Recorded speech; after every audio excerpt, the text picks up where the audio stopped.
risk. Fake NGOs and the massive bureaucracy in Brussels are interfering in our democracies. Patriots must take action. We bring analysis. We organize debates. We build the network of patriots to challenge the woke narrative head on. Patriots for Europe Foundation. TikTok is being banned all over the world. What will you do with your platform and followers? The solution is Realster. Realster has all of the features of TikTok and more, and offers complete data privacy and is safe for children with parental controls. Realster is an American-made, American-housed video sharing platform similar to TikTok that will not compromise your data or the safety of your children. Download in the App Store today. Hey, it's Matt Schlapp with CPAC. You know, we've had a huge problem in this country with election fraud. But at CPAC, that's not a problem. Our only problem is getting each and every one of you to vote. So look at your badge. You have a number on that badge. And get your phone out and vote on all the issues that matter. And my guess is you probably like what Trump's doing as well. And we'll have the results for you very soon. Ladies and gentlemen, this is CPAC International. Please welcome CPAC board member Gordon Chang.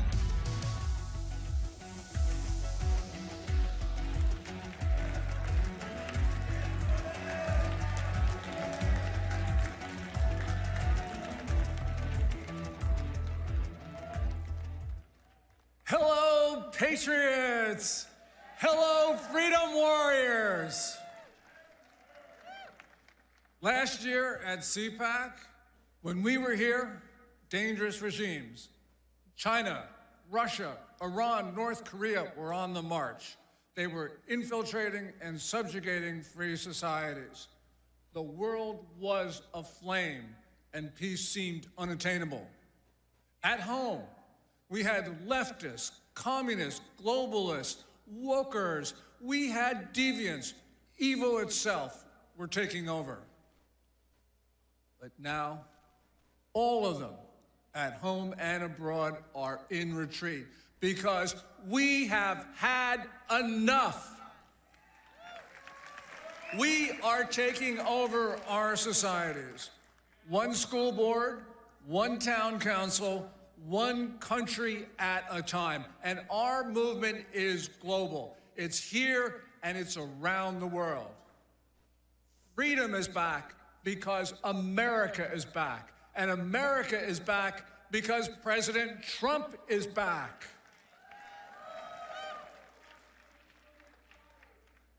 The flame of freedom burns bright in this room, in this country, and in the hearts of good people everywhere.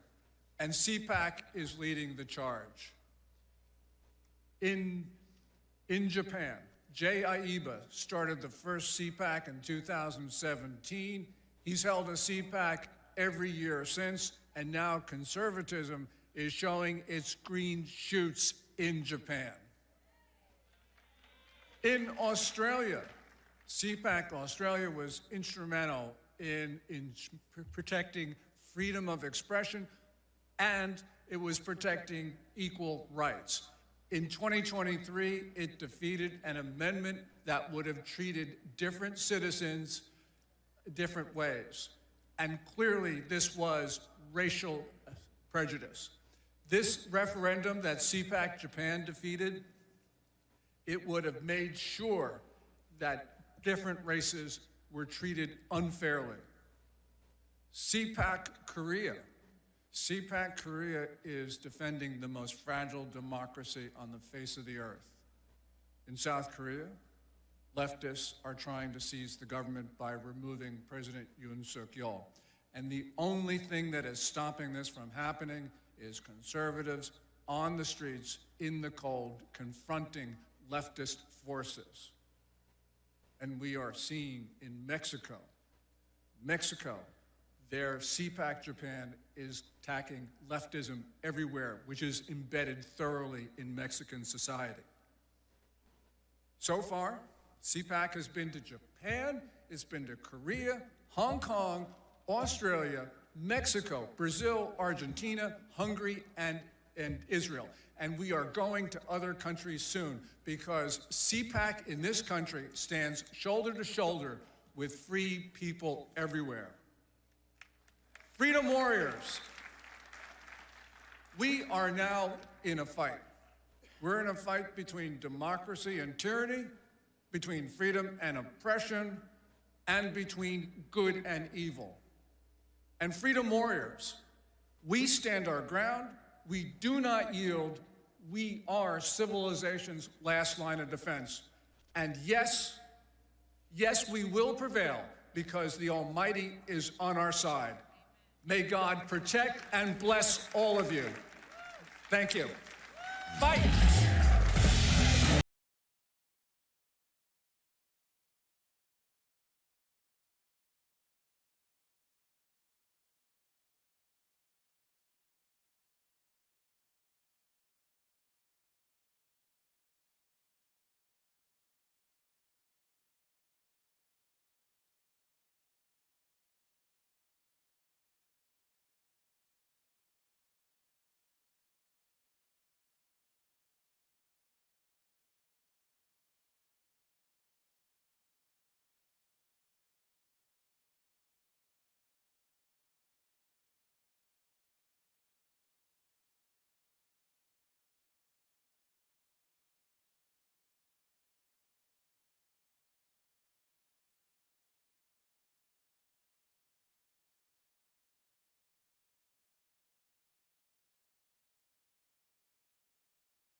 of CPAC. Oh, so much for that. Oh. Well, Warren, here we are on the big stage. Yes. Elon and JD, they were just there. They were just there. They're the B team. We're the A team now. We're Now, Warren, you're a former president of the left Labor Party in Australia. Right. One of the things I find exciting here is seeing, you know, former leftist Democrat supporters like Elon and RFK and Tulsi, even Zuck. Can you believe it? Zuck is even flirting with free speech. It's amazing. Tell us about your journey from left to right. Well, as I said, I was president, national president of the Australian Labor Party for a few years. And then, you know, but I've always had this basic belief in capitalism and freedom, liberties, freedom of speech, freedom of religion and that. And I saw the Labor Party moving very quickly to the far left. They were left, but they've gone so far left it's not funny. They're almost spinning around in a circle. And then I said, I can't stay in this party, so I left. And then I left, and then I was asked by a Prime Minister, a Liberal Party Prime Minister, to come and work for them. And I did. That was the John Howard years. And then I went on to Tony Abbott and that, and I found my ground. It was fresh air for me, the idea of freedoms and liberties that we've got to fight for. And it reminded me of the conversations I read about with Margaret Thatcher, where you got to, you know, liberty and freedoms and that you've got to fight, you have a battle for. And every morning you've got to get up and fight the same battle again. And so that's what I committed myself for. And this is when I met this great man, the founder of CPAC Australia, and he convinced me to join, and let's take up that battle. And I must say, that's one of the smartest decisions I've ever made, was to invite Warren to become chairman of CPAC Australia, because we've got an election coming up in a couple of months in Australia, and there's a resurgence of confidence within the Australian Conservatives, and a lot of that confidence can largely be traced back to you, Warren, when you led the fight against a horrible proposed amendment to the Australian Constitution. Tell us a little bit about that. Yeah, that's right. The Constitution that they're going to change was put one race above every other race, one single group that was going to have more power than the rest of Australians. And yet Australia is like America. We're a country of, yes, Indigenous people, like the Native Americans and that, well, our Aboriginal people, but also we're a large country of immigrants, people who are coming to Australia looking for a better life, looking for the freedoms and that we offer. And yet here we were, these woke people were going to change our constitution, give one more power to one group than any other group. So I stood up, and of course I was with the great Senator Jacinta Nampijinpa Price. Right, good on her. So we got up and we fought this battle, and what we knew was that Australian people had been so beat up, had been so crushed by the wokes and the cancel culture that they were scared about voting. In fact, when we kicked off, it was something like 80% were going to vote for this change in the Constitution against 20% no. But within 4 to 5 months, we flipped it. We gave the Australian people a voice, that they could stand up against this cancel culture, that they could stand up for equality and that everyone is equal before God.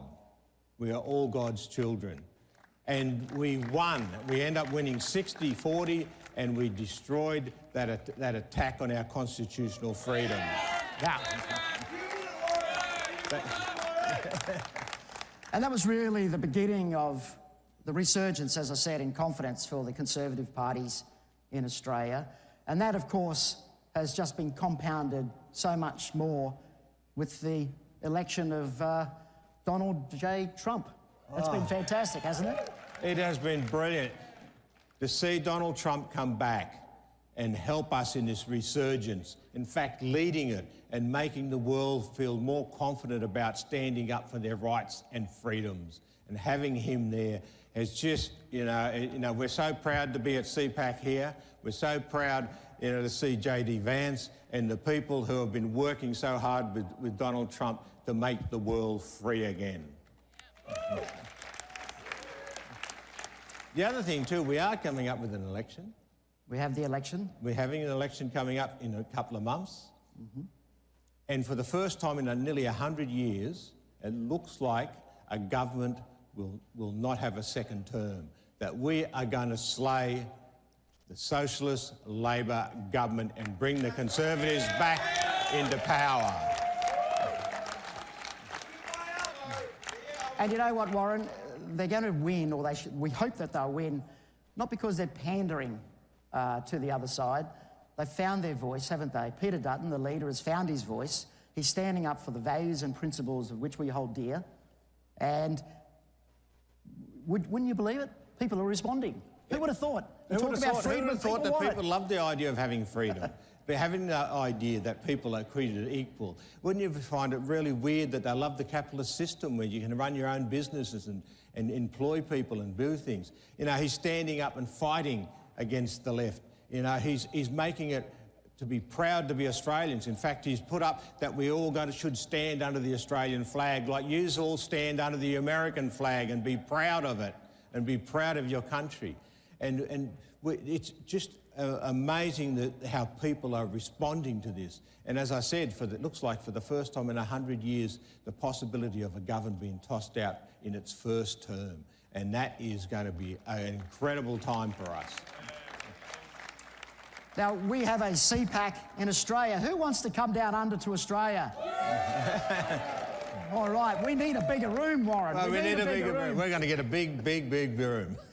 So CPAC in Australia is in September 18 to 20. We'd love to see you down under. We're a pretty friendly bunch. We'll have the koalas waiting for you at the airport. Be careful of the koalas. They're cute and cuddly, but they may pee on you. So what's that? Well, we thank you for making us feel so welcome here. There's one commitment we will make to you. Your president has committed to you, and you have enabled your president to have the opportunity to make America great again. I heard Nigel Farage say yesterday that he is going to make Britain great again. We will commit to you that we will do everything possible to make Australia great again. Thank you.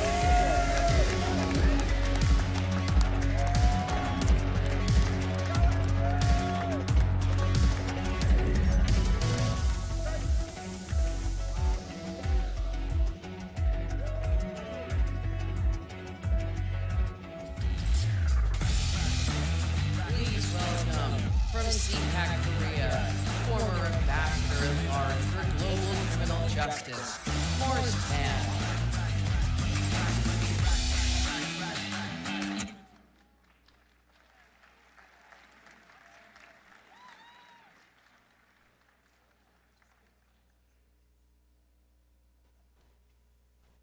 Good morning, CPAC. It was my honor to serve in President Donald J. Trump's first term as his ambassador at large for global criminal justice. And I want to hearken back to a little bit of history here. In 1950, the Joseph Stalin installed government of North Korea invaded South Korea to seek to overrun it.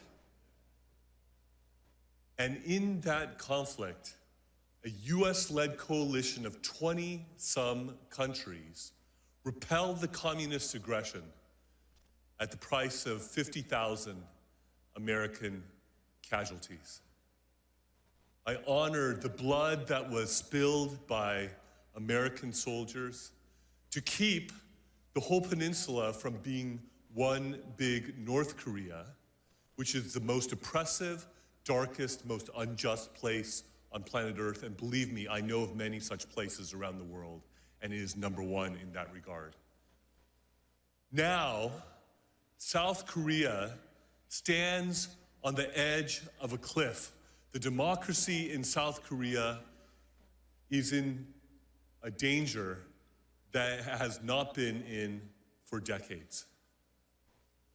President Yoon, who loves America, who was strongly and staunchly allied with the United States of America has been impeached and is in danger of being prematurely removed from office. Why? Because he had the courage to stick out his neck and say that there are things that are amiss in South Korea because there have been many indications of election fraud. We know something about that, I think, here in the United States. And there is a parallel situation going on. President Yoon, indeed, has been called the Donald Trump of Asia. And he declared martial law in order to try to seize evidence in regards to the election cheating that he believes has run rampant and has given the Liberal Democratic Party in South Korea an overwhelming supermajority in South Korea that they have used in legislative tyranny to overrun the country, to give a haven to North Korean spies, to welcome the influence of the Chinese Communist Party. And they are rushing through a conviction process potentially before the Constitutional Court that if 6 justices on that court vote to remove him from office, he will be prematurely removed from office, even though he was the duly elected president of Korea by the people of South Korea. They are rushing this through because his chief political rival who wants to supplant him as president, Lee Jae-myung, who has allegedly sent millions of dollars over to North Korea against US sanctions and against the UN Security Council sanctions, who has aligned himself with North Korea and with the Chinese Communist Party, is himself accused of various crimes that if he is convicted, he would be disqualified from being a candidate for president of South Korea. So there is a legal and political race going on to try to convict and remove President Yoon before Lee Jae-myung is disqualified for running for president of Korea in the emergency election that will ensue if Yoon is removed. This is an issue for which freedom-loving, democracy-loving Americans should not be neutral. This is a situation where our government and our people should stand with our allies in South Korea and with President Yoon and stand up and be counted and let the world know that the robbing of democracy and the destruction of democracy, that we spilled blood to the tune of 50,000 casualties in the Korean War, will not be in vain, but that the democracy in South Korea could flourish and the people's elected president, President Yoon, who loves America, who is closely aligned with America, would be able to be vindicated in the Constitutional Court and restored to his rightful office. Thank you.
John Trump, do solemnly swear. President Trump is back in the White House. Donald Trump has won the presidency. Trump is back in the White House. Donald Trump has taken back America. I actually started quite a while ago in CPAC, and I enjoyed it so much that I came back for a second one, then a third, then I said, what the hell, let's run for president. Matt said, it's like 5 years ago, 6 years ago. He says, you should run for politics. He's the one who said, you should run for the presidency of the United States. It is my honor to introduce to CPAC 2017 our president, Donald Trump. First of all, I want to thank Matt Schlapp and his very, very incredible wife and boss, Mercedes, who have been fantastic friends and supporters, and so great when I watch them on television defending me. Nobody has a chance. I love this place. Love you people. You never stop fighting for America, and I will never, ever stop fighting for you. We know that there are still more records to be shattered, new summits to be scaled, more triumphs to be realized, and more amazing history just waiting to be written. The American adventure has only just begun. God bless America, and we will see you next year. Thank you very much. You never stop fighting for America, and I will never, ever stop fighting for you. Hey, it's Matt Schlapp with CPAC. You know, we've had a huge problem in this country with election fraud. But at CPAC, that's not a problem. Our only problem is getting each and every one of you to vote. So look at your badge. You have a number on that badge. And get your phone out and vote on all the issues that matter. And my guess is you probably like what Trump's doing as well. And we'll have the results for you very soon. Everything they said about him has been wrong. I don't know how he does it. It has always been a battle against Donald Trump. Puts a very bright light on the two-tier system of justice that only seems to go after President Trump. The reason why we want him as president is because he's not stuck in this kind of bureaucratic machination. He was very clear. If you hit your target, you were golden, and you could work and work and work and do a great job. He's a very inquisitive person who loves to talk about the economy. Trump does the same thing in a different medium. He's talking directly to the American people. That's why Trump is transformational, because he kind of came outside the Republican Party. He's a great closer. He understands what the most important issues are to voters. Not only is America a great country, but that we Americans are good people. Donald Trump stands for everything that's good, everything that we need, what needs to be changed in our society today. Think about that Trump supporter that was demonized, that was taken down, that was criticized, that was targeted. Think about that person out there. That is the one. They are winning tonight. The American people, they've spoken up tonight. We just lived through history. We're never going to see anything like this ever again. When the bad people of Mexico meet with the bad people of the United States, what's the result? Culture of death, child trafficking, abortion, illegal guns, drugs, death. Mexico and the United States, we are not just neighbors, we're brothers and sisters. We need to work together, and let's make Mexico and America great together again. Let's send the world a message. We condemn the police state tactics of Xi Jinping, Vladimir Putin, Lula da Silva, and Joe Biden. I want to start by thanking Matt and Mercedes Schlapp and everyone at the American Conservative Union. They say globalism comes to die at CPAC. I'm here to tell you that in El Salvador, it's already there. An amazing time to be in this fight for freedom. Eliminar la corrupción de la política, pero no nos vamos a rendir en volver a ser Argentina grande nuevamente. Va a ser quién va a ganar y quién va a proteger a la familia. Esa es la batalla. Y ellos, al final del día, querían llegar a nuestros hijos para dividirnos. ¡Viva España! ¡Viva los Estados Unidos! ¡Viva Israel! ¡Vamos a ganar!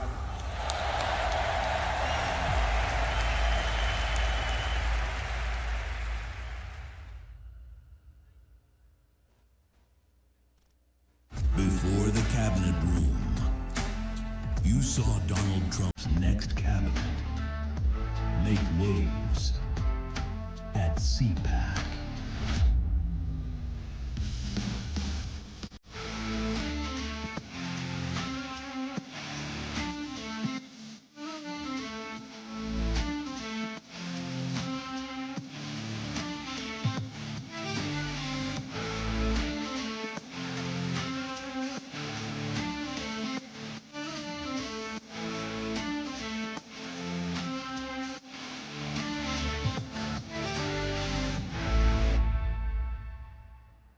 This president is calling my family, is calling me, is calling MAGA supporters enemy of America. That's right. I am the daughter of a Cuban political prisoner who fought for freedom, who fought against authoritarian and dictators. He sounds just like Fidel Castro did. Fidel Castro would target the enemies of his government and try to take them down. This is exactly what we're seeing with Joe Biden. He should be ashamed of himself.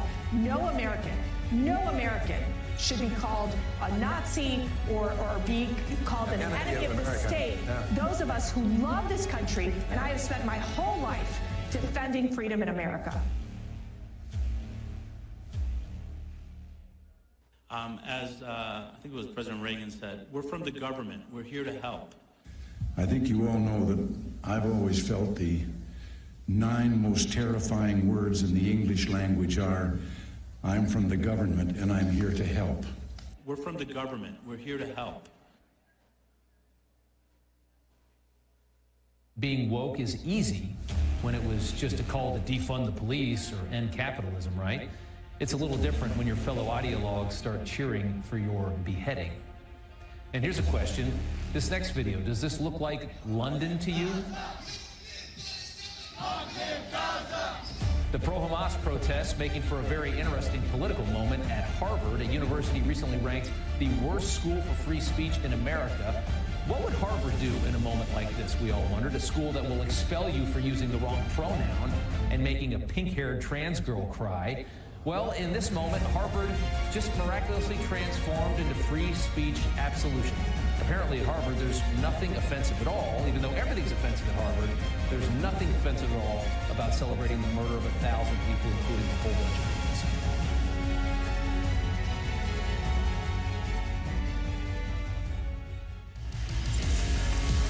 Ladies and gentlemen, please welcome President and founder of Movimiento Viva Mexico, Eduardo Verastegui.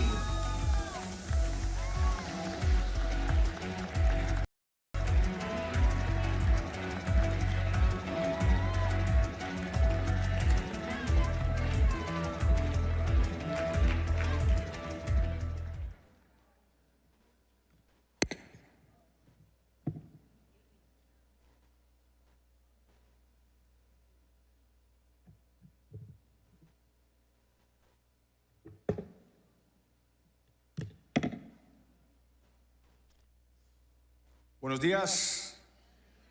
Good morning. Good energy right here. So, dear friends, brothers and sisters in the fight for life, family, and freedom, it is an honor to stand before you today, not just as a Mexican, not just as a conservative, but as a fellow soldier in this great battle for our civilization.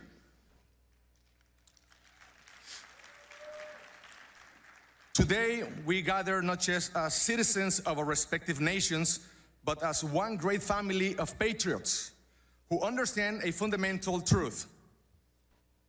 If evil never rests, then neither can we. The good news is that common sense has won once again in the United States. President Trump has won for a 3rd time. Yes. President Trump is back. And after these 4 years, he should run again. 4 more years. 4 more years.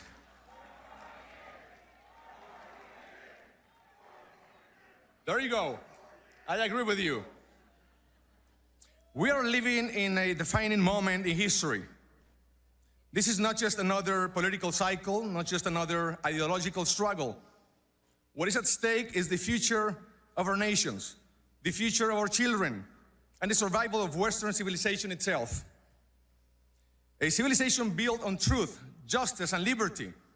Yet today, those values are under attack like never before across many countries in our region.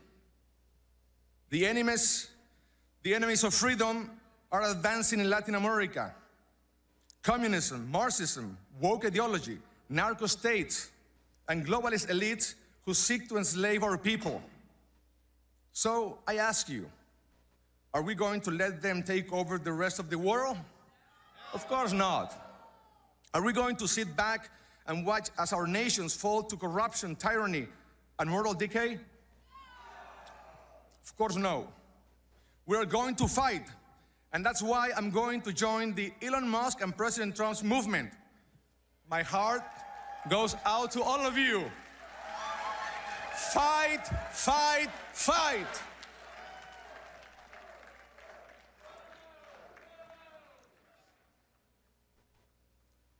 And that's why the work that CPAC is doing around the world is crucial. Because only when we fight together can we win. Thank you, Matt and Mercedes, for your leadership. And thank you for your invitation. And I'm happy to announce that CPAC Mexico will be taking place in Mexico City in September. Please follow our social media, CPAC Mexico on Instagram and X. Very soon, we will be sharing all the details of the event. I would love to see all of you there. I promise you, you will have the best time of your life. Great food, great margaritas, with moderation. With moderation, it's okay. Freedom fighters, are you ready to keep fighting? Here is a call to action on 3 principles. Our fight will be grounded in 3 fundamental human rights: life, family, and freedom. The battle for life. The first battle we must fight is the battle to protect the culture of life. Because if we do not defend life, especially the lives of the most vulnerable, if we do not stand up for the most innocent, the most defenseless, then sooner or later we will destroy each other. We will kill each other. As Mother Teresa said, the greatest destroyer of peace today is abortion, because it is a war against the child, a direct killing of the innocent child, murdered by the mother herself. Today, in many parts of the world, being pro-life is seen as an act of rebellion. They call us radicals for saying something as basic as every human being has the right to be born. Can you believe that? But I ask you, who are the radicals? Who are the real radicals? Radicals are those who advocate for the killing of babies in the womb, even at 9 months of pregnancy, and in some cases, even after birth. Who are the radicals? Well, that is not just radical, that is evil.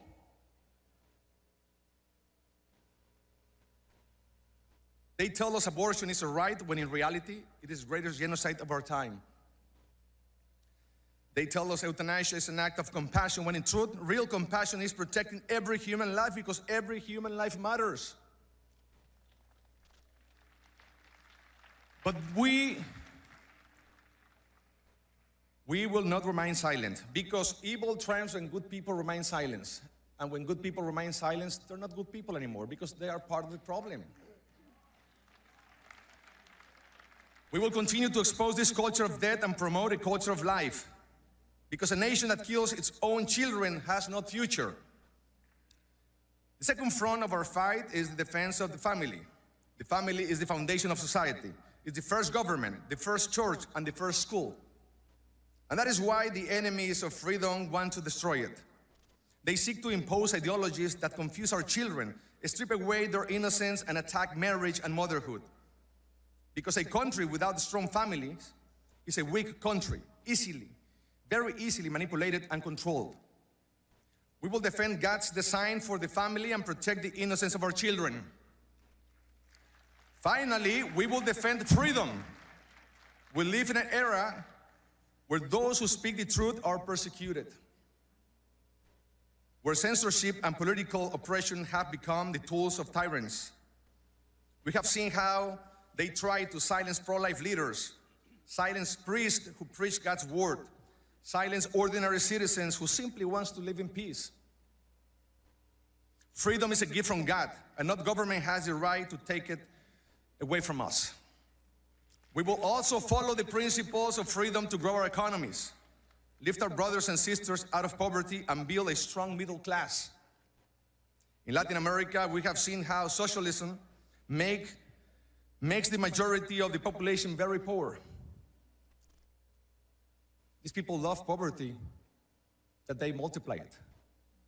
They love so much poverty that they end up multiplying it. Socialism is a cancer. It destroys everything that it touches. Right now in Mexico, we have a socialist government. Mexico is becoming like Venezuela, Cuba, or Nicaragua. If we don't react soon, tomorrow is going to be too late. And for all these reasons, I'm here. I joined the fight for freedom many years ago when I was working in Hollywood as an actor. I made a promise to God that I will never use my talents again to do anything that will offend my faith, my family, or my Latino culture. And after I made that promise, I ended up not working for 4 years. Be careful what you promise. So I opened a production company and I became a film producer. We started with Bella, Little Boy, Sound of Freedom, Cabrini, and in December, the new one, The Massacre of the Holy Innocents. I'm not a politician. I'm an actor, a filmmaker, and a human rights activist. But I learned that in politics, there is no empty seats. There's always someone occupying those spaces, making decisions that will change the destiny of our nation. If not forever, then at least for a long time. And those decisions will affect our families for good or for bad. So after our movie Sound of Freedom was released, my eyes were open on many fronts. And I made a promise to God that I would not rest until we eradicate human trafficking, child trafficking, end abortion, and protect our Christian values. But I knew I had to start in my country. That's why in 2023, I wanted to run for president of Mexico as an independent candidate. But the system wasn't built for outsiders. The same corrupt politicians blocked me from competing in the 2024 elections. They were afraid of outsiders. In Mexico right now, there is no real opposition. There is opposition. The majority of the Mexican people do not have political representation. And the majority of Mexicans are tired of corruption, tired of lies, tired of politicians who serve the cartels instead of the people. And that's why it is so important to continue the fight for freedom. We will never stop. We will never give up. We will give our lives for this mission. It's not about us. It's about using our talents to make this world a better place. It is about glorifying God in everything that we do. It's about fighting for something bigger than yourself, bigger than ourselves. Remember this one. Man gives the battle, but only God gives the victory. Man gives the battle, but only God gives the victory. But I have hope. I have faith, and I know that very soon everything will change in Mexico. Very soon we will receive official approval from Mexico's Electoral Institute to begin building a new conservative political party. I am proud to announce that very soon Movimiento Nacional Viva Mexico will officially be underway. And Viva Mexico is not going to be just another political party. This will be the largest movement to free Mexico from socialism, communism, the radical left, woke ideology, and the corrupt globalist. Because Mexico is ready. Enough is enough. We don't want the same anymore. It's time to change. For too long, our country has been ruled by criminals in government working hand in hand with the cartels. Even President Trump recently recognized that Mexico has become a narco state. But I have a message for the corrupt leaders of Mexico. Your time is up. I know this fight will not be easy. The establishment will come after us, threaten us, but they won't stop us. Because we know this is not just a political or cultural battle. It is essentially a spiritual battle, and we are ready to fight. We are not alone. God plus one is an army, and we are more than one. We are more than one. We are the majority.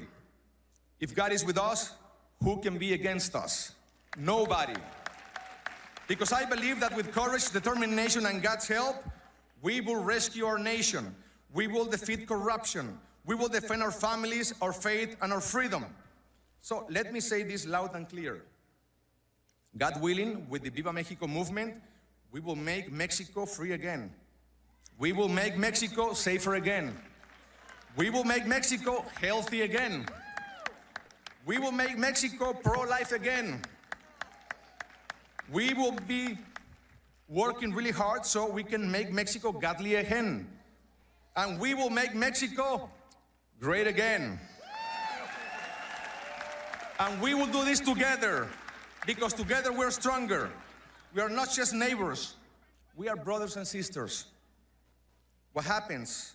What happens when the good people of Mexico work with the good people of the United States? What is the result? Sound of freedom. A movement that is designed to end child trafficking in the world. Good things happen. Now, what happens when the bad people of the United States work with the bad people of Mexico? When they work together, what is the result? Fentanyl, drugs, human trafficking, child trafficking, illegal guns, terrorism.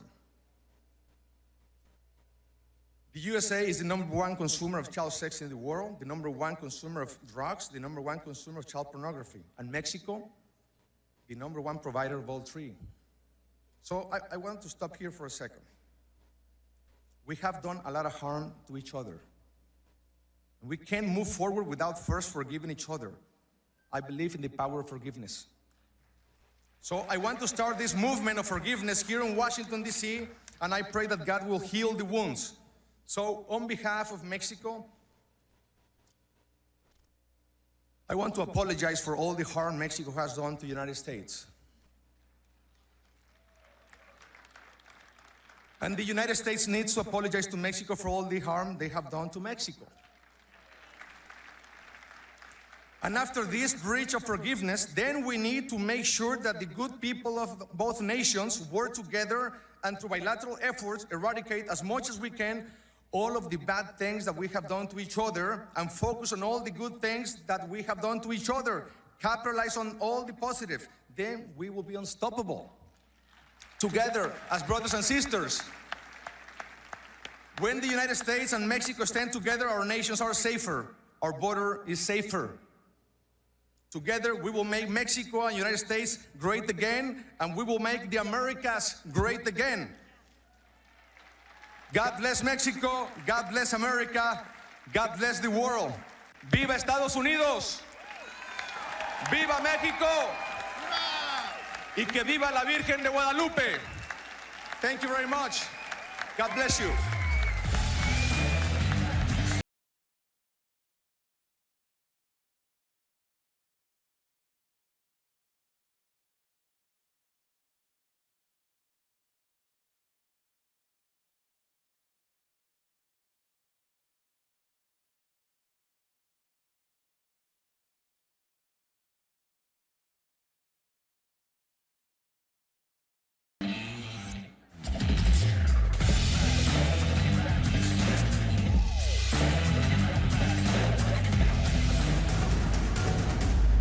Newsmax has been terrific. President Trump is right. Millions are switching to Newsmax. It's the fastest growing streaming service in America. You don't need those woke streaming services anymore. Just get Newsmax Plus. Watch the best shows like Greg Kelly, Rob Schmidt, Greta Van Susteren, and Rob Finnerty.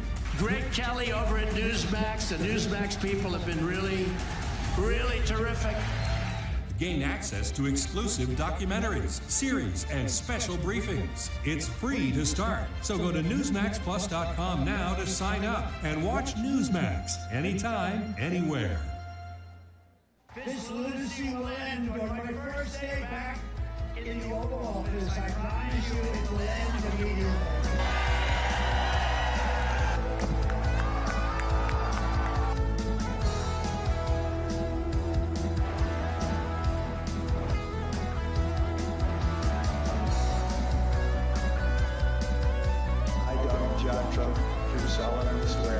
RSBN, by the way, how good is RSBN? They do a good job. So beautiful. Creators, it's time to take control. With Bursts, you create impactful content in seconds. Powered by blockchain, your content and earnings are protected, transparent, and yours to control. Play TV isn't just a platform. It's a community of creators building a new future together. Your freedom starts when you press play. Still under construction, but already the biggest news station in Poland. The only international TV station that interviewed Donald J. Trump. I'd like to say hello to the Polish people. Poland's leftist government wants to destroy us, but we are not backing down. We're building conservative, English-speaking European news station. Join the movement. Support the revolution. Make Europe great again. This is Republica, the home of free speech. Hey, CPAC Patriots, make sure to go downstairs to go check out all of our incredible sponsors for CPAC 2025. Ladies and gentlemen, it's time for the Parent Trap. What happens when we leave our kids to the professionals? Please welcome America First Policy Institute Chair of the Center for Education Opportunity, Erica Donalds. Congressional Commission for the Social Status of Black Men and Boys, Jack Brewer. And your moderator, Senior Vice President of Communications, Alliance Defending Freedom, Billy Adwell.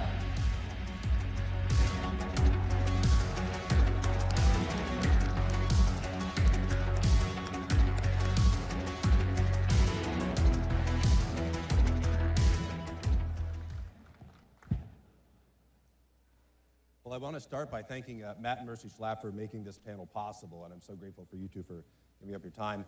Again, my name is Billy Atwell. I'm the Senior Vice President of Communications at Alliance Defending Freedom. ADF exists to advance every person's God-given right to live and speak the truth, and we contend for truth in law, policy, and the public square.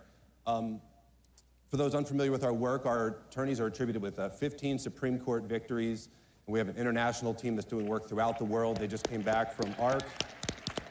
Thank you. And we've actually got 2 Supreme Court cases going on right now that I think you would be very interested in. The first one is Medina versus Planned Parenthood. It's about protecting a state's right to decide if taxpayers should go to organizations like Planned Parenthood. And I feel like I have a pretty warm crowd for that, that idea. And the other is about education, which relates to this topic here. It's Oklahoma Statewide Charter School Board versus Drummond.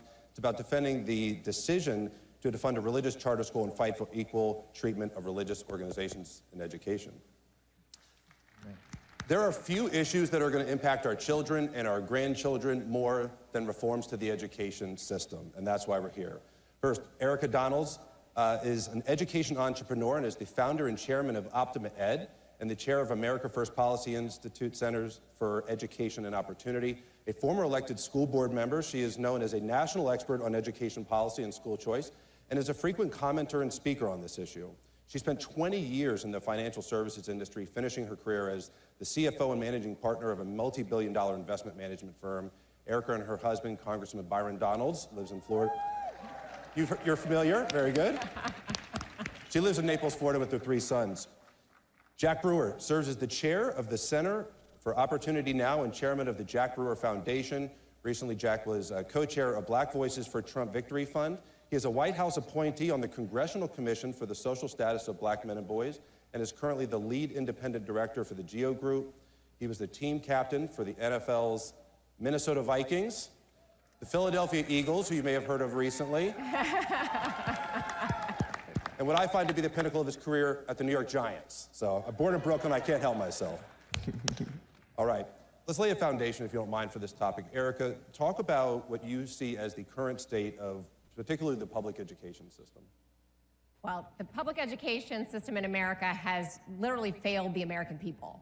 It hasn't lived up to the promise where we parents were told if you send your child to this school for 8 hours a day, we're going to teach them to read and do math and achieve their own American dream. That was a lie. We just found out a few weeks ago that only 1/3 of our students are doing reading and math on grade level, according to the National Report Card, the NAEP.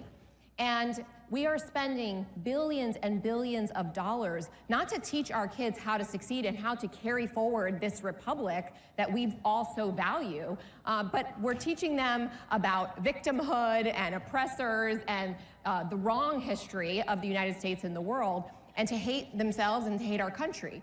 And so we are taking the education system back, though. We're here in the golden age of America, right, at the cusp of that. President Trump has promised to not only dismantle the Department of Education, but enact school choice and support universal school choice in our states where education belongs. So there's reason for hope, even though the education system has been failing for the past 100 years. Yeah, that's a great point. And you think about, in the state where I live, Virginia, Glenn Youngkin essentially won the governor's seat on the issue of education and speaking to parents. Like, that was a key differentiator for him. Jack, President Trump, it feels like he's been president for like a year and a half this term because so much has happened in a few weeks, right. But it's not been that long, and yet a lot has happened. What has he done so far that's really encouraged you on the topic of education? First off, I want to look at the American people, whoever's watching, and speak to your kids for a second, and just tell your child, if no one's ever told you this, Jesus Christ loves you. Amen. You are not a victim. You have victory in Christ, and he is the ruler over your life.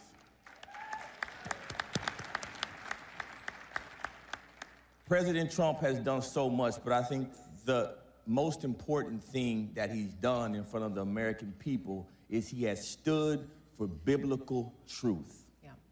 When he sat in front of the nation and said, God created man and woman, and that's it. That's right. And so when you talk about the education system, our founding fathers did not create an education system that is going to indoctrinate boys and girls to make them believe that they can be transgender and any gender they wanted to choose. Our education system was established with the basic belief in the Word of God. And so anything else throws us off. And I think President Trump has taken a stand. I think you've seen more and more companies coming back and back him. More and more employers in America have backed him because we're getting rid of these DEI policies and all these things that have drifted into our education system to start to pick winners and losers and actually separate us and put us back decades in regards to social and biblical justice. And so I just think that we should all understand the spiritual time in which we're living right now in America, particularly with our children. Yep.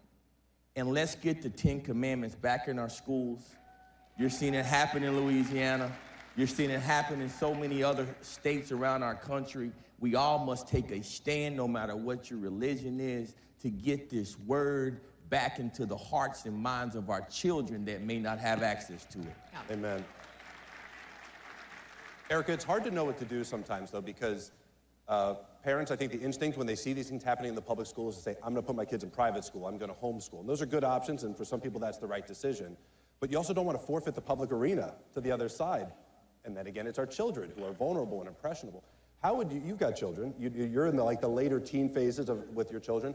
How would you advise a parent with little kids like me? My kids are younger, they're like 11 to 2. We got a spread of 4. And we're struggling with it. Like, we're asking ourselves the question right now, what's the best educational model? How would you advise a parent, given the system we have now, how would you advise them to go about making those decisions? Well, that very dilemma is what got me involved in education. As you mentioned, I wasn't an educator, I was a CPA. But I have 3 children, and for one of my children, the A school that I was sending him to did not work well for him. He was miserable, therefore I was miserable as a parent. And I was fortunate enough to find a classical Christian private school to send him to, and his entire life changed in the 1st grade. He started to love learning and thrive in that environment, and I thought, well, how many other Darrens are out there, and can I help by serving on my local school board to give them options? But that's when my eyes were opened to the education monopoly and the corruption that is happening in our school districts. What I would say is, the left wants to say that our obligation is to the collective. But as parents, our #1 obligation is to our family and to our own children, raising them in the things of God. And that is your contribution to the community, raising your children well and making sure that they are prepared to be good citizens in this republic. And so you need to take care of your own children first. I personally would not send my children into a public school in this day and age. I don't care if it's an A or not. I don't trust them. And so I would do whatever I possibly could to find the right educational environment for my children. You take care, put your own mask on first, help your children, and then do things for your community. Run for school board. It's not a bad thing to do, but a lot of the families that I know that are running for school board that are involved in education reform, they took care of their children first, but they're there, as I was, to help take care of their community and other children that don't have that same opportunity. Right, because the public education system is everybody's. Even if your kids are homeschooled or you go to a private school, that's your school too. We're paying for that, and we deserve to have an influence there. We're seeing a huge shift in the country with regard to DEI. It's been unpopular for a long time, but we're seeing major institutions and politicians starting to come on board and get with it. Alliance Defending Freedom, we've got a corporate engagement division that's been working, and part of the product of that work was what we're seeing with Walmart. Shareholders are speaking out, and they're saying, we're tired of this, we don't want it, and Walmart's making good decisions. There are also corporations that are not making the right decisions, but they're feeling the pressure. Jack, talk about, because you've worked a lot with young black men and boys, you've dealt with the issue of fatherlessness, which we can get into in a minute too, but talk about the impact of DEI and that general mentality on the education system. First off, the devil is a lie, and DEI is a lie. That's right. All right? So I want to start off by saying that I'm a black man, and I happen to be the lead independent director of a multi-billion-dollar public company. And so America does have opportunity for people just like me. And I'll take that further. When you look at what DEI really does, so I do a lot of community work. I got my master's in education, adjunct professor. I've taught from, you're talking about the poorest of the poor on to multimillionaires. But the one thing that remains consistent is that whenever you tell someone that they're a victim, or you tell someone they don't have the ability to learn, then they won't. Right. So I have a little girl in one of my programs. She literally went to class. She got an F on a math exam. And the teacher told her that it's okay because she's a little black girl and that she doesn't have the ability to do this math. Telling the girl that math is racist. So for me, that burns me up inside. And so you start to think about what these little children are being taught in some of these public schools that Erica just mentioned, and it's just heart-wrenching. I'll tell you another story. When you talk about people, and Erica said this, it's not just about us, it's about our community, man. When you look at our juveniles, we gotta realize juvenile crime in the United States of America went up 21% last year. These are the little kids, the little boys. I have men in my prison program who have been locked up since the age of 14 with grown men. We have to do something for the poorest of the poor. It starts in our education system. We cannot leave these men and these children fatherless. Yep. Our nation is the most fatherless nation on the planet. We have over 18 million kids that don't have an active father in their home. I went to a juvenile courtroom. There were 25 young men and boys, most of them black, at court to be sentenced by a judge. I looked around, there was only one father in the entire courtroom. Can you imagine if your child was being sentenced? This is the epidemic that we're facing in our nation right now. Our education system will never work if we don't put the man back in the home.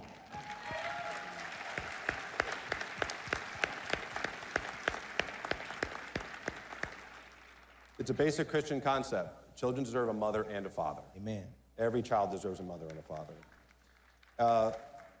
I mentioned a minute ago that we're seeing shifts in DEI and public perception of it. Erica, you and I were talking about this earlier.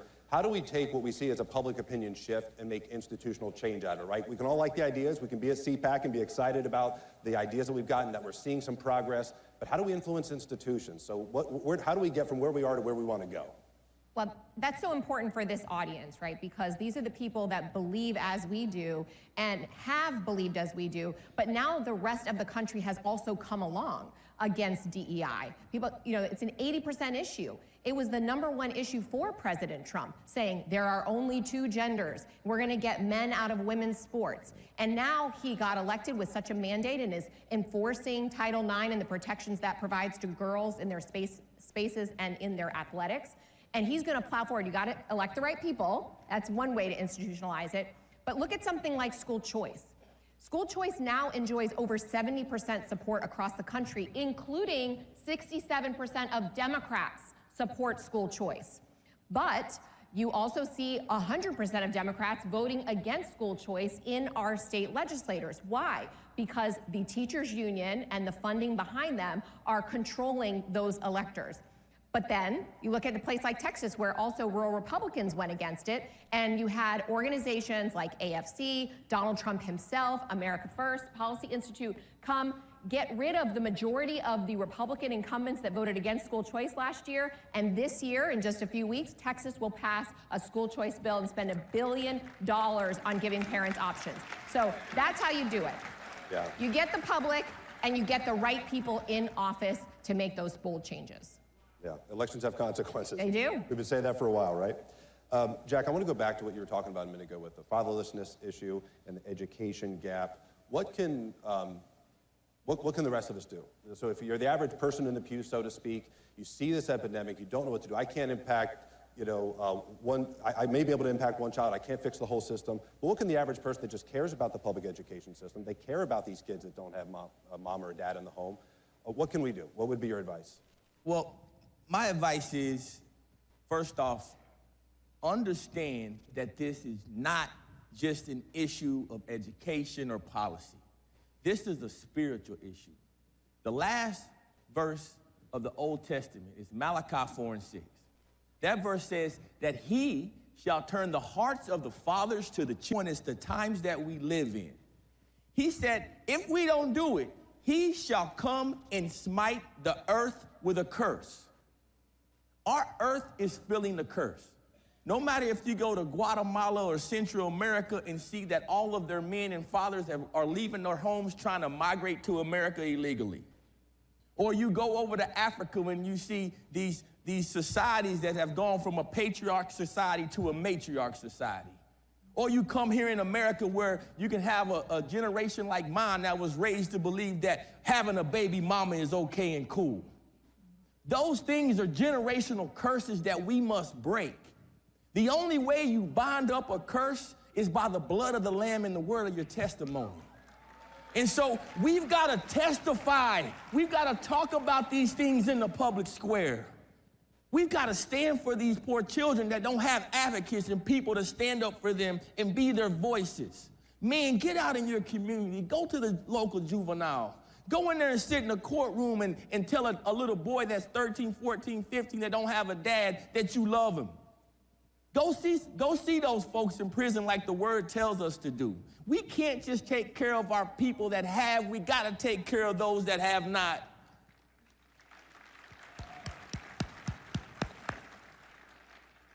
Church, it's our job. Church, let's do what the church does. Donald Trump can only do so much. We need the church to take a stand. Churches start schools. Yeah. Churches start daycares. Churches empower organizations like Erica's to go in and push for school choice. Let's take our country back. Yeah. But we can only do that through God. There is no replacement for a Christian witness. Ladies and gentlemen, that's all the time we've got. If you want to learn more, ericadonalds.com, the jackbrewerfoundation.org, and adflegal.org. We'll be around. You'll see us throughout the conference. Please stop us and say hello. Take care. God bless.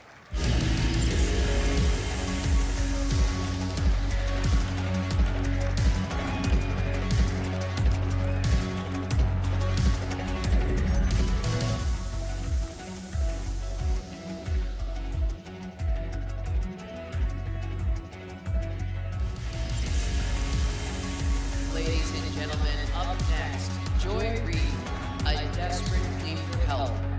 Please welcome senior columnist for townhall.com, Kurt Schlichter. With @ALX on X, Alex LaRusso. And your host of O'Connor and Company on WMAL, Larry O'Connor.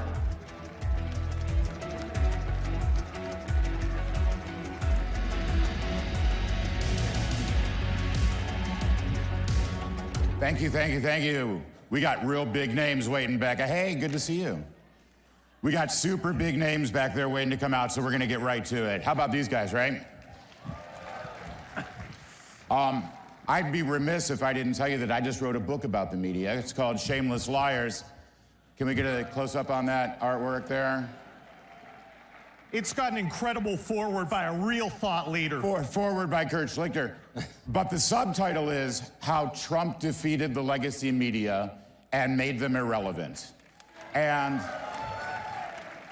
that's sort of where I want to take this, because for years, ever since the great Rush Limbaugh and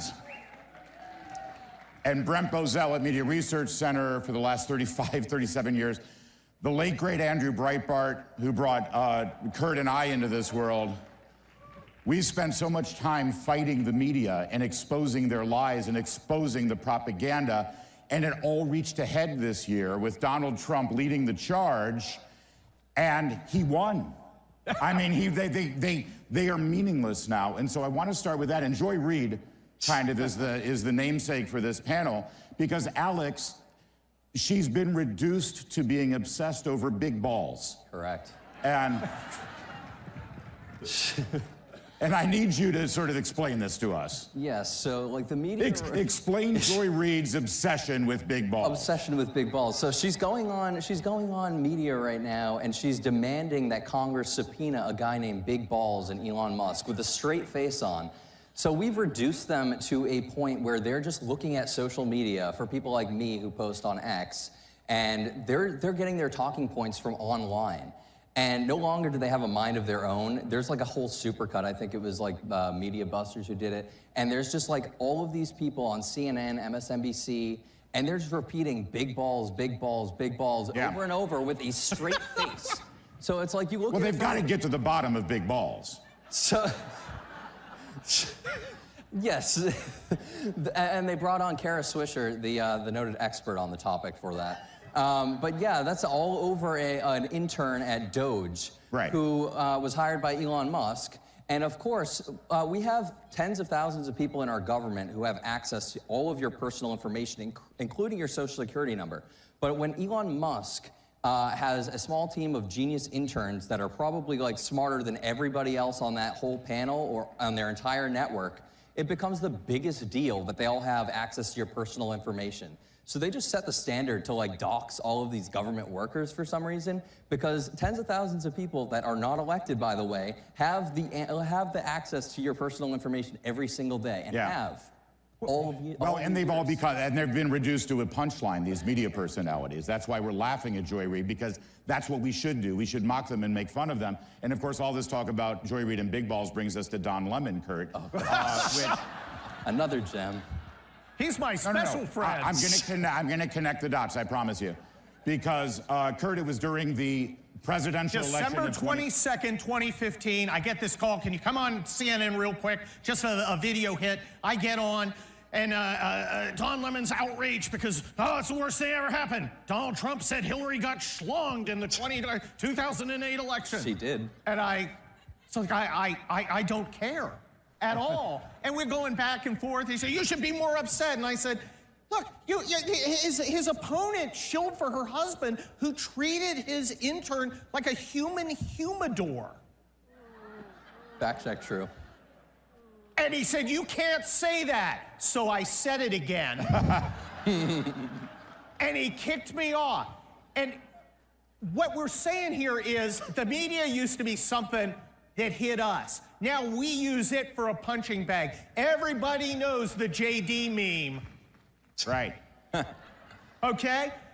I don't really care, Margaret. They go on her show to humiliate her, and she's too stupid to know it. They don't know they're the joke at this point. How excited is National Security Advisor Mike Waltz right now, knowing that he's coming out after this panel? Well, he's an Army colonel, too, so.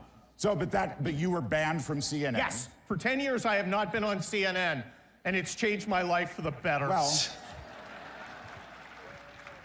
and honestly, who's got a better career trajectory right now, Kurt Schlichter or Don Lemon? Because he has also been banned from CNN. Well, look, I'm on it more than he is. Look, I literally have more followers on the Twitter machine than they have viewers. Think about that. Exactly.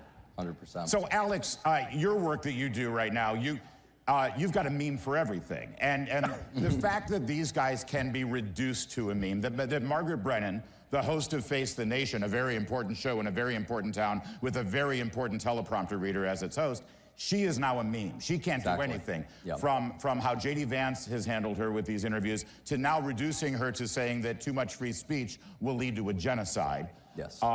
This really is the best way to attack them now, is to just reduce them to a punchline.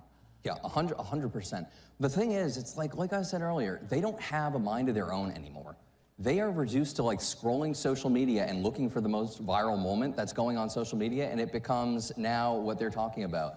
Like, to give you an example, one of my local city council had, they just declared, my city that I'm from, Worcester, Massachusetts, just declared themselves a trans sanctuary city. So I got a tip that it was getting a little wild at the city council meeting, and I watched the 4-hour video of them all, like, you've probably seen it, the girl with the wig and everything, the blue hair. Oh yeah, that was so I went, that was my city. I went and through and clipped it. For the next 3 days, it was all over, like, every corporate media, like, talking about it. So it's like they're looking at everything that they find online, and then they're making it their news cycle. So they don't have a mind of their own anymore. And, you know, we talk about the gatekeepers a lot. The gatekeepers are the people who used to say what kind of news, New York Times, right? All the news that's fit to print. Who's deciding what's fit to print, right? There's some people in a tower in Manhattan who's, that's not news that's fit to print, but this is news that's fit to print. And they would decide what was worthy for your eyes, what was news that you could consume. It's been reversed now. Correct. In fact, we are the ones, as Elon Musk says, we are the media. We are driving what's important, and that's what this new revolution is about. Well, and there's an right? And it all goes back to Andrew Breitbart. And one of the underappreciated aspects is how much fun we're having, right? That's right. Exactly. I mean, we've got to dance. They're eating the dogs. There we go. They're eating the dogs. They're eating the cats. We are having fun. We're laughing. And Kamala Harris says, my message is joy. As she's screaming. As Biden's screaming, as she's screaming. You will be happy. By the way, you mentioned Andrew Breitbart again, and I just want to say, I want to read this. This is the very end of my book, but it's a quote from Andrew Breitbart. You all remember Andrew, right? God bless him. Yeah, ALX was 5 when this exactly. Elon Musk is now saying we are the media, and he's right. We are the media, using social media platforms, using X, which is now a free platform. On Tax Day 2010, during the rise of the Tea Party movement, Andrew Breitbart was asked to speak in Washington, D.C. at a Tea Party rally. And you should look at this video, it's out there. He asked everybody in the crowd there at the Tea Party rally to hold up their phones. And he said this, it's time for a new media revolution, and you are it. You are the media. Hold up your phones, hold up your cameras. This is the future of media. This is how we're going to fight the lies, the misinformation, and the propaganda of the mainstream media. We are now the media. Yeah. Andrew Breitbart, 15 years ago, said that. And Alex, I mean, you have inherited this legacy now, and you are the media. It's really interesting, too, because a little bit about my story, too. In 2020, I was really gaining traction, and I was about to hit 100,000 followers on Twitter 1.0 at the time, and then I was just banned for like 3 years nearly until Elon Musk brought me back, and I'm now almost at 1 million followers on X. But yeah, hold that thought. He had 100,000 followers, and they banned him because he was so. Look at how dangerous he is. Elon Musk buys it, opens it up for free thought and free speech, and now you've got 1 million followers. Yep, nearly. I'm 30,000 from 1 million, so if you want to get me there before I leave the stage, go for it, at ALX. But yeah, so to your point, it's just like, you know, you are the media because you have a phone and you have the platform on social media. And one of the things that's ironic about this whole, you know, moral panic around misinformation, disinformation, all these people can go on their shows, like, you know, for 4 years they talked about the Russia propaganda hoax and Russian collusion hoax. So they were allowed to say that unchecked. They got to have their own guests on there, and that, like Adam Schiff saying he has inside knowledge about all this crap. On social media, no, it's a blood sport. You say something wrong, you're gonna get ratioed or community noted. That's right. So you're the media and you're also the check, like you're the fact checker. There's not like independent fact checkers like Meta used to have. You are the fact checker. And what actually— Well, because the independent fact checkers weren't independent. Exactly, And yes, they were a weren't small based in group. fact. Correct. And this is an important point that I want you to pick up on, Kurt, because this whole idea of needing fact checkers and needing to moderate what you say, and it's all coming from this arrogant presumption that you're too stupid to understand what's true and what isn't. You're too stupid to discern from a hoax and what's real. I'm not sure that they think we're stupid. I know they say they're stupid because it justifies their existence. Yeah, that's okay, true. They want to be the gatekeeper. They want to be making the decision. And you don't need a gatekeeper if you are an individual, if you are an independent American citizen with your camera and computer who goes out and makes his or her own news. We don't need them. It terrifies them. Yeah. That is why Never Trump exists. Yeah. Because we didn't need them. That and they got mad. that said, the platform and the technology and the freedom is there, and it's opening up more. Mark Zuckerberg suddenly is red-pilled, right? And that's amazing. But it all starts with this fist thrust in the air. It all starts with him yelling, "Fight, fight, fight," right? Because he has shown us how to fight. Suddenly you see Republicans on Capitol Hill are channeling Trump because he's contagious. And I think I'll give you a perfect example. George Stephanopoulos last year lied about Donald Trump. He said that he was convicted by a jury of raping somebody, and he said it 7 times in a 6-minute span. What did Donald Trump do? Did he do a Mitt Romney thing? Did he do a George Bush thing? Did he do what Republicans have done for our lifetimes, which is just be the better man and say, oh, well, you know how they are, tut, tut, let's walk away? No, he fought, he sued, and he won.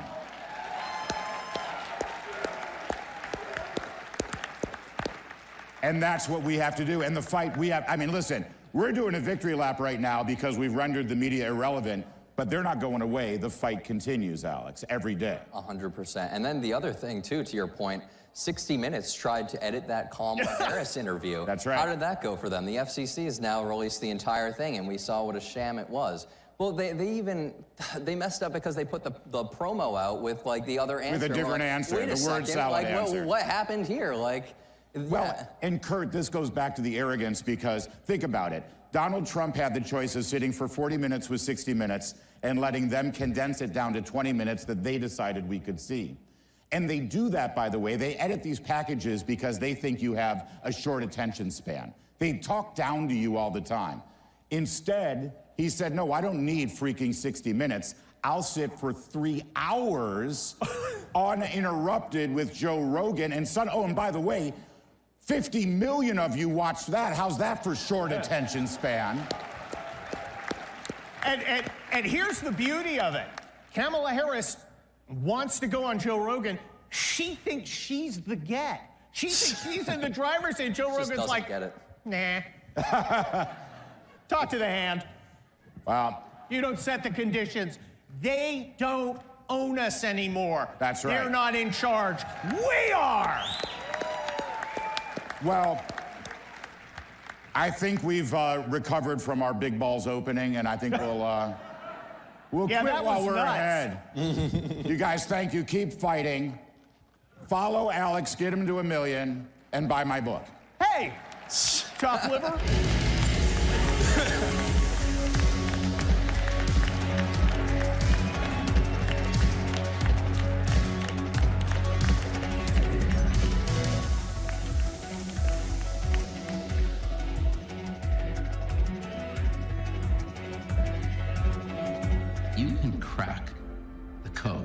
of nuclear waste, you've solved something that no one has attempted to do before and has succeeded.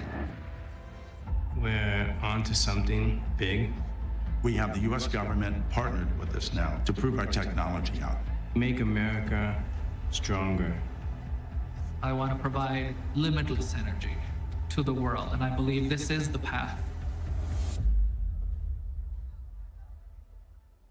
Every institution today is under attack. The home, the church, the government. And many people are asking, what is the truth? Jesus Christ claimed the ultimate truth. Are you willing to face the truth? Do you think the MKUltra project ever actually ended? The Central Intelligence Agency is actively involved in mind manipulation. We all answer to one God and one Savior, and He's there to change your life for the better.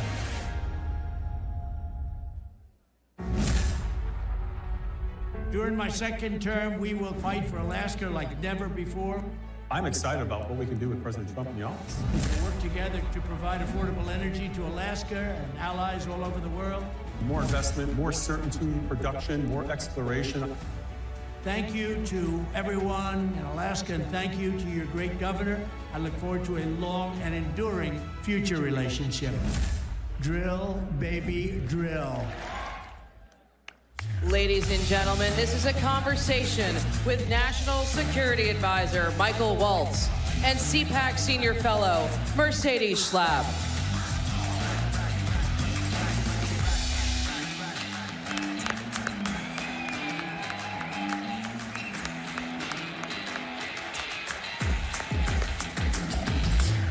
All right. Woo, good morning, CPAC. Mike, are you ready? Oh, born for this. Okay, good. Let's go. I don't have a chainsaw for you. That's the only thing I couldn't get on the stage. You know, Elon Musk came in with the present. As a Green Beret, I left the belt-fed machine gun at home. There you Thank go. God the Secret There you Service go. Secret Service But you is know, okay. maybe next time just Yeah, bring yeah, it yeah, if we're you'd good. like. Yeah, but how are y'all doing this morning? Okay, so how amazing was it yesterday? Seriously. I don't know how we can top it off, but we're going to top it off this morning with just one of our heroes right now in the Trump administration, someone who CPAC, someone that Matt and I admire so much, our National Security Advisor, Mike Waltz. So let's jump right in. Obviously, you've just come back from Saudi Arabia. You were meeting with Russian officials on really looking to find a solution to end the war in Ukraine between Russia and Ukraine. Tell me first how those negotiations are going. Any insight that you can give to our CPAC family here in terms of progress that's being made? Well, let me make one thing clear. We would not be in this position, not even close, if it weren't for the leadership of Donald J. Trump. Period. Right? I had the honor of sitting in the Oval Office and listening to President Trump speak with President Putin of Russia and hearing both Putin and then immediately Zelensky both say only under President Trump's leadership, say this.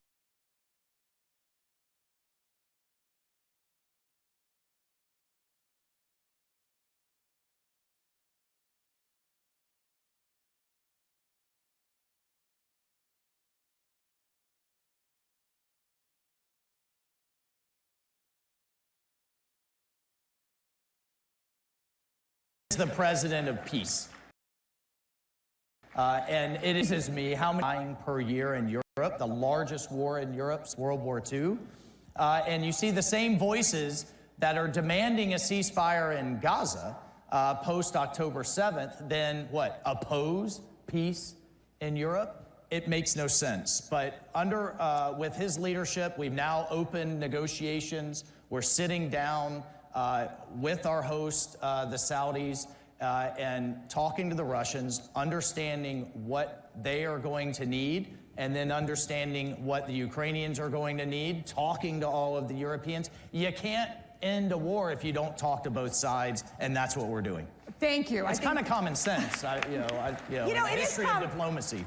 It is common sense, but you do find those in the media and the critics basically saying, how can you all be talking to the Russians? This is insane, right? They criticize the efforts that the administration is doing.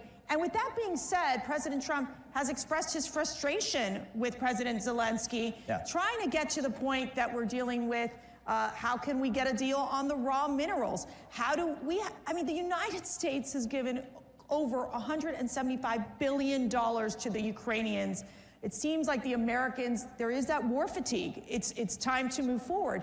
How are we going to get Zelenskyy, President Zelenskyy, to cooperate? Yeah. Well, so first, and this is the part that the media just wants to ignore, it was Zelenskyy last September, as part of his victory plan, it was Zelenskyy that proposed, hey, let's go into a partnership together. Right. If the United States will invest in us, we have aluminum, we have gallium, we have tritium, we have all of these rare earth minerals that the modern economy needs. A lot of them are not fully developed. They need investment. President Trump's a deal maker. And so now President Trump proposes the deal, and sent our Treasury Secretary all the way out to Kyiv to propose it, and then we get this rhetoric in the media. Well, look, here's the bottom line. President Zelenskyy is going to sign that deal. And you will see that in the very short term. And that is good for Ukraine. What better could you have for Ukraine than to be in an economic partnership with the United States, number one? What better could you have for Ukraine to stop the killing, number two? And you know what? We have an obligation to you all, the American taxpayer, to recoup the hundreds of billions of dollars that have been invested in this war. Because you know what? You know what Europe's contributions are? Europe's contributions are in the form of loans. And they're often paid back on the interest, by the interest on Russian assets that have been frozen. So Europe gets paid back, but the American people don't? I don't think so, right? And so that's the deal that we're putting in place that's good for everyone. And yes, you have to talk to the Russian side to understand how we're going to get both sides to the table. And that's what we're doing. Look, this is the common sense presidency. This is the presidency of peace. He's going to end the war in Europe. He is going to end the wars in the Middle East. He is going to reinvest the United States and our leadership in our own hemisphere, from the Arctic to the border to Panama, all the way down to our good friends in Argentina with Milei that you saw yesterday. And you know what? By the end of this all, we're going to have the Nobel Peace Prize sitting next to the name of Donald J. Trump. And who opposes peace? How do the Democrats oppose peace? You bring up a great question, which is who opposes peace? Yet you've seen the European leaders under President Macron trying to bring the Europeans together in dealing with the Russian and Ukraine situation. They have been unable to move the ball forward. How are we going to bring our European leaders on board? Well, President, and all the other narrative you have in the media is, well, we're not consulting with our allies in Europe. President Trump has talked to Macron twice last week. He's coming here Monday. The Prime Minister of Britain is coming here next Thursday. We are engaging all of our European allies, absolutely. The NATO Secretary General and I just spoke. You establish peace through strength. And we have been demanding that the Europeans step up and contribute to their own defense. And as of now, a third of our NATO allies still are not contributing the minimum, which is 2% of their GDP that they committed to a year ago, or I'm sorry, 10 years ago. So that's unacceptable. And if, the Europeans want to take a bigger role in their own security, that falls in line with America First principles as far as I'm concerned, as far as President Trump's concerned. So, you know what? He's kind of rattled their cage a bit. And now they're saying, suddenly they've found more. And they're coming to the table with more. Fine by us. We've only been asking for over a decade now. Shifting gears here to Iran. We've got Ambassador Mark Wallace with us, basically one of the biggest fighters in terms of ensuring that we can see change in Iran and leading the efforts incredibly here in the United States and across the globe. But I've got to ask you right now, What is this maximum pressure campaign going to look like in terms of Iran? How are we going to stop Iran from exporting terrorism into Israel and killing innocent lives? Well, first, thank God that Prime Minister Netanyahu, that Bibi did not listen to the Biden team and did not listen to Kamala Harris. And as a result of his leadership and Israel's leadership, Hezbollah in Iran is now decimated. I mean, the pager, beeper, and walkie-talkie operation is going to go down in history. And as a Green Beret, I appreciate a good covert operation. That was one of the greatest ones in history. So you have Hezbollah largely decapitated. You have a real opening in Lebanon that you haven't had in a generation. You have Assad gone in Syria. You have the axis of terror from Iran all the way to threaten our partners, Israel, essentially disrupted, and we need to keep our foot on their neck in that regard. And then from a maximum pressure campaign, the president just signed that executive order returning to maximum pressure to start keeping a foot on the neck of the Iranian economy. And look, just a few years ago, we were seeing that all of Iran's proxies were out of cash, that the Houthis, Hezbollah, Hamas, the militias in Iraq, none of them had the funds and the cash to continue their terror. We're going to get back to those policies that work, but key to it all is that Iran can never have a nuclear weapon. Yeah. And why does that matter to everyday Americans? Look, if Iran has a nuke, there's a real question of whether they're a rational actor. And they can take out our ally Israel, they can launch against the world, they will have that nuclear umbrella to launch these, all of these other attacks. They cannot have a nuclear weapon, and under President Trump's leadership, we will ensure that does not happen. Israel. We just got word from the Israeli Defense Forces that they have returned several bodies. This of the Bibas family, the two beautiful children, the redhead children, and what was supposed to be the body of Shara, the mother. Apparently, that doesn't seem to be the case. IDF is saying this is a serious violation of the ceasefire. What's your message, one, to the hostages, their families, from the United States, from President Trump, and two, how can we ensure that we bring all those hostages back home? My message, President Trump's message to those families is we are with you. His heart breaks and he is horrified by these scenes coming out. And if anyone thinks that Hamas is some type of quasi-benevolent, not so bad, kind of something less than the just despicable terrorists that they are, what more convincing do you need? Hamas is of the worst kinds of terrorist groups out there. They are no different than ISIS. They are no different than Al-Qaeda, and they absolutely must be destroyed. And only under his leadership, remember the Biden administration was trying to do some type of deal. They were obsessed with a ceasefire, but their approach was concession after concession after concession and putting more pressure on Israel than they did on Hamas. Only when President Trump came in and said, look, there will be all hell to pay, the credible threat that only he can deliver, did we see this deal come into place, still under Biden. And we saw our people starting to come out, including 2 Americans, with more to go. So this is only happening because of this election. These are the kind of consequences this election has had.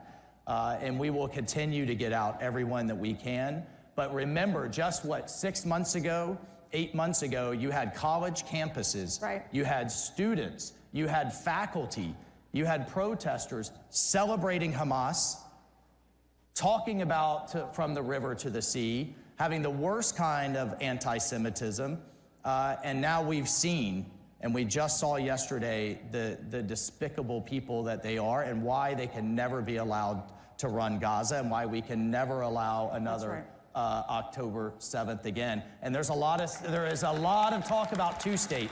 You know who doesn't want a two-state? Who will never allow a two-state? Hamas. And this is why they can never, they just cannot exist going forward. China is one of our biggest threats. We have seen how China has infiltrated our institutions, has brought fentanyl into the United States, has stolen our intellectual property, have basically made so many deals with many Latin American countries, African countries. They're trying to be strategic in ensuring that the U.S. does not get involved in some of these regions. This has significantly changed under President Trump. Walk us through how we're going to deal with this threat of China. Well, remember, President Trump is who pivoted us, pivoted the whole national security apparatus back in 2017 and 2018 to deal with the threat and the competition that China is. But he firmly believes we can win this economically, we can win this through our supply chains, we can win this through our markets and fair trade deals, and at the same time rebuilding our great military under, how about our Defense Secretary Pete Hegseth, right? Getting them focused on being the most lethal and most badass military in the world and projecting that strength.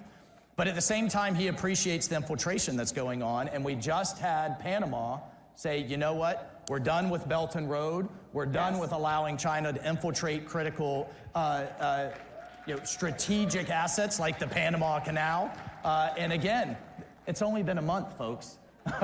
Yeah, we've still got it. We told the president, you said, you know, you have a full 4 years. We don't have to get it all done in 4 weeks. And just final thing, because you mentioned fentanyl.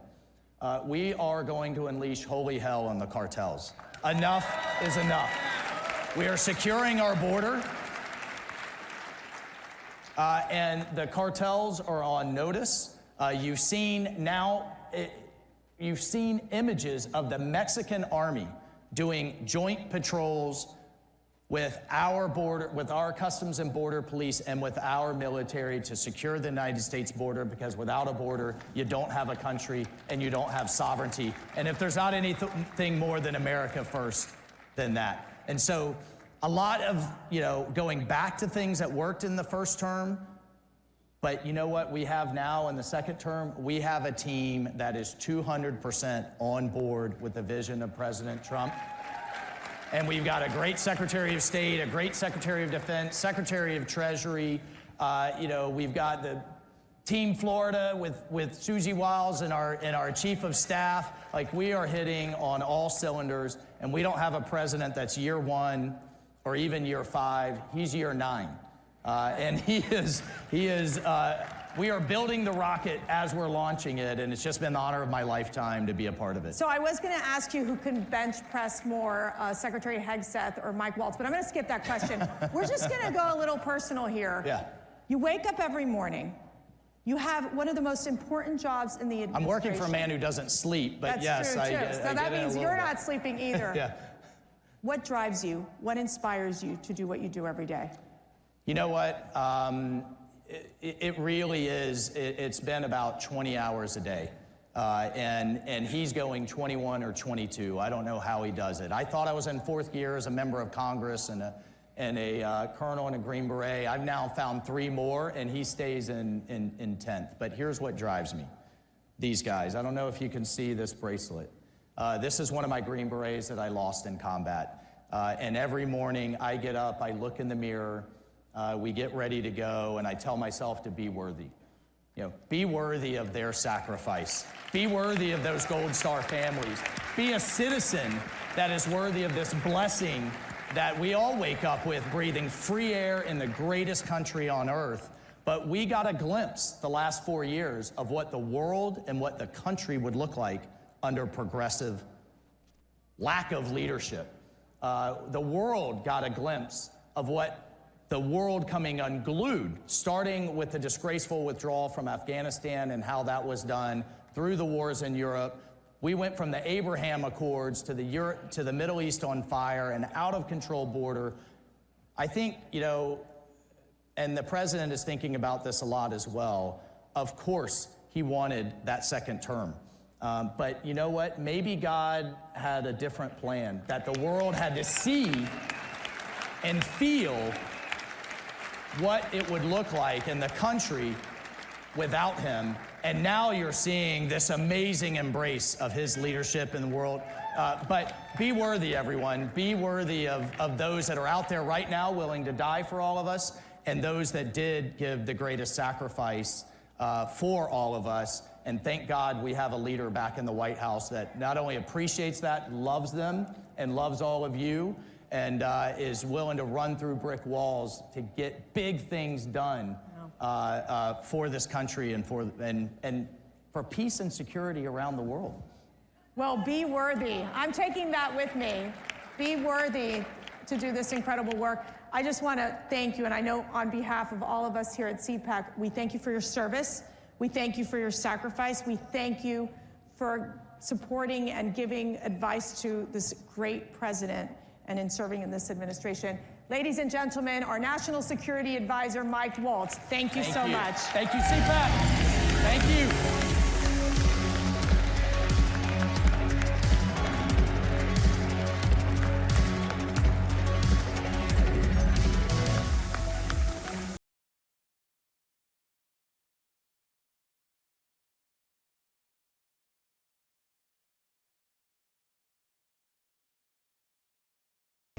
The 47th President of the United States of America. And, you know, I wouldn't say Fox has been exactly perfect. Fox has been a big difference of Fox between now and what it was 4 years ago, as you know.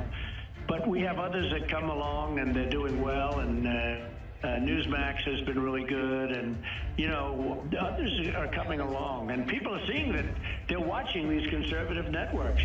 President Trump is right. That's why millions of Americans are tuning into Newsmax for the real news they can trust. Live with you from CPAC. I can't hear you. Am a MAGA war room posse deplorable? Everybody's here. We the people, all united. Days of thunder. That's where the news is. Every institution today is under attack.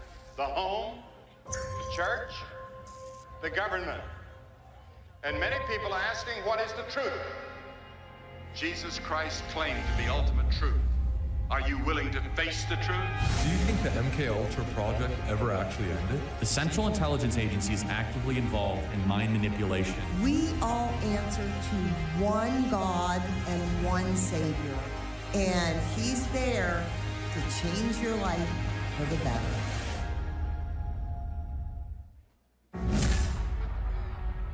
During my second term, we will fight for Alaska like never before. I'm excited about what we can do with President Trump in the office. We'll work together to provide affordable energy to Alaska and allies all over the world. More investment, more certainty, production, more exploration. Thank you to everyone in Alaska, and thank you to your great governor. I look forward to a long and enduring future relationship. Drill, baby, drill. Hey there, scan your QR code on your badge so that you can view the agenda. Check out our membership circles and learn more about our centers. Ladies and gentlemen, please welcome CEO of MyPillow, Mike Lindell.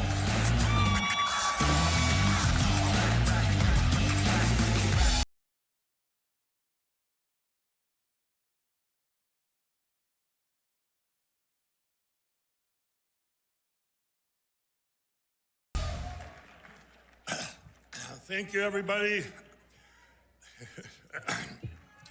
When I wrote the book that you all received, What Are the Odds from Crack Addict to CEO, I used mathematical odds to prove that God exists. We all have things that happen to us all the time that we say, wow, that's a 1 in a million, or maybe that's a 1 in a billion, or things that we say, that's impossible. Well, when do we put them all together and say it has to be a miracle?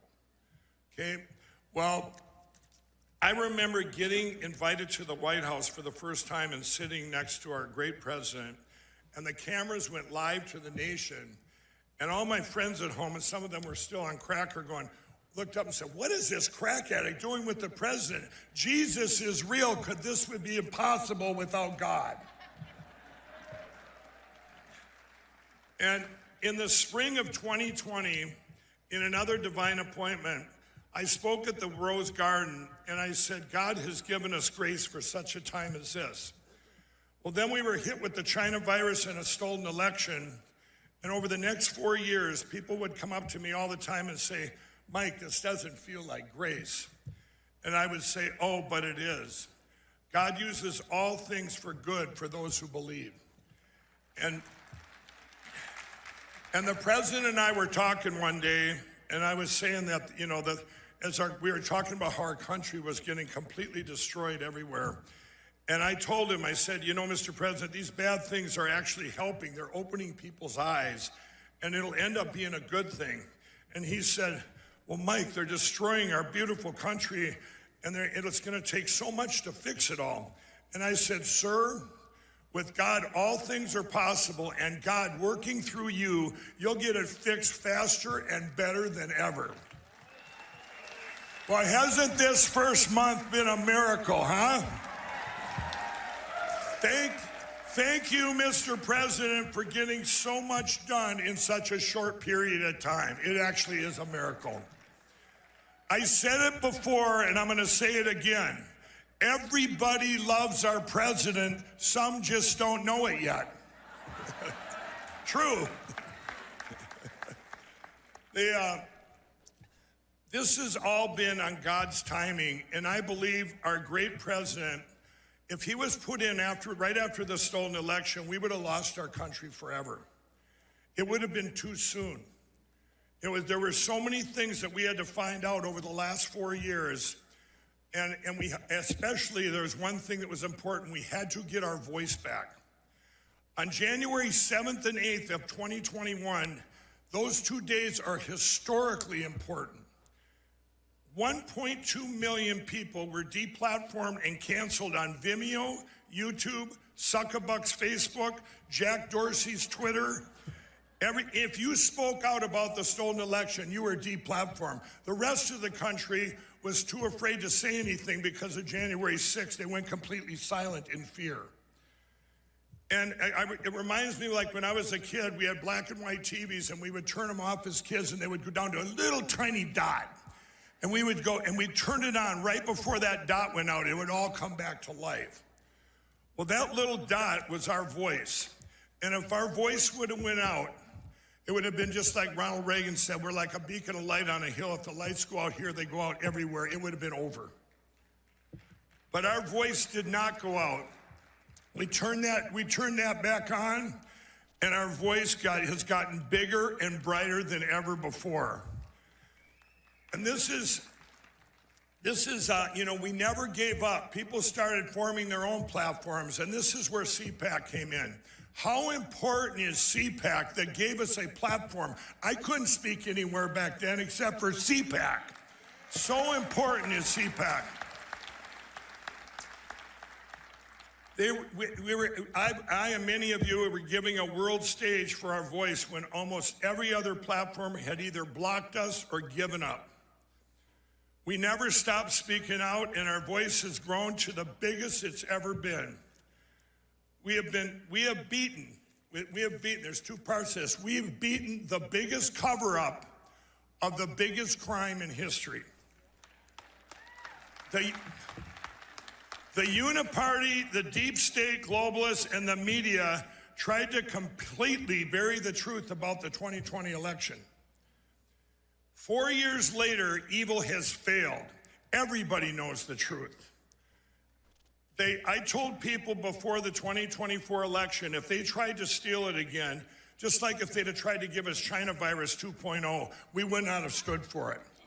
We would have said, open up those machines. Or we would have said, no, we're not going to sit out in snowbanks wearing masks and be banned from our own houses.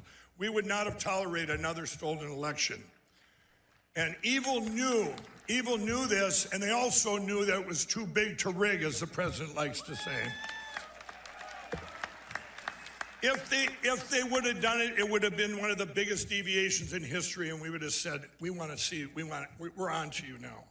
Well, that's their tool to steal elections. By the way, and the media will like this, the fake news, they did steal 4 senators and 9 congressmen that my teams know of in this last election, just so you all know that, okay? 132 countries have banned electronic voting machines, and they've done it for a reason. More than 100 countries have banned early voting and mail-in voting. The United States of America has the worst election platforms in the world. We now have to make elections great again. We need to go to paper ballots, hand-counted, same-day voting, precinct level, and voter ID just the way our great president wants us.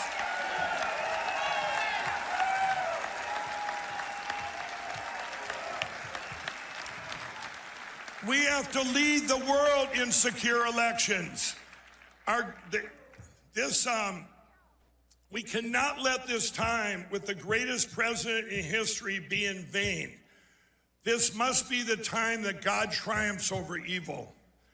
We have to have our voices stronger than ever, and we will never, ever stop until, with this critical timing, we have to get to paper ballots. We will never stop. We have to get there now.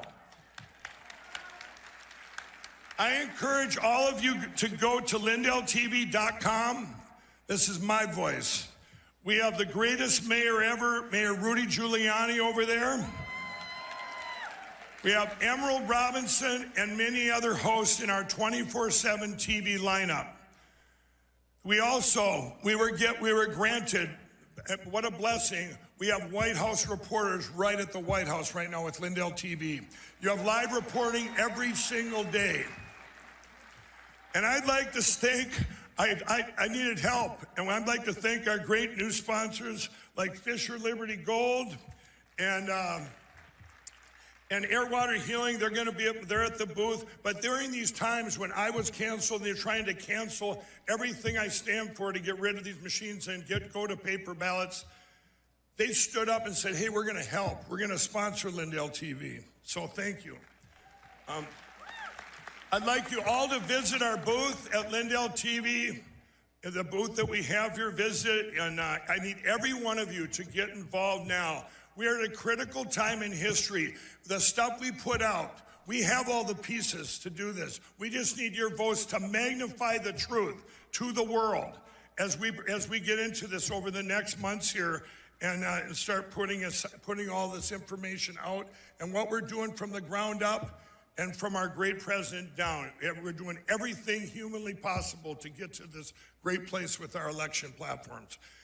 God gave us grace for such a time as this, and we are in the best times to be alive in history and the greatest revival for Jesus Christ ever. Thank you, and God bless you. Thank you all.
James, how are you, sir? Good to see you, Matt. I like those cufflinks. Thank you. They're very nice. Okay, so James, you were the Deputy Chief of Staff in the White House. There's a bunch of you guys that are Deputy Chiefs of Staff, and a bunch of them are going to be here. All the President's men are going to be here at CPAC, so it's really exciting. Tell us about your specific role in the White House. We were talking about this last night. Tell us about the various departments that you oversee inside the White House. Yeah, I really oversee the external portfolio of the White House. There's three main components to that. We have our Office of Legislative Affairs, which obviously is really the president's lobbying arm on Capitol Hill. We have the Office of Political Affairs, which is just the political operations that come from the White House and run externally, of course. And then the Office of Intergovernmental Affairs, which deals with interplay between federal, state, and local governments and tribal governments. Okay, so we're seeing right now, in terms of a pace from President Trump, I mean, the amount of executive orders, I think I saw somebody say that there are more executive orders we've seen President Trump sign than there are primetime viewers on CNN, right? Like, but we're seeing the level of action is just incredible, right? Like, it's rapid fire, lots of different action out there. I'll tell you, the person that I think would really, and I know a little bit of something about this because I work for Breitbart, that I think would be absolutely loving this is the one and only Andrew Breitbart. And at CPAC, of course, we got to give Andrew Breitbart a shout out because Andrew Breitbart was CPAC, right? But tell us what it's like in there in the White House every day. It seems like it's a pretty crazy, wild schedule, if you will. It's a frenetic pace for sure, but you know, the president has thought deeply about what he wants to accomplish in the time he was not in the White House, obviously. And he's been spending a lot of time planning and obviously asking his team to plan the actions that we've executed so far. So I get asked a lot, was all this planned? And you know, obviously new ideas come up every day, but a lot of it, if not most of it, was planned. He's thought deeply since he left the last time around, and he knows that he wants to accomplish a lot in a short period of time. So really, it's all of us just playing catch up with the president. It's great to have an energetic leader. He runs circles around all of us. He doesn't sleep. He works all the time, and he's really committed to making this time in office very useful for saving the country. I mean, he's just going to do what he said he was going to do, and that's it. All right, so James, one of the major departments you oversee is the political affairs, obviously. You were the political director for the Trump campaign. One of the reasons why we are where we are today is that President Trump was able to, in this last election in 2024, pull off arguably one of the greatest political transformations in the history of mankind. I mean, we are seeing, lifelong Democrats, frankly, vote for President Trump. A lot of black voters, Hispanic voters. I think I saw him put on his Truth Social recently a list of all the counties he flipped from Democrat control. Tell us, you're the nuts and bolts guy of how this happened, right? Like, so tell us, how did you guys pull this off from the Trump campaign? And then we'll get into how we hold it together, because I think it's important that we hold this together for the long term. But walk us through how you guys did it. Yeah, well, so they say success is where preparation meets opportunity, right? Obviously, we had a plan, but the plan primarily was to capitalize on opportunities that existed within these, different populations of voters that maybe have not traditionally voted Republican. We've really seen, the last 10 years, really since President Trump came into office, has been a slow-moving realignment politically. And a lot of significant demographic shifts are coming with that that are good for Republicans writ large if, really very simply, Trump voters can be converted into Republican voters. And that is, I think, the main thing that everyone has to focus on for the midterms and going forward. And I think the reason for that is issues. Good policy is good politics. President Trump is not like every Republican politician, as we all know, for the last several decades, particularly cuts against the mold of Washington. And I think that's really important. I think the number one thing, and just to put some stats on it, President Trump gained more popular votes than any Republican ever has. It was the first popular vote win. It was the first popular vote win for a Republican president in 20 years and the first non-incumbent since 1988. The House Republicans won more popular votes than they ever have, and he swept the Senate majority into office. And really, President Trump performs above all other Republicans. And that's because a lot of these voters that are with him have not come over to the party. And the way we solve for that going forward is to pass the agenda that he campaigned on. That's what they voted for. And I think that if we give the voters what they paid for with their vote, they will reward us with a long-term political realignment. One thing I like to point out is only because a lot of people say, well, presidents always lose the midterms. Often true, but not always. In the last 100 years, there's only 2 midterms where a president has added seats to both chambers of his party. One was 2002, and obviously that was post 9/11, kind of a unique time for our country, very patriotic, rallying around President Bush. And the other was 1934, which was after the New Deal passed. And that really set in motion a 100-year realignment of politics. And it came out of what they did. And I think that needs to be the model we're looking at, where we're not looking for incremental change, and we need our Republicans in Congress to help us with that. We need to look for big change. And I think if we enact big change, which the president campaigned on, we'll be rewarded politically for a long time. Couldn't agree more. So it feels like we have a different look. I've been doing this for a long time at Breitbart. I've been at Breitbart for 12 years. I've been reporting in the conservative movement for 15. It feels like the Republican Party is a different Republican Party now. And this is in large part thanks to President Trump and his endorsements. We've got new incoming exciting senators, people like Jim Banks from Indiana, who I think we heard from yesterday, Bernie Moreno from Ohio, Dave McCormick from Pennsylvania, Tim Sheehy from Montana. I mean, these are exciting young voices that are, 8 years ago, President Trump had a rough time of getting his cabinet through. This time around, he's actually beating with a smaller majority of his party, Barack Obama from 2009 when he was confirming his cabinet. The Trump's cabinet is almost all confirmed now. How has the party changed in a better way that is reflecting this transformation that we're talking about? Because it's bigger than Trump, I think. I think it's happening in the Senate, it's happening in the House, too. Absolutely. I mean, frankly, I think our Republicans in Congress are getting on board and seeing that we can do things differently. Look, with the cabinet, President Trump selected a cabinet that reflects the diversity of the coalition that swept him into office and the diversity of thought, and that was important to him. And we're grateful to our Republican senators for moving them through with, relatively little hiccups overall.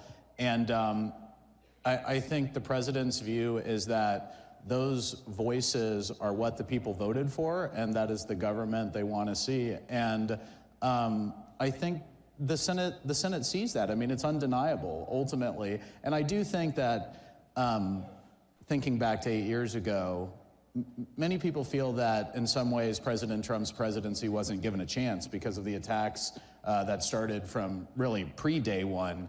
And I think they recognize how much time he has spent reflecting on his 4 years in office and how he has come through the greatest weaponization in history, all the things that we all know. I mean, nobody has undergone more challenges to get to an office than President Trump. And I think they're quite deferential to giving him the opportunity and the team he wants to not have that happen again. And despite those challenges in the first term, he had a historic presidency.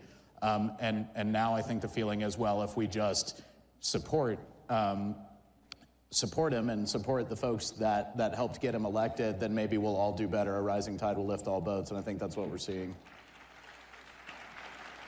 So, James, the big question is, the first major elections we're going to see in just a few short weeks here in Wisconsin. We have Wisconsin Supreme Court races coming up in April, the governor races and state level races later this year.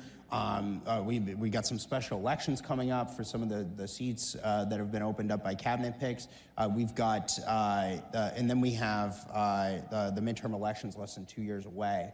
So how do you guys make sure that the political transformation we saw in November, those new voters, walk in beyond just that 1 year, that it isn't just a fleeting thing, that this is a lasting political realignment, similar to the 1934 one you're talking about in the FDR years? Yeah, I mean, it's not easy, that's for sure. The Wisconsin Supreme Court race, I've been looking at numbers there, and there's some folks getting involved for the conservative. That'll be challenging, I'll say. I mean, it'll be challenging because if you look at the data in Wisconsin, what carries President Trump is a group of voters who only vote when Trump is on the ballot. And the thing that we have to accomplish in all of these elections is getting that specific group of people. You know, there's super voters on both sides, but getting the people that are sort of with the Trump worldview, who aren't necessarily Republicans, but many of them, you know, would sort of consider themselves that now, is getting them to go to the polls when President Trump's not on the ballot and helping them understand that supports his worldview ultimately.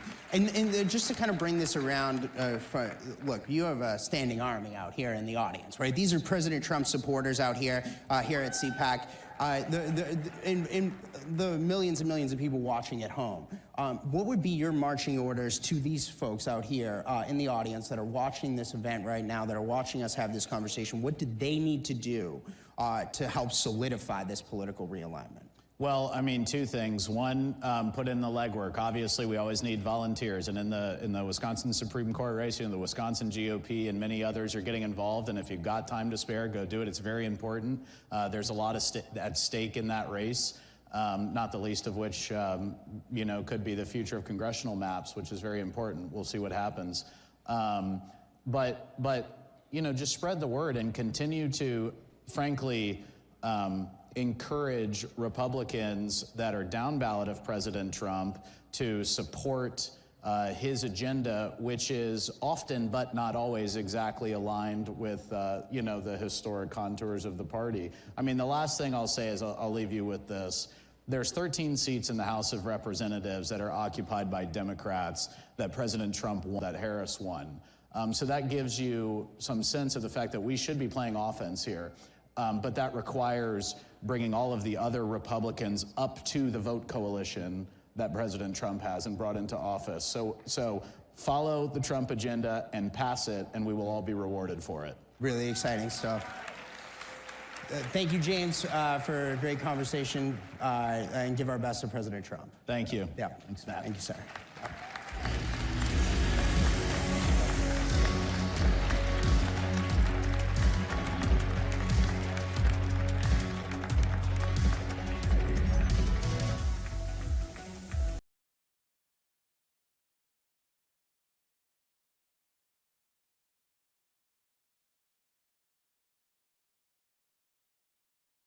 Ladies and gentlemen, it's time for Fannie, Letitia, and Jack, the Legal Evils. Please welcome Senior Fellow at Claremont Institute, John Eastman, and partner at Tactic Global, Barry Bennett.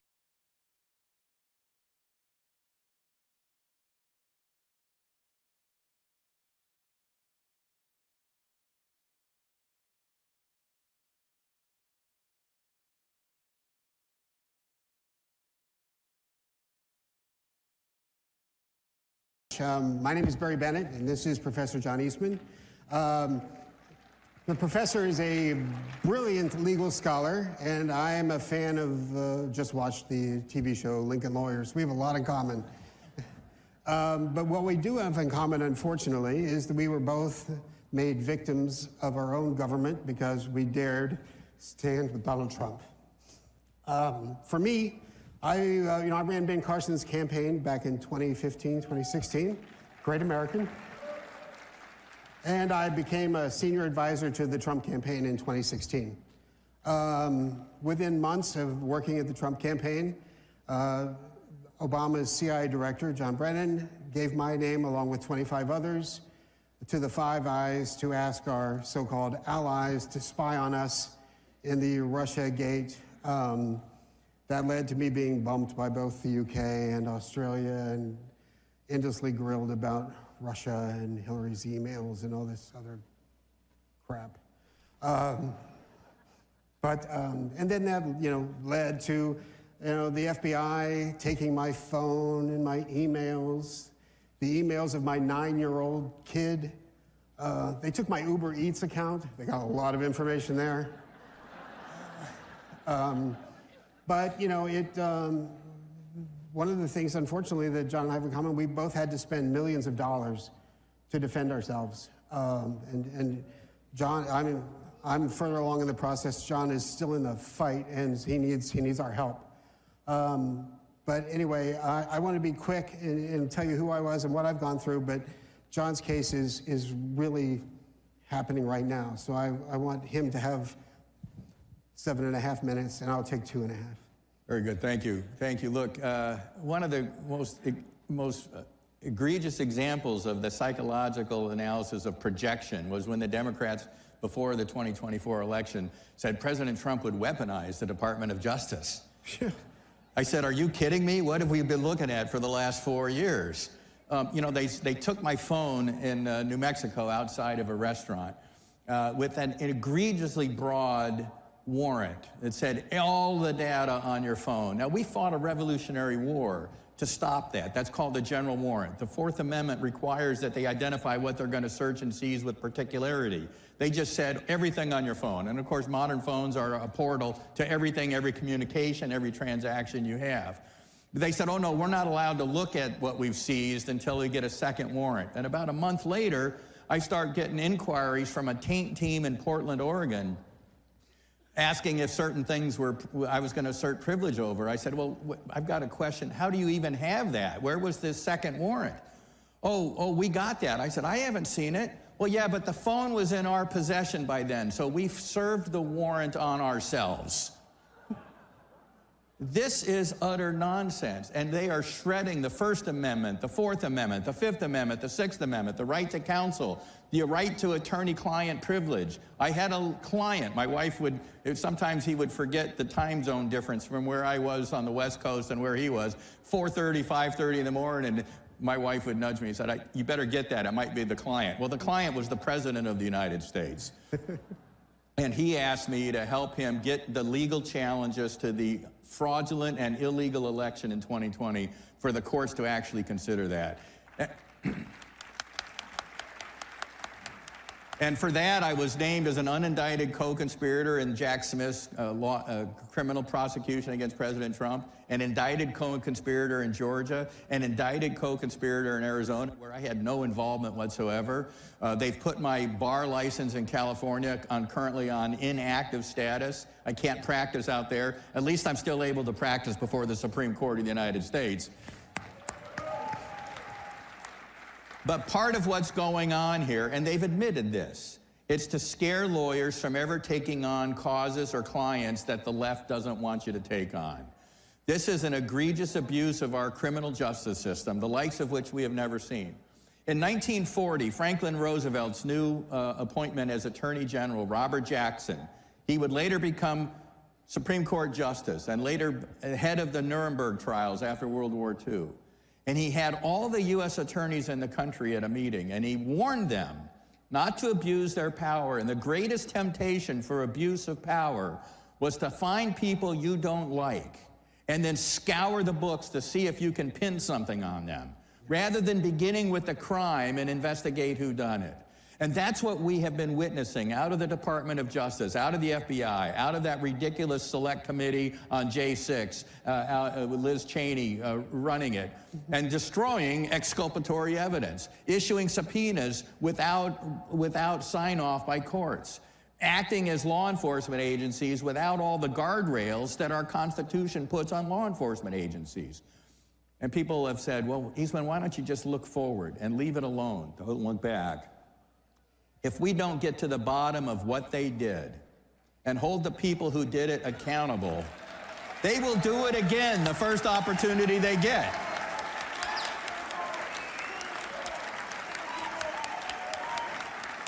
So I have been thrilled with all of President Trump's nominees, but I think the one that is going to be most relevant to this fight is the one that got confirmed yesterday, 51-48, Kash Patel. Because in my view, what we have been witnessing is a nationwide conspiracy to deprive political opponents of their constitutional rights to free speech, to assembly, the right to petition the government for redress of grievances. And if you don't hold people accountable for what they did for that, that's a federal felony, by the way. There's a group called States United Democracy Center. They filed the bar complaint against me in California. They're a rabid anti-Trump organization designed to go after all the lawyers that were trying to help Trump. They were the ones that were hired by the Attorney General of Arizona to prepare the prosecution memo for the electors and me and unindicted co-conspirator Trump in Arizona. And I've told media, I said, that's a little like hiring the fox to do the safety memo for your chicken coop. It's utter nonsense. And the people that are doing that need to be held accountable. And you know, if they spend some time in prison, maybe the next time they get power, they'll be a little bit hesitant about taking on this kind of lawfare against us. Amen. Amen. And we'll never get our privacy back. We may never get our reputations back, but this must not happen again. That's right. I teach at the Claremont Institute, our summer fellowship program, and I was teaching our John Marshall Fellows, young lawyers, when the indictment in Georgia came down, and everybody's phone starts going off, and they made fun of it at the end of the week when we did our big roasting. But the gentleman that roasted me then turned serious. And he said, what we saw here was an exhibition of courage, and courage is contagious. And then he said, if you think about the last line of our national anthem, it's not so much whether that flag was still waving, it's what kind of land it is waving over. Is it still the land of the free and the home of the brave, or is it now the land of the coward and the home of the slave? And ladies and gentlemen, I've got grandkids, and I'm not willing to hand them over to a land of the coward and the home of the slave. We fight this battle until we win permanently. We fight it every day. We fight it in the streets, we fight it in the courts, we fight it wherever we can, because our freedom is too precious to give up.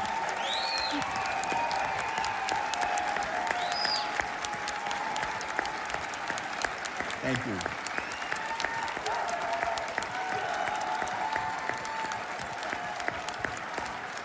You think about it, our founders pledged to each other their lives, and they meant it.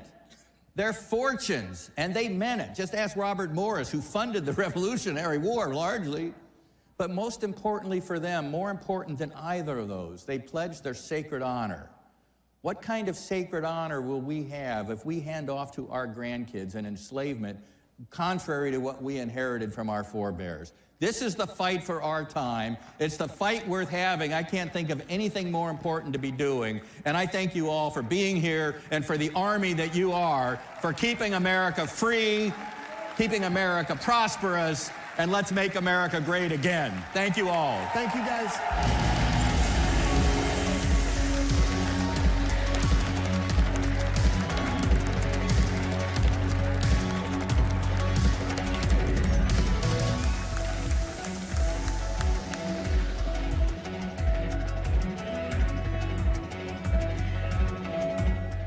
It's our America. We conquered it. We built it. Great values like honesty and fairness. Great courage. A great nation needs a free press. Newsmax is it. 30 million Americans regularly go to Newsmax when they really need to know. They watch Newsmax TV at home. On the free Newsmax app, they go to Newsmax.com. Start today. Newsmax is real news for real people. Wherever human freedom is under attack, in courtrooms, legislatures, and the public square, we stand ready to defend it. This is why Alliance Defending Freedom exists. Supreme Court victory for a Christian woman who was taken to court for standing firm in her beliefs. The First Amendment follows a golden rule. If we want to protect speech for ourselves, then we need to protect it for others. A video released this week by ADF International has attracted over 34 million views and even attracted comment from Elon Musk. It concerned a pair of Swiss parents who have had their child taken away from them because they objected to her gender transition. We're not just here to stop the erosion of liberty for this moment alone. We are here to keep the door open for the gospel. And when the gospel does its work, truth doesn't just hold its ground. It advances.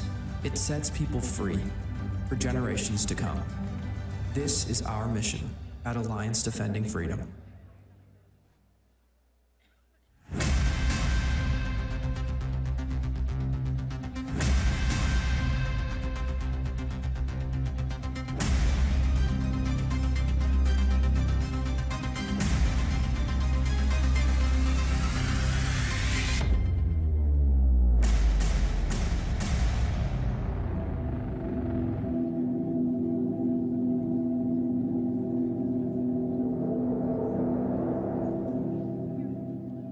Hey, it's Matt Schlapp with CPAC. You know, we've had a huge problem in this country with election fraud. But at CPAC, that's not a problem. Our only problem is getting each and every one of you to vote. So look at your badge. You have a number on that badge. And get your phone out and vote on all the issues that matter. And my guess is you probably like what Trump's doing as well. And we'll have the results for you very soon. Before the cabinet room, you saw Donald Trump's next cabinet make waves at CPAC.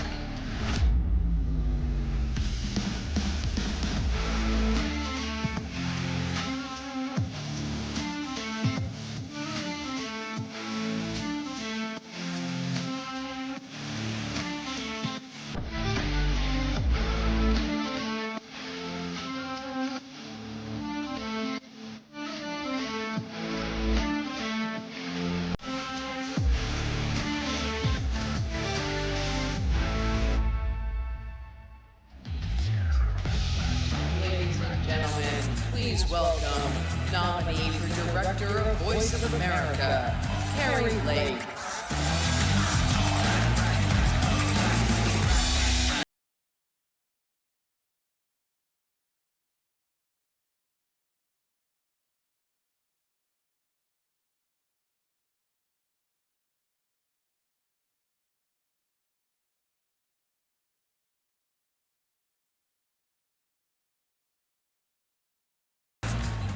I gotta take this in. You guys look phenomenal. You look great. I know why. We're all sleeping better, aren't we? How many of you are sleeping so much better since January 20th? I curl up every night with the sweetest dreams, and watching what President Trump has accomplished and done in 1 month is so incredible. Every day feels like Christmas Day, and every night feels like New Year's Eve. We got something to celebrate. And I want to thank Matt and Mercy for bringing us all together to celebrate this amazing month that we've had. Hasn't it been great? It's been wonderful. You know, a lot of you know about my life in politics, but before that, I had a 30-year career as an award-winning journalist. I was the voice of Arizona. If you're from Arizona, you know that. And I walked away from a very high-paying job in the corporate news during COVID-19 because I just wasn't willing to lie to the public. We had such lies going out toward the public, and I had to ask myself the question, was this huge paycheck that I was earning worth the cost of my soul? And the answer was no. And that is a question that a lot of people in the media right now and the bureaucrats in DC should be asking themselves at this moment. How much is the paycheck? How much is the money worth it? I'm very, very cynical when it comes to the government. It's just how I was raised. I grew up with Ronald Reagan as my president. Anybody else as a kid have Ronald Reagan? And remember his warning? His warning was the 9 most terrifying words in the English language are, "I'm from the government and I'm here to help." And boy, was he right. But now the tables have been turned. And the 9 most terrifying words for the government are, "We're from Doge and we're here to audit you."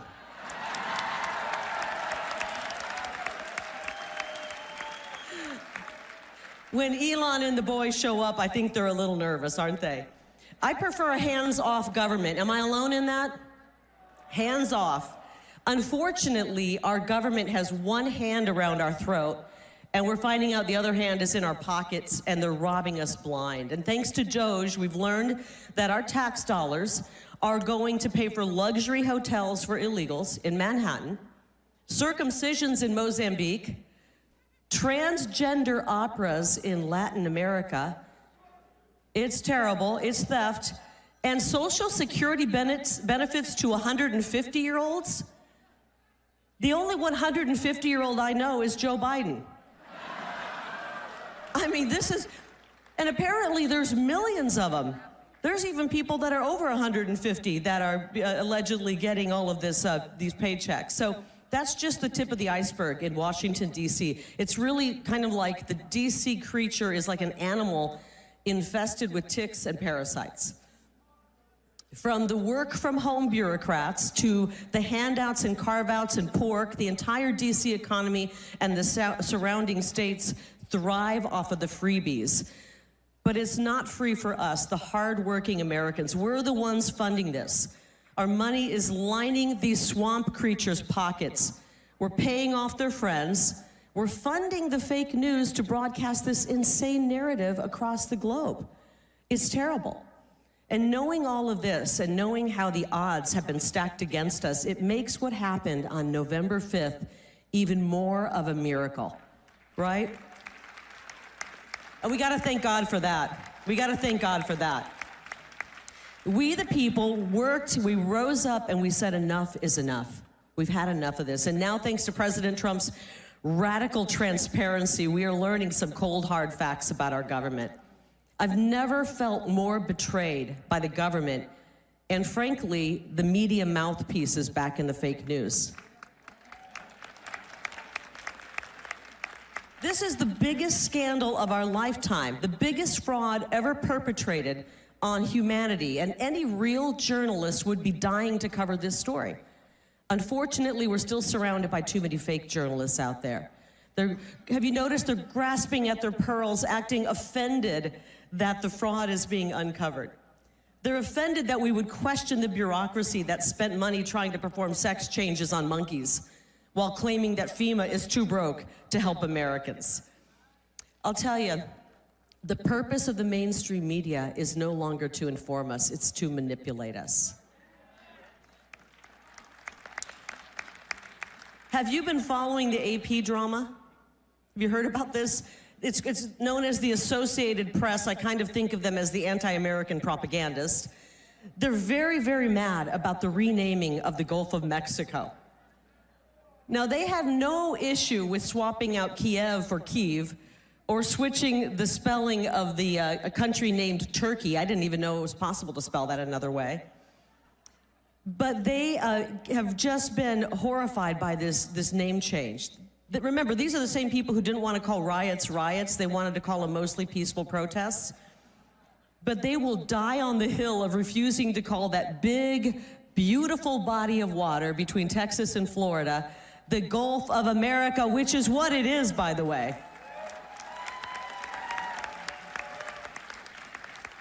And don't get them wrong. They are not making some big principled journalistic stand. It's just fake controversy by a bunch of fake journalists. Where was the AP? And I don't know if they're back there. Where were you, AP, when moms and dads were losing their jobs for refusing to get the untested COVID shot? Where were they? It was crickets. Where were they when moms had to cover their babies' faces with masks? They weren't covering that. Where were they when the boys were in the locker rooms with girls? You know what they were doing? They were actually siding with the people who were perpetuating that insanity on us. They're criminal. They are. They still pretend the 2020 election was the most secure election in all of history. They never even questioned the impossibility. It's impossible that Joe Biden got 81 million votes. They're still sticking to, you gotta give them credit, they're still sticking to their story. But what kind of journalist supports the hiding of 40,000 hours of video footage so that we can see for ourselves what really happened on January 6th? I still wanna see that. Don't you wanna see that video?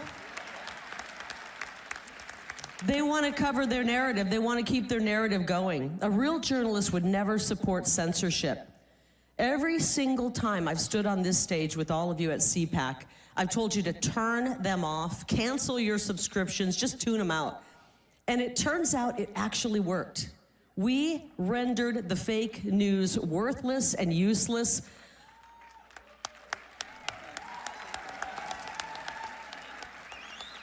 only to find out that our government has been propping them up, keeping them alive with tens of millions of dollars of our tax money. It is absolutely sick. They propped them up. So the mainstream media is really just kind of a zombie media right now. There are a bunch of zombie media outlets who can only make payroll if our government funnels millions of dollars to them. It's obscene. Last week, these media zombies mulled around the idea of boycotting covering the White House to support the AP. Did you hear about their idea?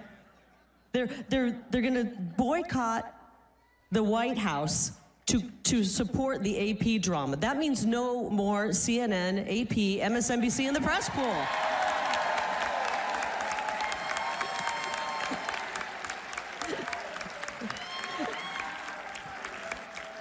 I've got a message for the fake news. Don't threaten us with a good time. We will not miss your stupid questions, okay? Real journalists recognize it is a privilege to cover this moment in American history. It's a privilege. We are witnessing the return of our government to we the people. It is a historic moment with monumental consequences for America and the entire world. It's a golden age in America, and damn it, we deserve a golden age in journalism. And that is why I'm honored that President Trump has appointed me to lead the voice of America. VOA has been telling America's story to the world for 83 years this Monday. Now, sometimes the coverage has been incredible, and sometimes it's been pitiful.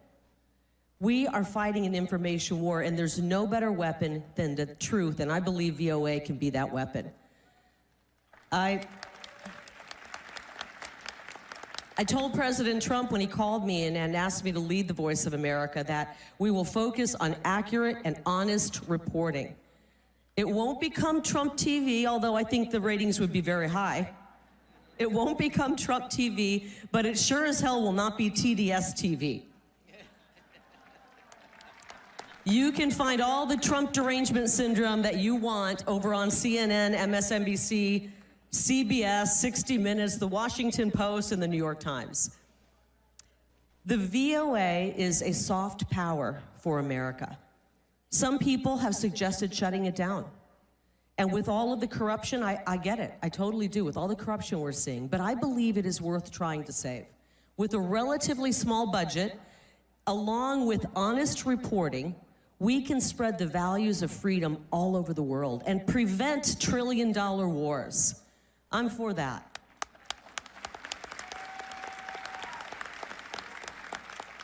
So as I transition to this next chapter in my life, can we still say the word transition, by the way, or has the woke mob ruined another word for us? There is still unfinished business that I have in my beloved Arizona.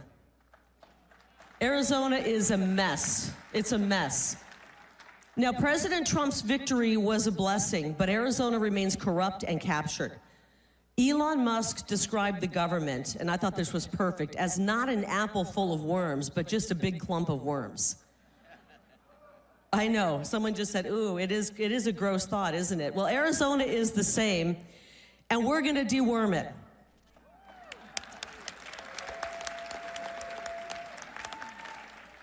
For the past 4 years, we have been in a fight, fight, fight mode.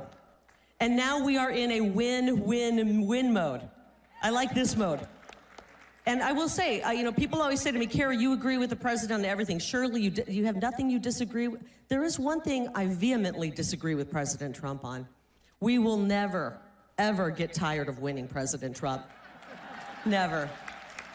So CPAC, are you willing to go to work to help President Trump reclaim America? We gotta work. Let's do it. This guy's ready. Let's do it. We're gonna work so we can continue to win. I love you, CPAC. Thank you for the opportunity, and God bless each and every one of you.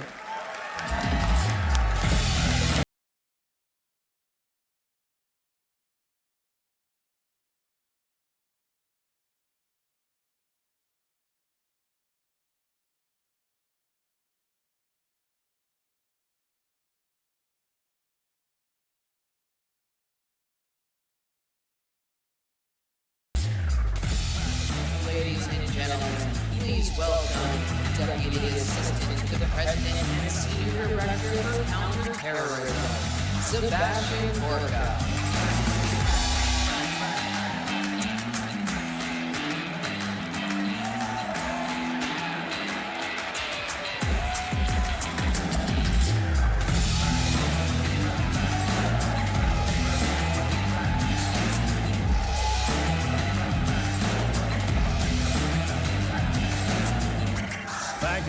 Thank you, guys. At ease. At ease. What a firebrand that is. She doesn't need to be director of the Voice of America. She is the Voice of America. Let's hear it for Kari Lake.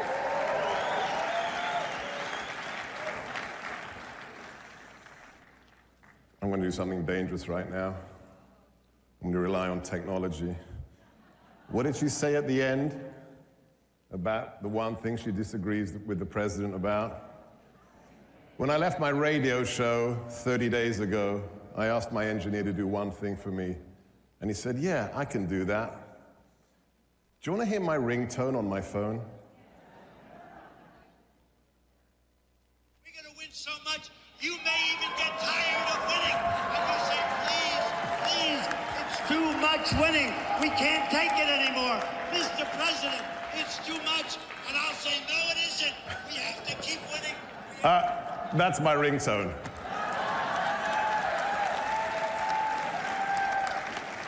Before I talk about counterterrorism in the last 31 days in American history, can I just use that little technological moment to demand of everyone here and everyone watching that loves America, would you just please take a moment and celebrate? You did it! You made it possible to take back the Republic. Think of what we did. I thought if we're gonna win, if the boss comes back, it's gonna be insanity. It's gonna be protest, the pink pussy hat cat, insanity. Where are they? Where are they? We crushed them, the Patriots. 77 million. I'm going to tell you, I've got two stories to tell you. That's what I'm going to do today. No big speeches, talking points, two stories. One on how much we're winning, and then one about what it's like to work for President Trump. I was in Yale yesterday. The belly of the beast. And I went there to give a speech on counterterrorism and artificial intelligence. And next to me were two panelists. I won't mention their names, but they're not of the 77 million, okay? One of them was an Obama appointee, okay? I spent the last 8 years, because I love America, because I chose America, because I am a legal immigrant to the United States. Me and Elon Musk, me and the First Lady, we chose this country. And for the last 8 years, they called people like me, who voted for President Trump, who worked for President Trump, fascists, Nazis, white supremacists. For 8 years. I kind of at the end, you just laugh about it. Yesterday, my fellow panelists at Yale, the whole time they kept saying, as Dr. Gorka just said, well, that's interesting. I went from being a Nazi to being Dr. Gorka, and as he just said, they've surrendered because we won so bigly.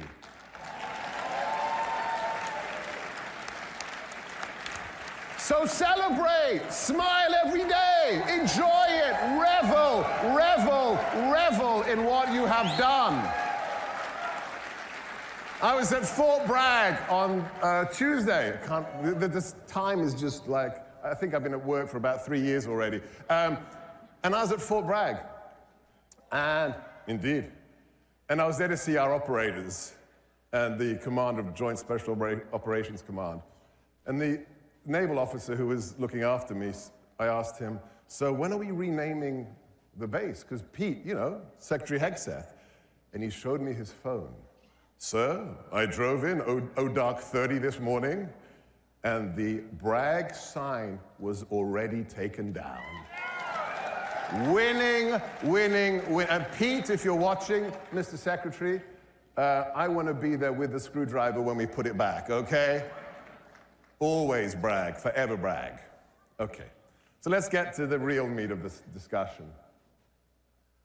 Wherever I go, I do a lot of public speaking, at least I used to, before I'm in a skiff for 12 hours a day working for the greatest national security advisor ever. Another Green Beret, oh my gosh, how cool is that? Mike Waltz is the first Congressman Green Beret national security advisor. But wherever I used to go to speak publicly, I was always asked the same question. Wherever I was in America, whoever the audience was, whatever the topic they gave me, sooner or later, they always asked the same question. What's he really like? What's President Trump really like? Well, let me tell you a story of what he's really like. Second Thursday of the new Trump administration, we're less than 10 days in. National Security Advisor Waltz and myself and a military member of my team on the National Security Council are waiting to see the president to tell him something rather shocking. We walk into the Oval Office, we present, this is all declassified now, you can read about it, there's a big article in the Daily Mail. We presented him a map and some intelligence intercepts. And we said, Mr. President, there is an ISIS terrorist enclave, a cave complex in northern Somalia, which our government has been surveilling for more than a year and a half. And the president looked at me and Mike and said, what do you mean? We've been watching jihadis. And Mike said, well, yes, the former administration and Joe Biden didn't want to kill them. President Trump looks up from the Resolute desk and said, kill them.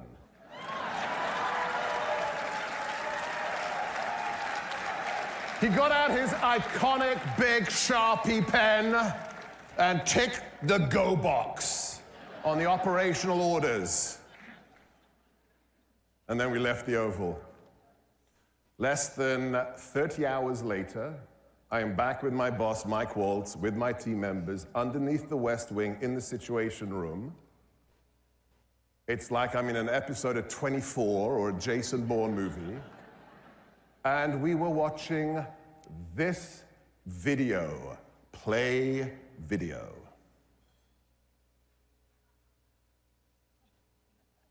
Now this was classified as I was watching it at the highest level. That is a leader of ISIS, responsible for training, recruiting, financing, and deploying jihadis across the world to kill Americans and our friends and allies. Hiding out in a massive cave complex in northern Somalia. We are watching this live, but remember, ladies and gentlemen, this is not a movie. This is real life, and this is what President Trump did to him.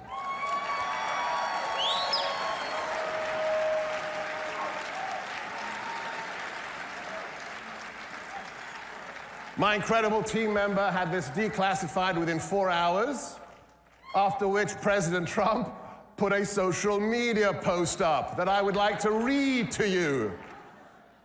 Last line, ladies and gentlemen, the message to ISIS and all others who would attack Americans is that we will find you and we will kill you.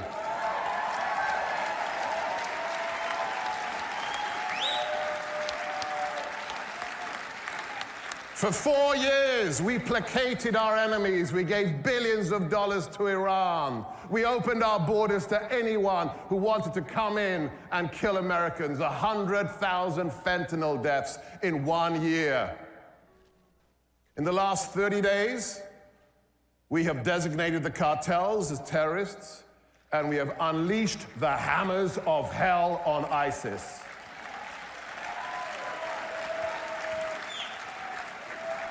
So, all I want to say to you is President Trump's only motivation, the one he communicates to his National Security Advisor, Mike Waltz, and to the whole team in the White House is protect America. And that is exactly what we are doing. Whether you voted for him or not is irrelevant. He is such a patriot. He wants you to be safe, and he wants you to prosper. That's the real Donald Trump. So, please keep the president in your prayers, his family, but also smile and be happy. You won. All right, guys.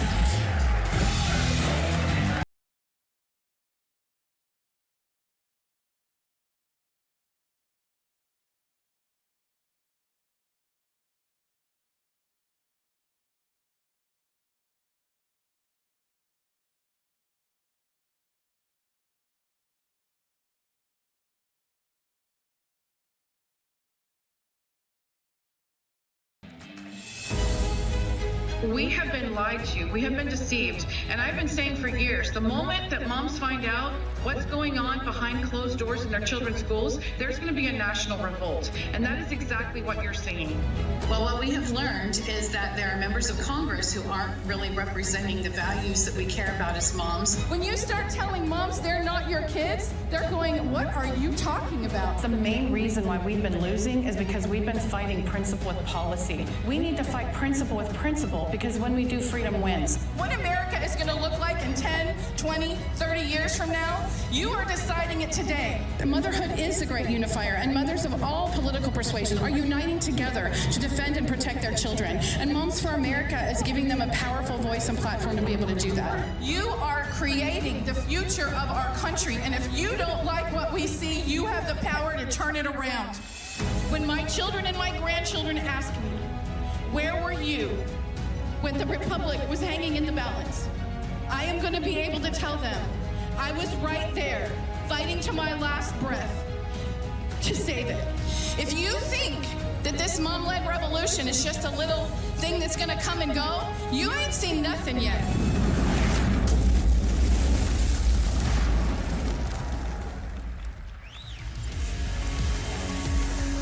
Ladies and gentlemen, please welcome President and founder, Moms for America, Kimberly Fletcher.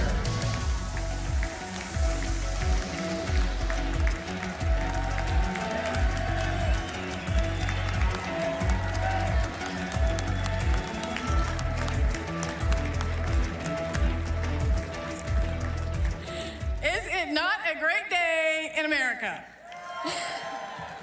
So I am so excited to be here with you guys when we're happy, because it really was really close to being really, really terrible.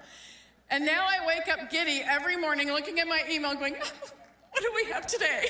It's awesome. But there's some things that we definitely should be celebrating. The confirmations, the gulag has been opened, the pardons have been done. Women are women again. And I was so honored and thrilled to be with the president and 47 of our moms and their daughters when he signed that, we should not have to say historic, executive order protecting women's sports and our safe spaces.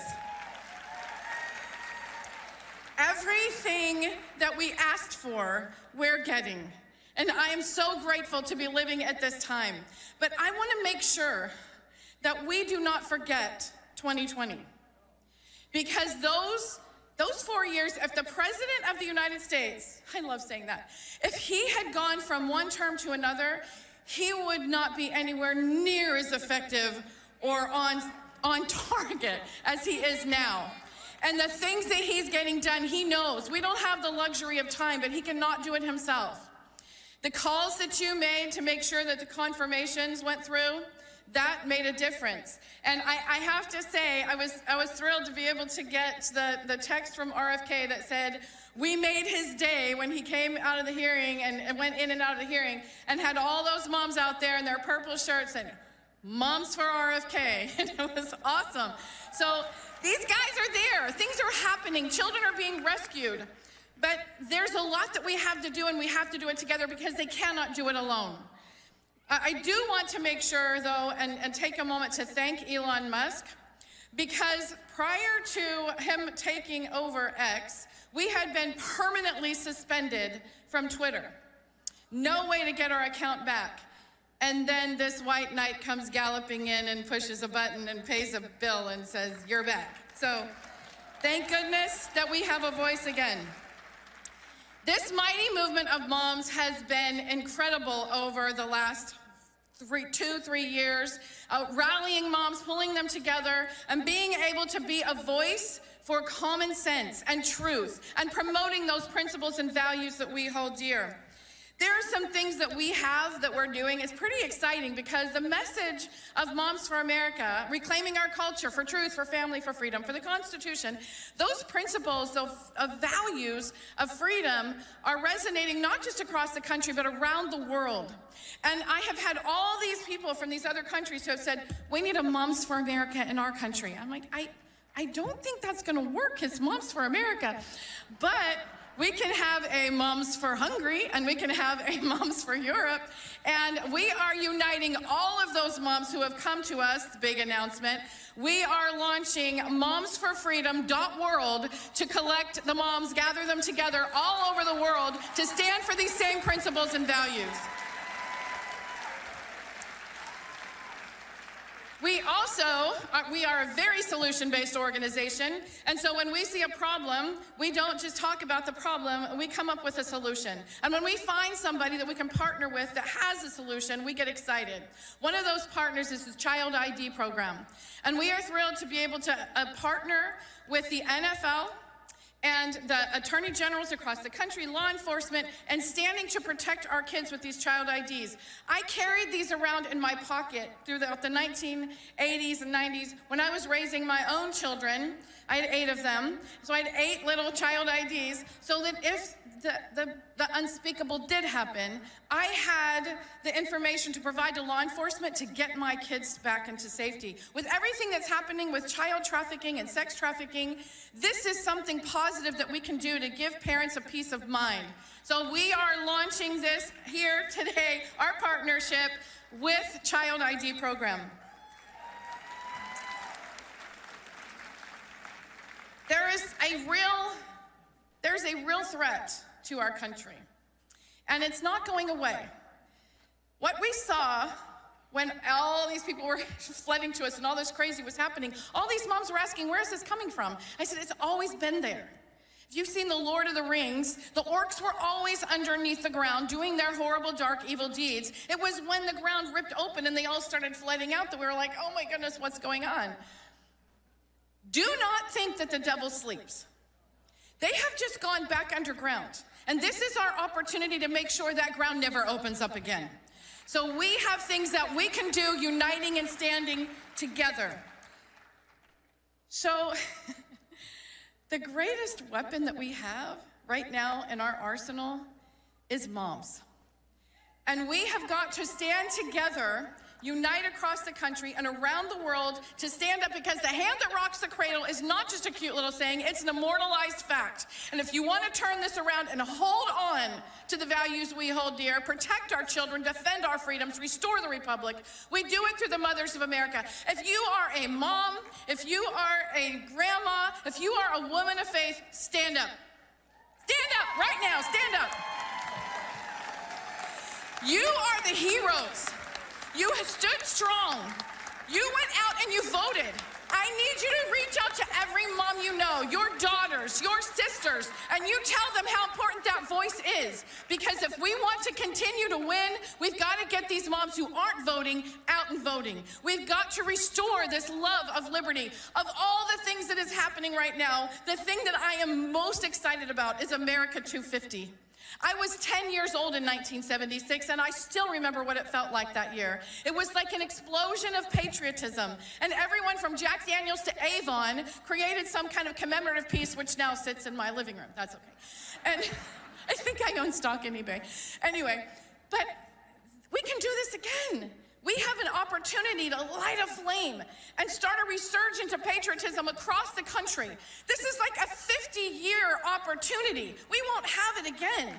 We need to share the story of America. We need to be celebrating everything that makes us unique and exceptional, because the world, I can tell you, as I'm talking around the world to these different countries, these people are coming and saying, we're looking to you. And I just spoke in Europe at Make Europe Great Again. And what every single representative from those countries said was, now we have hope. It is changing around the world. So I have some really good news. If you want to join this mom movement, we encourage you to do so. Come to momsforamerica.us. You can get on your phones right now and text MOMS to 53445 and be a part of this mighty movement of moms, because I'm going to tell you what. We have the Air Force. We have the Space Force. And now we got the Mom Force. And we're not done. Thank you.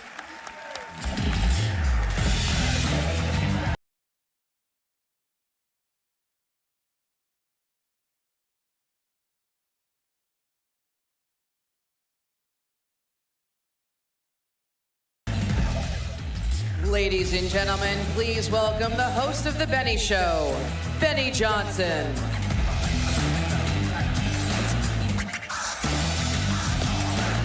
What's going on, CPAC? Woo! What's happening? Welcome to the golden era. Look at these crazy Australians. Who let them in? They're from Australia. They escaped the concentration camps in Australia. It's amazing. The COVID camps, they got out. Good for them. Way to go. We're going to save Australia. But we're having a great time saving America, are we not? Let's frickin' go. Yes. CPAC, I'm so proud of you, by the way. Can we give you, can you give yourself a hand? This is what CPAC looked like in 2020 versus 2025, right up here. Check it out. Oh, yes, baby. Oh, yeah. We call that a glow up on the internet. Who's more in favor of the chainsaw than the warmonger? Yes. I'm allowed to show this because Mercedes Schlapp tweeted it, okay? All right? I freaking love them. Matt and Mercedes doing an unbelievable job, all right? Capturing the energy of the moment. That was so awesome with Elon.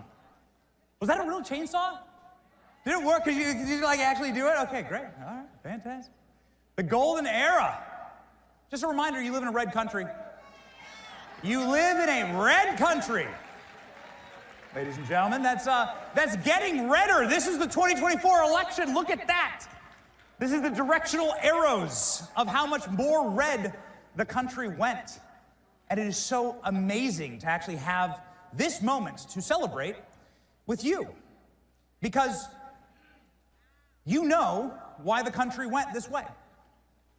The country went this way because we finally had a candidate that kept his promises. And here's a big one that was made at CPAC 10 years ago. From our boy, Donald Trump, standing right on this stage, right in this location. And Donald Trump said something remarkable. Check this out. This is a 10-year-old clip.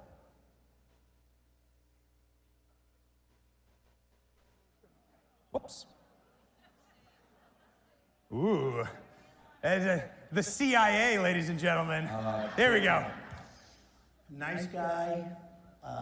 Got a lot of problems coming up, in my opinion, with the famous island with Jeffrey Epstein. A lot of problems. Ooh. Donald Trump. Is there a way to play that clip from the beginning? Can we do it one more time? Let's go. Bill Clinton. Nice guy. Got a lot of problems coming up, in my opinion, with the famous island with Jeffrey Epstein. A lot of problems. Ladies and gentlemen, you can tell that Sean didn't even know what to say there, right? He's like, whoa. Donald Trump was ahead of his time. Donald Trump made a promise that he was going to fix the predators inside of our government. He was going to start exposing them, starting with Bill Clinton. And who do we have now as our Attorney General? Pam Bondi, the woman who made it punishable by death to go after a child in the state of Florida. Pam Bondi, and as of yesterday, Kash Patel, the man who has promised to expose the entire Epstein list. Woo, baby, we are cooking. You know who are the most scared people in America right now? Right there. There you go. Oh, yes. We're going to have some fun. You want to know? This is why they tried to lock up our boy, okay?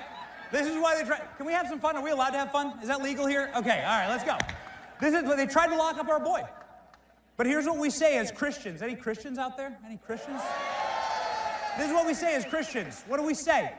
We say what man intended for evil, God intended for good. They tried to lock up our boy, but what they ended up giving him was a rap album. The hottest banger of the summer. Rappers actually got this tattooed on them. When I saw them making murals of it, I knew it was game over. Okay? It's game over. Who knows somebody with a Donald Trump mugshot t-shirt? Who knows somebody with a Donald Trump mugshot tattoo? Trump's got the mugshot hanging in the White House. That's what you call a backfire, all right? What happened to the, speaking of murals, what happened to the Kamala murals? Oh, I'm sorry, Kamala.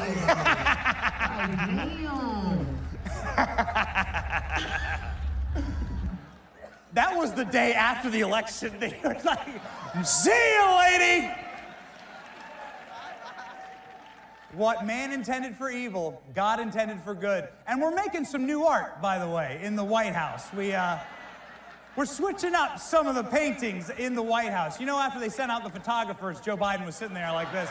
You know it. You know it's like the guy. Good time to try. I mean, it's like, you can't stop him. Joe Biden called us garbage. Did you hear that? Joe Biden called us garbage. What man intends for evil, God intends for good, right? That's right. Who's proud to be the garbage that backs President Trump? I'm proud of it. That's right. Look at our boy. Look at him. He's rocking it. The story here is that his staff told him he can take the vest off. And Trump's like, I love the vest. I'm keeping the vest. Ladies and gentlemen, they tried to kill him. They tried to kill him. The most evil thing you can do to somebody. Who believes that this is the #1 most witnessed miracle in humankind? The most witnessed. Billions of people have seen this miracle, physically watched this miracle. And what happened next? Trump goes back to the Butler rally. He does a rally right on that spot. Brings in Elon Musk. Elon Musk does like the jumping on stage. You used to see it, right? Too bad he didn't have the chainsaw for that. God intended it for good, actually. And God saved us. And I believe that we witnessed the most seen miracle of all time. And then Donald Trump went back to Pennsylvania and did something else remarkable. He went to... Our boy went to McDonald's and showed us what salty servant leadership actually looks like. When was the last time you saw... Just call it Donald's at this point, right? It's just, might as well just call it Donald's. Just let it go. Who's down? Look at him go. Look at this. You know this is why Joe Biden voted for him, because he fixed the ice cream machine. You know it. I love you guys. I love you guys. This is fun. Let's have fun, right? It's been amazing. We're witnessing miracle after miracle after miracle, like RFK eating McDonald's. That's how much Trump's changed it all. Dude, RFK, you got this guy. Who's proud of RFK, man? He's coming in there, making us healthy again. You got RFK rolling up. This is a dude who was campaigning against Donald Trump, whose wife was doing the same thing, and now he's serving in the administration. This is a miracle. It's so incredible to watch these moments. Tulsi Gabbard ran against Trump one election cycle ago. She was running for president against Donald Trump, and here she is doing the Trump dance on stage with Trump. What a timeline we're living in. Who's proud of Tulsi Gabbard, too? We got some Tulsi fans in here? Man. It's such a special moment. And so it's important to, like, center ourselves and remind ourselves what this is all about, all right? Any parents out there? Any grandparents out there? You grandparents, throw it up. Anybody? Any young kids who want to be parents out here? Any young people who want to, look at this. Shout out to the young kids who want to be parents, right? Like, we need you. And it's actually never been easier, right? Have you ever met a lib? Like, nobody wants to breed with those people. You know, it's like yellow teeth, purple hair, they smell bad, no deodorant, no showers, okay? They don't know what gender they are. It's tough.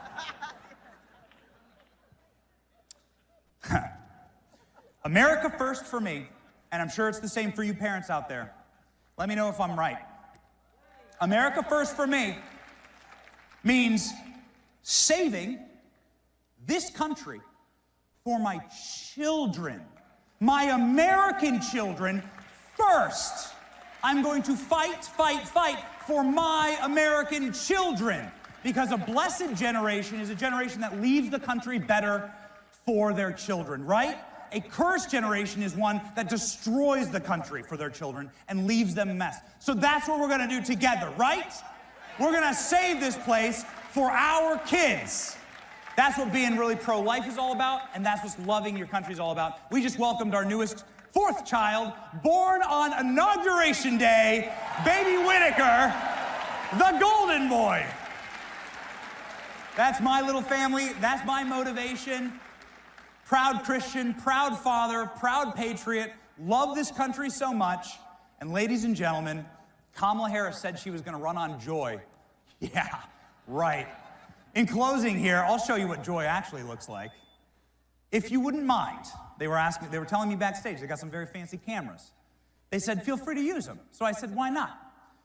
If you wouldn't mind, if you feel compelled, I would like to show the entire country what actual joy looks like. I would love to do a big Trump dance with y'all. Let's go. Doesn't make me mad about those other guys and all the things they do wrong. The one thing that I will not forgive them for is they're trying to steal the joy from this country. Hold up. Wait a minute. Something ain't right. Trump's iconic dance moves are sweeping the internet and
Gentlemen, please welcome Senior Editor at Human Events, Jack Posobiec.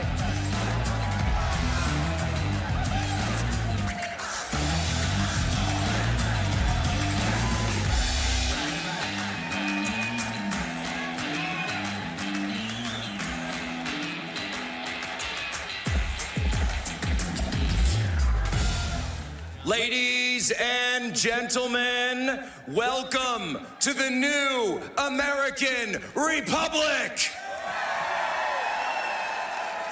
President Donald J. Trump has returned to office as he always said that he would. President Donald J. Trump was put there by the people like you, by the warriors of freedom, by the warriors for America and for the American spirit. Give yourselves a round of applause because you never gave up. You never gave up the fight. You never quit, no matter what they threw at you, no matter what they said about you. You, the people of CPAC, the people of America, rose up and said, we are done. We are done and we've had enough of that city right across the river, and we are targeting exactly the people of that city, and we are coming in and saying, guess what? Where our eyes are wide open and our hearts are full of the fire of the Lord God above, we are going to come to this town and we are going to restore freedom for the American people.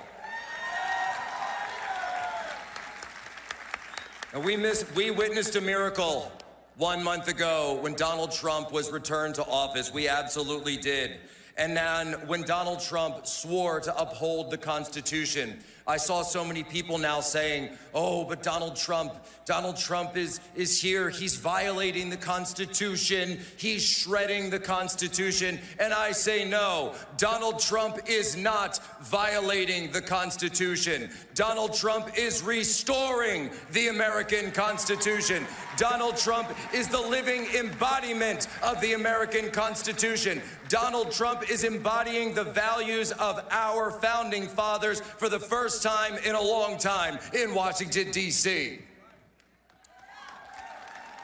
And to all the champagne socialists as they cry into their lattes, I say to them, well, guess what? You're gonna have a lot more time to sit around and cry into your lattes, because if you're a bureaucrat that's been going out there wasting the American taxpayers' money, guess what? You're going to be fired. If you're a crooked politician that's been stealing money from the American taxpayer, saying that you're sending it to Ukraine, but using it to line your own pockets, guess what? Kash Patel is coming for you, and you are going to be locked up. We're going to investigate all of it. And if you're an illegal migrant or someone who's not supposed to be here, let me tell you right now, and I'll issue a message. Pack your bags because you're going home. This country was built by Americans for Americans, and we will hand it off to our American children. And to the warmongers of the war machine, guess what? Your war machine is grinding to a halt. The wars will end and peace will break out across the world. And by the way, I've never seen the mainstream media and the Democrats more upset when we're ending wars and actually restoring peace in the world. It's as simple as that, because I'm sorry, World War III has been canceled.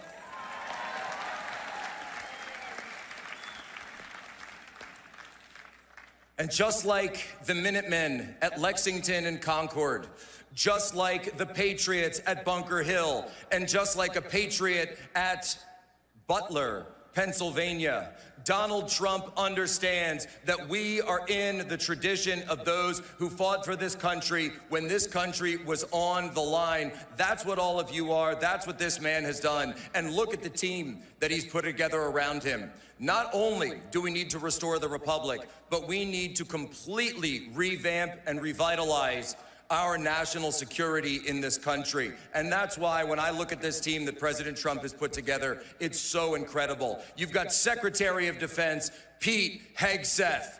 You've got your CIA Director, John Ratcliffe, who's now overseeing the largest layoffs at the CIA in 50 years. Oh no, oh no. A Director of National Intelligence, Tulsi Gabbard, who had the power and the temerity to call a lie for a lie and to tell the truth. And I will tell you, ladies and gentlemen, if wars can be started by lies, then peace can be started by truth. And then, as we saw yesterday, our new Director of the FBI, Kash Patel, who's going to be overturning all of the tyranny that's come out of the J. Edgar Hoover building. He's going to be overturning it. We're going to go after the real criminals. We're going to go after the pedophiles. We're going to go after the traffickers. We're going to go after the illegals. We're going to go after the cartels. We're going to go after the foreign agents in this country. And yes, that includes the foreign agents that are working and have penetrated the United States government and the United States Congress. We will count every single dollar. And if there's money that shouldn't be in your pocket, oh, you are going away for a long, long time. That's what it means to restore justice in this country. That is the greatest effort, because President Trump came up and he found the destiny of the American people lying in the gutter. And he picked it up with his bare hands and he yelled, "Fight, fight, fight." And the American people delivered their mandate to him and put it on his head. And as President Trump himself said just a few days ago, a man who saves his nation violates no law. That is the way forward in America. We have to understand our Constitution gave the sole elected executive power to the President of the United States. And I say to these crooked judges out there, to these local judges who say that they can block the executive from controlling the executive branch, guess what? You are going to have a very rapid meeting at the United States Supreme Court, and all of your power will be struck down. And you know something else? We're going to take a look at that impeachment clause as well. Because we're done, ladies and gentlemen, we're done. And I'm here to deliver a message to all of you, because it's as simple as this: the American people are back. For my country, for my family, for your family. When President Trump was put to the test, to the ultimate test in Butler, Pennsylvania, we saw how he answered. Because the American people have woken up, and they've woken up for sure. Because, folks, it's as simple as this. President Trump said that when he was down behind that podium, and think of it, you've never seen President Trump like that before. You've seen him raise his fist before and punch it in the air and lead great crowds and great rallies. But in the moment just before that, what did you see?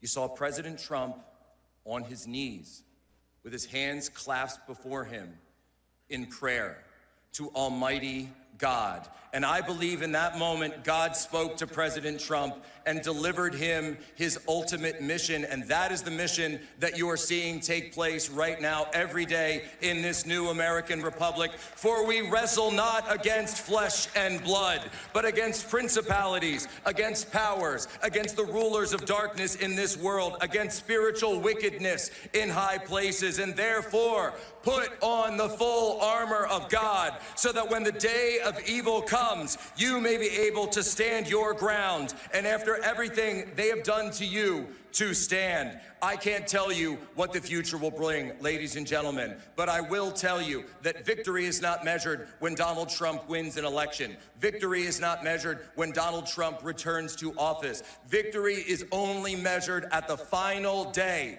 when we pass on this republic to our children, and our children asked us, Mom, Dad, what did you do when America was on the line, when the revolutionaries were trying to take over and destroy this country? What did you do? And we will be able to tell them, children, we fought. We fought for you. We fought for this nation. We fought for God. We fought for Christ our King, and we delivered. And now it's going to be your turn, because that's how it is, ladies and gentlemen. Freedom is not bequeathed to us. Freedom is a responsibility that we must uphold every single day of our lives. And let me tell you something.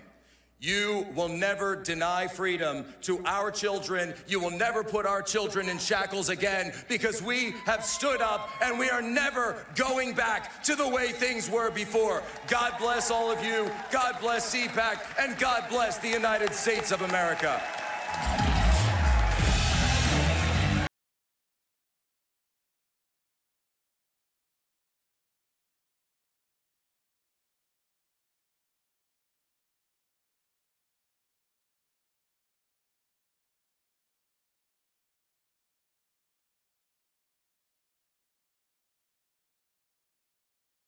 Fico, four-time Prime Minister of Slovakia, a small, proud country in the heart of Europe. In May last year, an opposition activist tried to assassinate him for his policies. For politics based on the ideals of fight against fascism, for wanting an immediate end to the war in Ukraine, for the return of common sense and the barrier against wokeness when he endorsed constitutional definition of marriage as the unique union of a man and a woman, for his grasp of reality when he vetoed the compulsory redistribution of illegal migrants among the European Union member states, for pursuing a sovereign Slovak foreign policy to all four cardinal points, for treasuring freedom of speech and rejecting the politics of single correct political opinion. For the first time, Prime Minister of the Slovak Republic is coming to CPAC.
This is Declassified with Julie Kelly on Substack.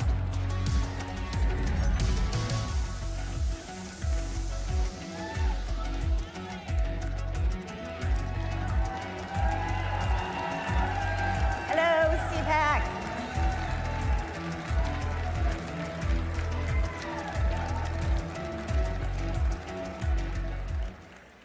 Hello, everyone. Well, I want to thank CPAC for putting me after Benny and Jack Posobiec. I did not have enough coffee this morning to match either one of them, but anyway, hello, everyone. It's funny that Jack preceded me because 2 years ago, we were on the stage together. Jack, myself, Amanda Milius, and Kash Patel. Never in a million years would we have thought that we would now be swearing in today Kash Patel as the FBI director. Amazing, amazing. And a year ago, I was here speaking about how Joe Biden and his Department of Justice was continuing to round up his political opponents and try to throw them in jail, including President Trump, and of course, hundreds of January 6th protesters. Never would I have imagined we would be here after President Trump being elected and then taking the really bold, courageous, and compassionate move of pardoning almost all of the J6ers. So I really want to commend the president. He deserves a lot of praise for what he did, because that was not an easy decision to make. I also want to give a shout out to Matt and Mercedes Schlapp and CPAC, because when no one would touch January 6th, even on our side, they gave me a platform early on to talk about what was happening to the J6ers in that prosecution. And without that platform, you know, now it's cool. Everyone's like, yeah, free the J6ers, you know, it's like the cause of the day. But it wasn't back then. And so I want to thank them and praise them also for giving me a platform and then J6ers over the past few years. So at any rate, I'm going to introduce my fellow panelist in a moment, but what an amazing time talking about a year ago what this Department of Justice was doing and now seeing it turn 180 degrees and, you know, hopefully bringing the reform that is needed, but also cleaning house at the DOJ, getting rid of the very dangerous partisan operatives who LARP as government lawyers in that department, and then, of course, the FBI. So I'm very excited to see what Attorney General Pam Bondi and her team does, and of course, Kash Patel and his team. They have a lot on their plate. They really need our support and prayers because they've got, I think, arguably the biggest task ahead of them in the Trump administration. So I'm going to bring out my friend, and we're going to have a discussion about January 6th, and he was the chief of the Capitol Police on January 6th. We have become friends over the past few years, so I would like to welcome my friend, Steve Sund.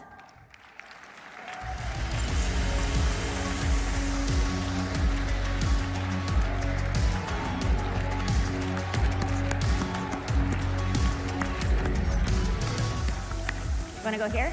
Oh, no, I go. Perfect. Thank you very much. Hi, Chief. Hi, How Janine. are you? Doing well. So, Chief, why don't you tell a little bit about your background, and then we'll kind of talk about January 6th and your experiences. Absolutely. Great to be here. Thank you, everybody. Thank you, CPAC, for allowing me to be here. 30-year law enforcement veteran, 25 and a half years, a little over 25 with the Washington, D.C. Police Department, where I handled all the major events, 2001, 2005, 9, 13 inauguration, 17, when I was up at Capitol Police. Done a lot of major events, a lot of barricades, a lot of tragic stuff, but loved being a police officer up until January 6th. So I think people are familiar with your work. Of course, you have your book, Courage. What is it? Yeah, Courage Under Fire, the definitive account of January 6th. And I got to tell you, the current January 6th committee under Barry Loudermilk, and I'm glad Speaker Johnson has continued that investigation. You know, they refer to it as the definitive after action because there's just way too many politicized people's opinions, reports out there. I just want to provide the facts. It's much like I police. You know, my thought on policing and politics is it shouldn't matter to you what political leaning I am, and it shouldn't matter to me what political leaning you are during a traffic stop, a First Amendment activity, or if you call 911 for help, you should get the exact level of service no matter what. And that's kind of how I wrote the book. Just the facts. So Steve and I started talking, I think, a few years ago, and we have become friends. We have our agreements and disagreements about the interpretation of January 6th and some of the things that happen, but we always are able to discuss those agreeably because I have tremendous respect for him. But what happened to Chief Sund is, despite his constant pleas to add more security for January 6th, of course, those were denied. But then the day after, on January 7th, Chief Sund became the fall guy who was, alongside President Trump, then blamed and accused of being responsible for what happened that day. And so we could talk a little bit about that. Now, looking back 4 years ago, how that all transpired, how you sort of were, especially Nancy Pelosi's fall guy for that, and then what has kind of happened since then. So when you look at it and you look back, a lot of people may not realize this. They've heard Donald Trump offered up 20,000 National Guard troops. That most likely is the case. I do not doubt that. I can tell you definitively, I made 12 requests for federal support, including National Guard, both in advance and on January 6th while we were under attack, and was denied. It was only in the 13th request that I finally get approval at 2:09 p.m. on January 6th. So what I've come to learn since January 6th is January 6th was 100% preventable. If security on Capitol Hill hadn't been so politicized, and you know, when you hear Speaker Pelosi say she doesn't have a role in security on Capitol Hill, look at 2 U.S. Code 1970. Look at it before they changed it, because they changed it based on my testimony. It says specifically, I have to go to the Capitol Police Board. I'm the only chief of police in the United States of America that has to get permission to bring in support for my men and women. I went to the Capitol Police Board. They are required to then get concurrence. They have to go to congressional leadership. It's written in the law. Her responsibility is written in law. So when she said she doesn't play a role, she does. So when you look back on it, whether they had approved my request, and the latest report from Congress said if Chief Son's request had been approved, the perimeter most likely would have never been breached. 1.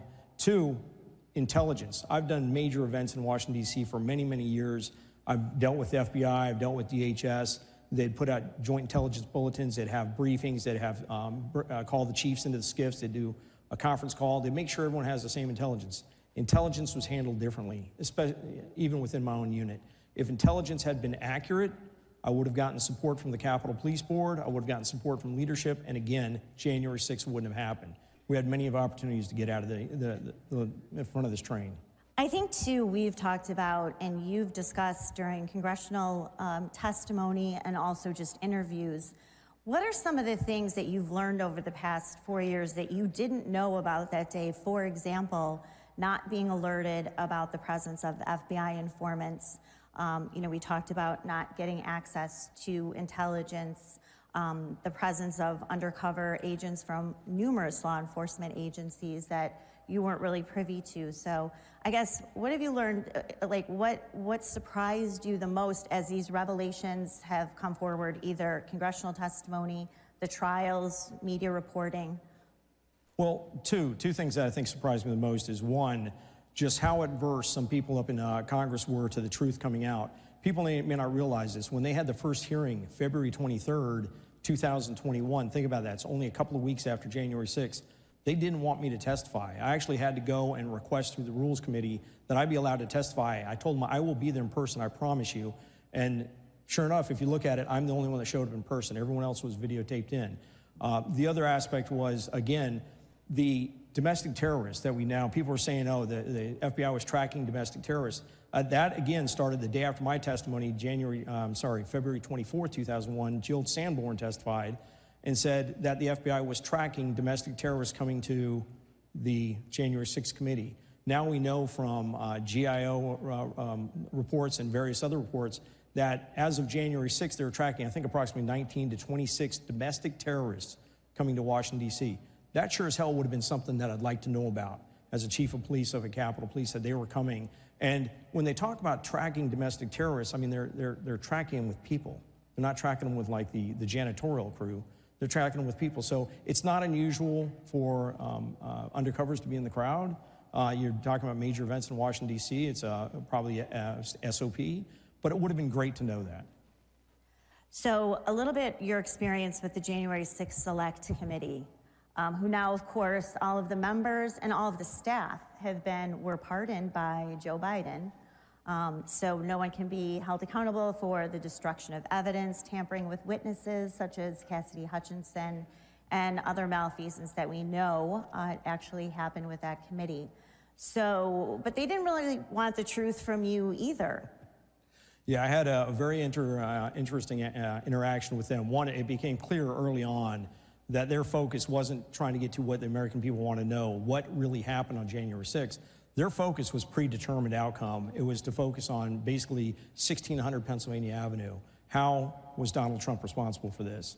I went in there.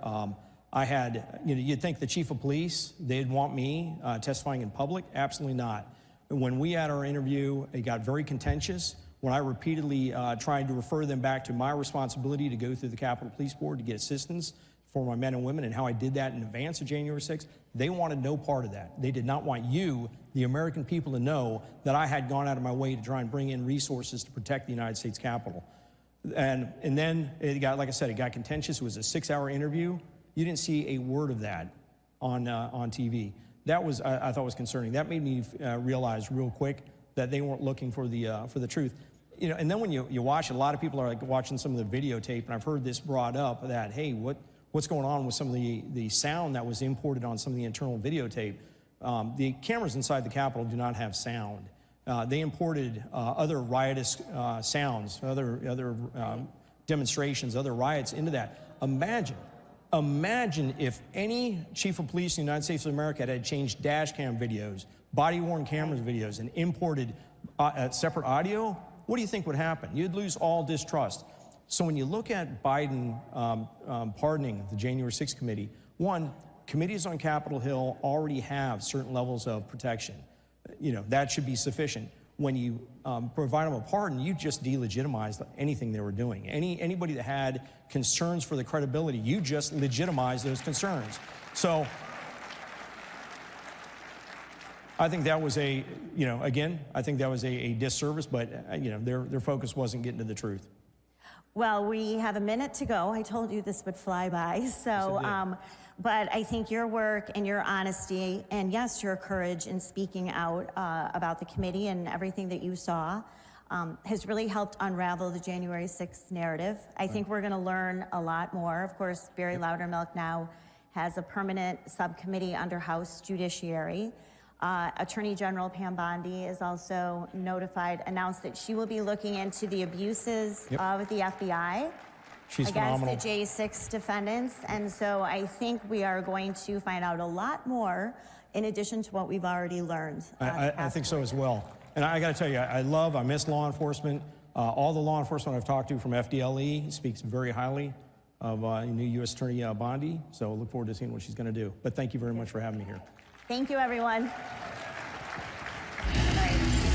Thank you very much. Oh, yeah, you want to do this? Yeah, let's get it. I'll come around this way.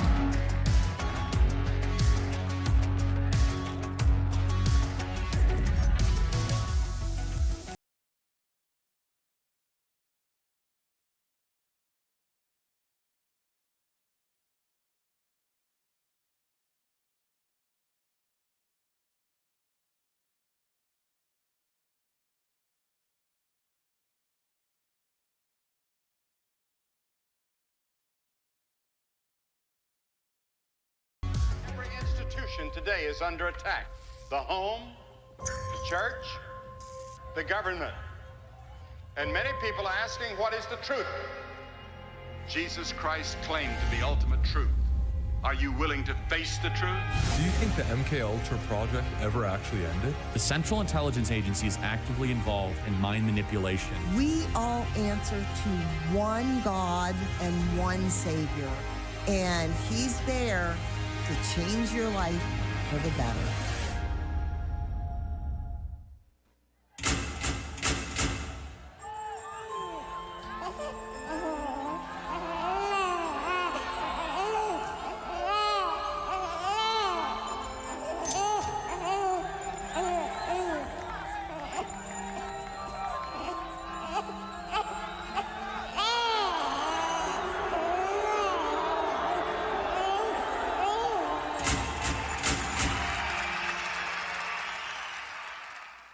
Freedom, sovereignty, prosperity.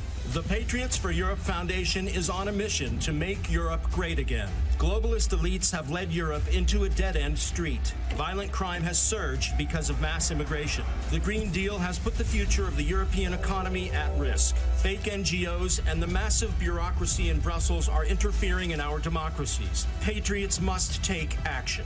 We bring analysis. We organize debates. We build the network of patriots to challenge the woke narrative head on. Patriots for Europe Foundation. Hey, it's Matt Schlapp with CPAC. You know, we've had a huge problem in this country with election fraud. But at CPAC, that's not a problem. Our only problem is getting each and every one of you to vote. So look at your badge. You have a number on that badge. And get your phone out and vote on all the issues that matter. And my guess is you probably like what Trump's doing as well. And we'll have the results for you very soon. Being woke is easy when it was just a call to defund the police or end capitalism, right? It's a little different when your fellow ideologues start cheering for your beheading. And here's a question. This next video, does this look like London to you? The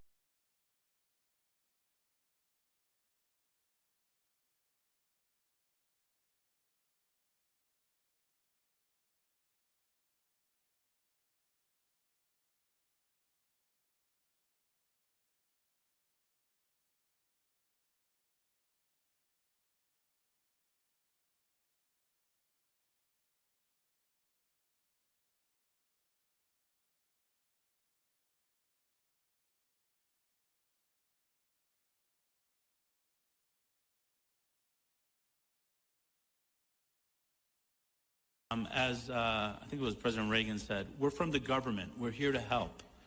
I think you all know that I've always felt the 9 most terrifying words in the English language are, I'm from the government and I'm here to help. We're from the government. We're here to help. I, Donald John Trump, do solemnly swear. President Trump is back in the White House. Donald Trump has won the presidency. Trump is back in the White House. Is back in the White House. Donald Trump has taken back America. I actually started quite a while ago in CPAC, and I enjoyed it so much that I came back for a second one, then a third, then I said, what the hell, let's run for president.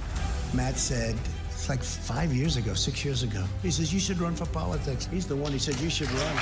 For the presidency of the United States. It is my honor to introduce to CPAC 2017 our president, Donald Trump. First of all, I want to thank Matt Schlapp and his very, very incredible wife and boss, Mercedes, who have been fantastic friends and supporters, and so great when I watch them on television defending me. Nobody has a chance. I love this place.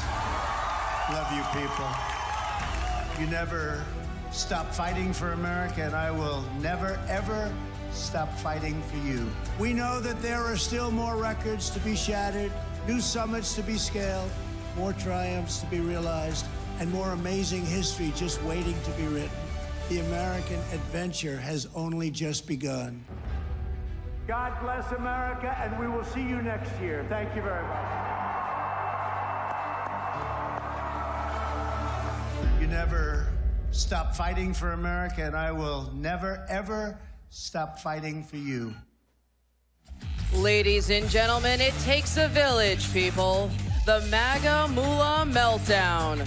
Please welcome CPAC Senior Fellow Mercedes Schlapp, Senior Advisor United Against Nuclear Iran Hiba Willis, CEO United Against Nuclear Iran Ambassador Mark D. Wallace, and CPAC Chairman Matt Schlapp.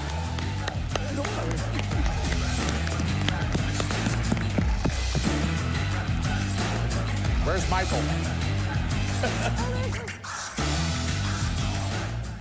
What kind of music is that? I don't know. Is that Iranian music? No, but we should play one. Hey, was Betty Johnson not great? That's great. I saw some dance moves out there that were pretty, that was pretty good. Did you get to see that? Benny got the whole crowd dancing. I'm not surprised. I mean, he's such a charmer. And tonight, just so you know, I don't know where Natasha Owens is. She's probably she's getting another dress made.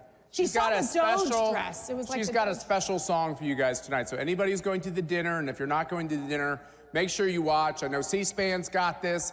X has it. Ben Shapiro was showing this, live streaming this on the Daily Wire yesterday. Right. So many ways to get this content, so you make sure you watch. Thanks for being here, guys. Thanks for having us. So I'm in a little bit of a vulnerable position today because I don't know if that's a good thing, Schlapp. I've known Mark. It's a good thing. I've known Ambassador Mark Wallace.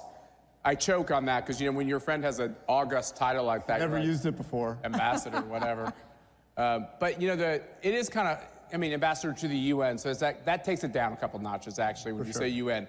But the, sorry, I got, it's just the way it is. You're vulnerable here, Schlapp. I just want you to know. I am vulnerable because he's known me a really long time. Priscilla O'Shaughnessy's here. I know she's going to be mad at me for saying it, from my hometown of Wichita. Priscilla's known me since I'm like 18, 16, 17, something like that. So you could probably learn some bad stuff from Priscilla if you Matt, you're decide really what's telling next your for her. age right now, okay? And Wallace is in the same position. But Mark, it's a great honor for Mercy and I to have you and your beautiful wife. You guys do such amazing work. You had me, gave me a very special invitation to go to the 80th anniversary at Auschwitz recently. I went to Poland. Mr. and Mrs. Balaban and Henry, I went to Poland, your home country, even though you're Americans. And a beautiful place. We met with amazing people. It was a very moving trip. Thanks for including me. But to have you here is very special for Mercy and I. You're a great friend. The work you do, you've done behind the scenes and prominently to try to make sure that we defang Iran and Hiva, from your point of view, give the Iranian people a shot. It's the mullahs who are in the way, just like the same problem we have in Cuba, the same problem we have in China. So thanks for being here. Guys, thanks for having me. And I have to do a little something to start this. Oh, you have no. to indulge me because no. it's a sentimental thing. I have to get some real thank yous out of the way and talk about what this is, because I've known them a very long time, and I've seen this grow, and I've seen what it's meant to the Schlapps. And it's very moving for me to work with them. They're very dear friends of mine. But first we have to say, I have to acknowledge and tell a story. I want to acknowledge the government of Poland, Prime Minister Tusk, my friend Radek Sikorski, and the Polish delegation. The president of Poland's coming as well. And there's an entire Polish contingent here. Guys, stand up just for 1 second. And the Poles here, you stand up. Every Pole. Come on. Every Pole. He's Polish. Stand up. Come on. No, no, the delegation. There's please, more. The entire delegation, stand up. There we go. Because the reason why that's so important is Poland is here in so many ways, and their government is so wonderful. And I had a crazy caper to exfiltrate a drone out of Ukraine and work with our allies, the Poles, to sneak an Iranian drone out of Ukraine and fly it on a Polish C-130, and it's displayed here. They're great allies, and before the president even did it, they are the biggest NATO defense spender in the world. They spend nearly 5% already, and they are really the poster child of what we want a NATO ally to be about. And it's so great to be here, and all the Poles to see them here. It's really exciting. Now, I was talking in the green room. It's, you know, the Schlapp green room, I guess. And I was talking to the Foreign Minister Sikorski and Amanda McKinney, who's here, and I was talking Iranian drones and things, and this is what CPAC's about. All of a sudden, it turns out that Poland, and I didn't know this, is one of the great apple producers in the world. And Amanda, wherever she is here, produces incredible apples in Washington State. So immediately, the CPAC discussion in the green room that was about Iranian drones turned into a apple diplomacy, and that's what this place is. Which could have easily turned into tariffs, so it could have gotten really fun, right? But it's a testament to what CPAC is about. And, you know, having known them, it's really what the Schlapps are about, because you can have a conversation with real people about real things and important things and the binds that tie us together. And Matt and Mercy, I've seen you, and I knew you before you were Matt and Mercy. And to see that and the things that you do for our country and for all of us, you know, I just think we should give them an applause. I have to do that. I've known them a long time. But to Matt and Mercy, I mean it. You know I mean it. I'm totally hokey. Okay, you're gonna make me cry. Let's get going. No, I think he just wants to get invited back. And let's talk about tough things. Hiva, you married this guy who is this anti-Iranian regime activist, anti-extremism activist. We have a lot of commonality. Your organization doesn't really get involved in politics. You're really involved in national security. We are. We get involved in politics, but there's a lot of crossover here. There's so much that we have in common, because at the end of the day, if it's not about human rights, God-given rights, what is it all about? And you must have this amazing experience of seeing Donald Trump's maximum pressure campaign that your husband had a lot to do with building, then this 4-year hiatus, which is everything to subsidize this radicalized regime. And now we're back to trying to bring the regime, not the people, the regime to its knees by depriving them of everything they could possibly need, including customers for their petroleum products. How does it feel to be back on the right track? It brings hope back. Let me tell you, the 4 years, it felt like a betrayal. It felt like a betrayal. All the money that President Biden gave back to the Iranian regime, not a single one of it went to the people to do anything good for this country. People suffered under, continue to suffer under this regime. This regime kills its own people, kills its young women, young men, that all they want is freedom, basic freedom of just not, how threatening is my hair right now to you? A young woman died, well, yeah, too. But a young woman dies on the street for just showing a bit of her hair. And President Biden did not support any of it. And to me, that was unacceptable. And thank God that President Trump is back, because this regime is scared. Let me tell you, all of its proxies are brought down to its knees. It is, if any change is going to happen, it is now, and this is the time. And I am so thankful for the maximum pressure being back on and all option against this regime. Because Hiva, you grew up in Iran. You spent time there. Yeah. Your family had to flee this regime. I mean, how difficult was it for your family to pick up and have to leave everything to come here to the United States? Well, your family knows something about that, right? Too. Both of you. Yeah, I mean, both of us. We have a Cuban American and an Iranian American sitting next to one another. It's an amazing testament to our country that you two are here and can talk about human rights and freedom. Because I know them obviously both really well, and their experience across the world is so similar. You know, and there's hope now. But you know. And where we have come this far, this country has provided so much opportunity, and just to the freedom and the opportunity that has brought us. I mean, I would have never thought I would be sitting here with you guys, with this amazing audience, talking about President Trump. And to me, this is a dream come true.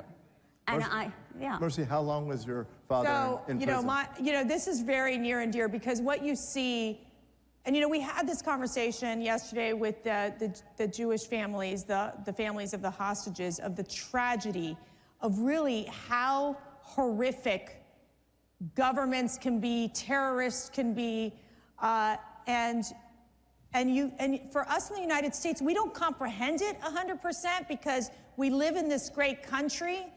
But when I look at my father, who is now 89 years old, who, back in the early 60s, when he did have to confront the communist regime, and he was put in a situation where, he was building his businesses, he was in the prime of his life, to have to turn everything over to the communists because they came in and said, give me your keys to your house, give me your keys to your businesses, and then he's left with nothing.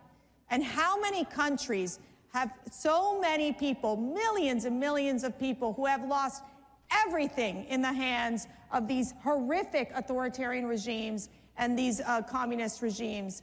And so for my father, he was thrown into jail after trying to overthrow the Cuban government, and was in jail for literally close to 8 years, where he was thrown into solitary confinement, naked in a dark room for 2 to 3 months at a time, where he was tortured, where he would hear the cries of his friends being executed.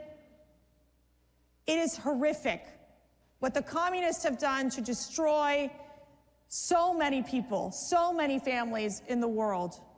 And when you ask my father, are you Cuban? Are you American? He proudly says, I am American. I stand for freedom. And you, my daughter, and you, my grandchildren, and you, my son-in-law, you have an obligation to protect this country. You have an obligation to protect the freedoms that are fragile in America. And that is my message to every single one of you in this audience. Let me just say one thing there. So, Agnieszka, I often say, well, you're Polish, you correct me. You say you're American.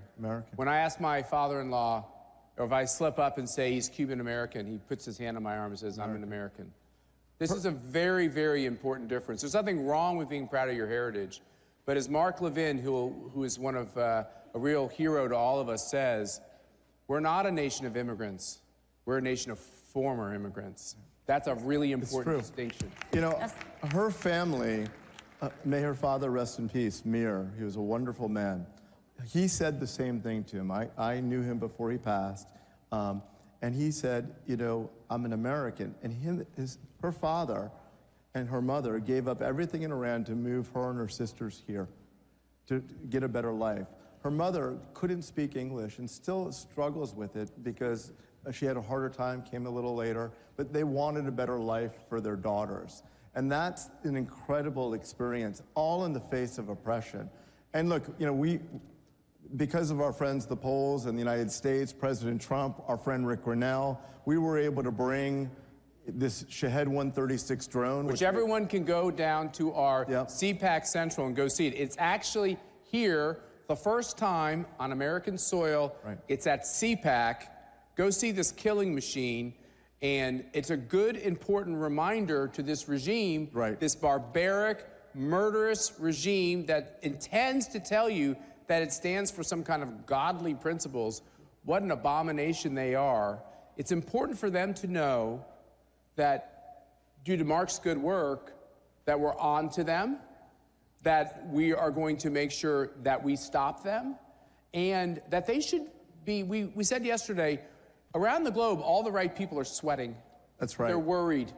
And that's part of the maximum pressure campaign, is to make sure that they understand that if they take steps against America, against Israel, against Jewish people, against Christian people, against our allies, against the stability of civilization, I believe, I'll speak for him, even though I don't represent him, I believe President Trump and our allies will take the steps needed to make this stop. And that starts with Israel getting rid of Hamas. It starts there. Absolutely. Yeah, absolutely. Look, it's very rare when you can look into the eyes of a despotic regime, because they usually lie, and the propaganda they put out is to tell you that they aren't who they are.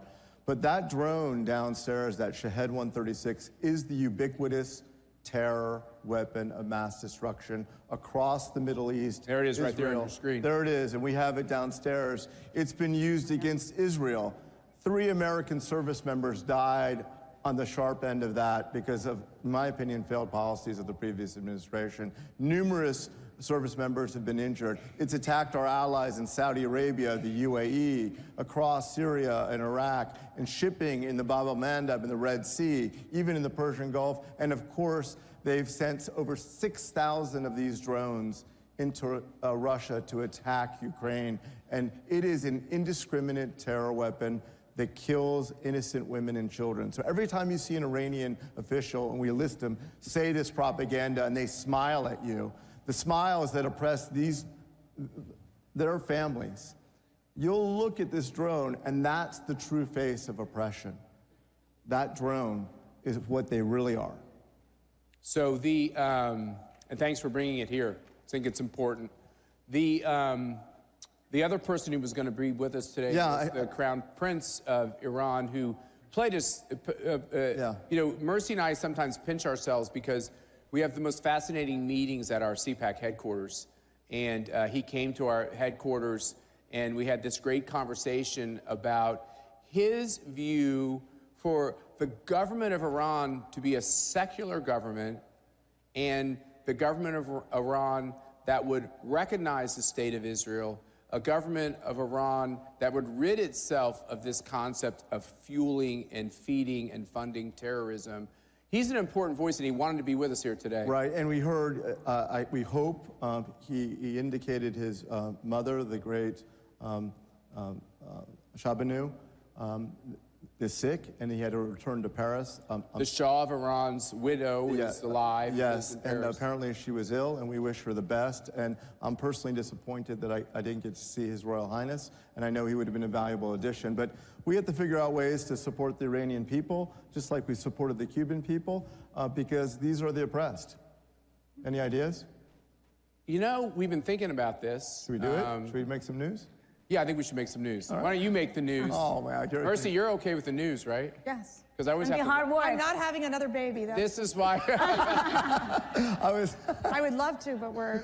Oh, she says that until someone puts a little baby in her arms, and then she starts having... I could be a grandmother before. This is why... This might be harder than actually raising a baby. Let me just say. This might be harder. But it's worthwhile. We might have opened up a bad topic. But it is worthwhile, though.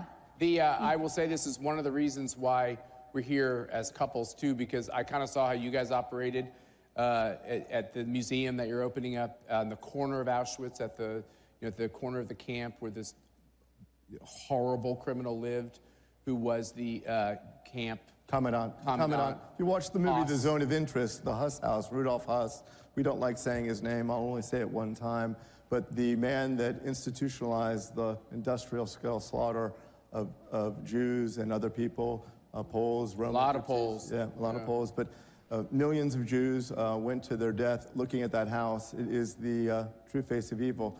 We managed to put and you were there, we put a mezuzah on the front door of that house after 80 years. Yeah, and I got to touch it, it was incredibly meaningful. It was so interesting, when we put that mezuzah on, sometimes you just do things and you don't realize, and We put it on that door, we observed the halakhic principles in doing it, and we just did it.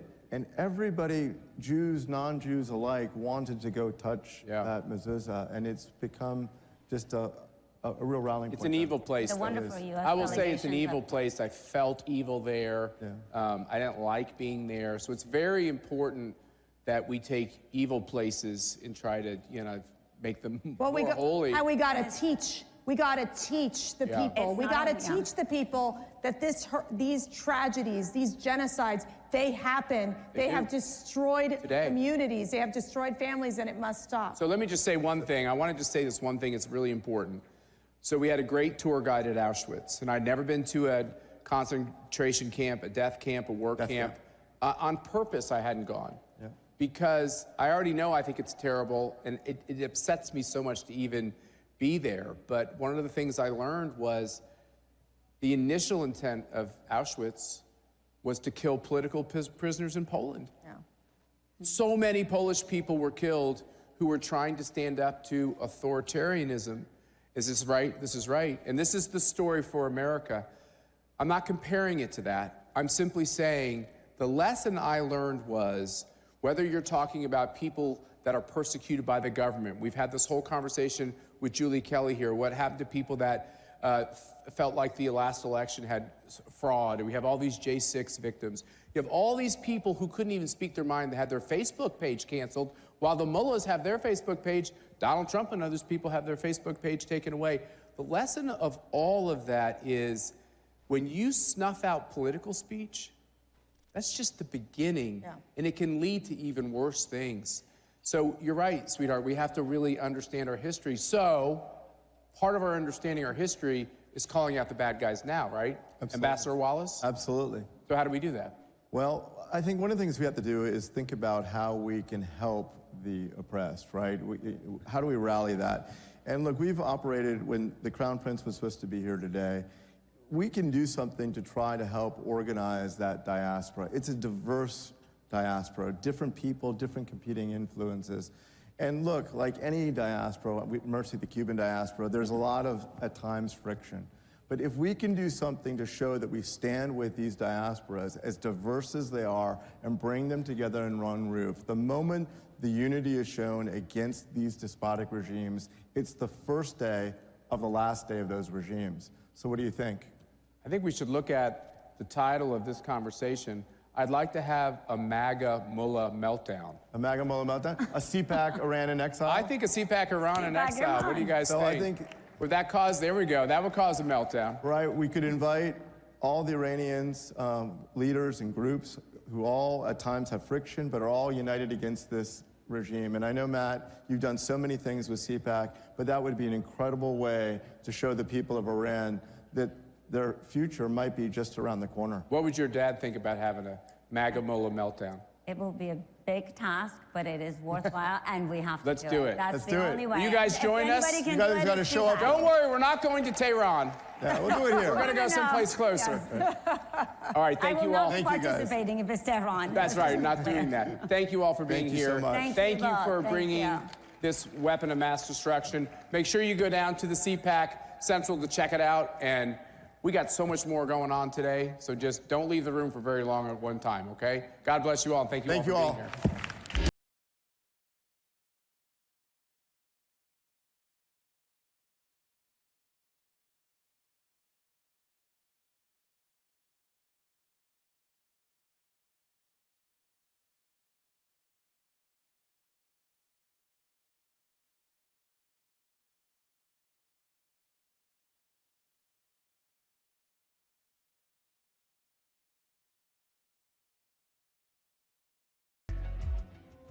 Welcome to CPAC. At Great American Media, we celebrate what matters most: faith, family, and country. Today, we invite you to experience storytelling that uplifts, inspires, and reflects the values we all cherish. PureFlix is your home for entertainment without compromise. With faith-driven movies and series, we bring you stories that strengthen hearts, uplift spirits, and honor what truly matters. And on Great American Family, where faith leads, where stories inspire. Welcome home. Whether it's Christmas all year long, heartfelt romances, or movies that bring families together, we are here to make you feel at home. At Great American Media, our foundation is quality. Our promise is to always deliver entertainment that aligns with your faith and values. Thank you for standing with us as we stand for faith, family, and country. Enjoy CPAC. And remember, when you choose Great American Media, you choose entertainment that lifts you up. Join us and experience the best in faith and family entertainment.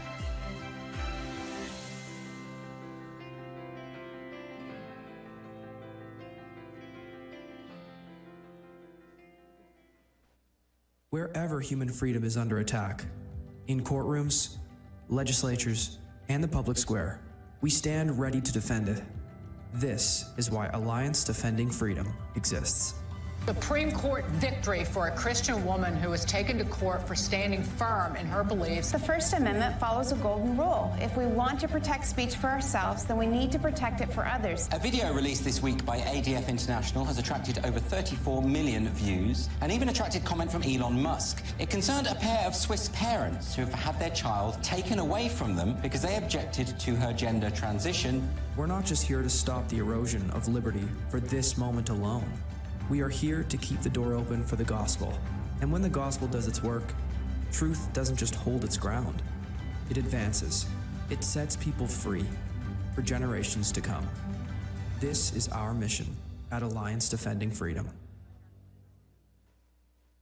Every institution today is under attack. The home, the church, the government. And many people are asking, what is the truth? Jesus Christ claimed to be ultimate truth. Are you willing to face the truth? Do you think the MKUltra project ever actually ended? The Central Intelligence Agency is actively involved in mind manipulation. We all answer to one God and one Savior, and He's there to change your life for the better.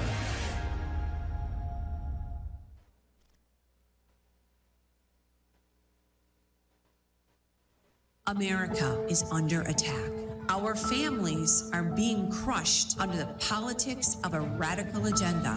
But moms have had enough. We are standing up and we are fighting back. This is our battle. This battle is every bit as important as the Revolutionary War because we fight for the same thing. Moms for America is a national movement of moms reclaiming our culture for truth, family, freedom, and the Constitution. I think Moms for America is exactly on track and is doing the right thing for the future of our country and our children. Like Moms for America is going at the heart of the issue.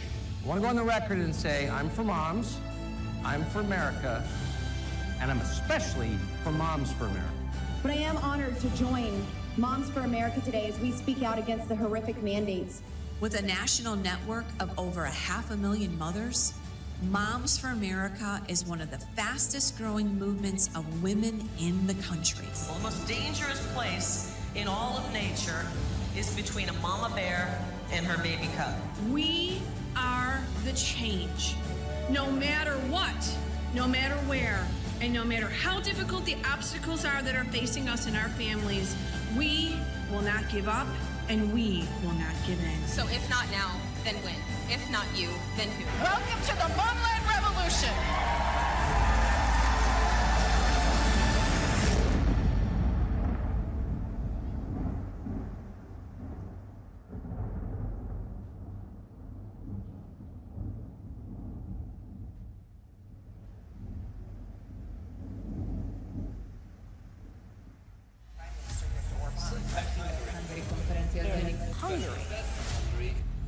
CPAC Hungary, the Hungarian version of the annual super conference of hard-right US Republicans, has begun in Budapest. Hungary's authoritarian Prime Minister Viktor Orbán.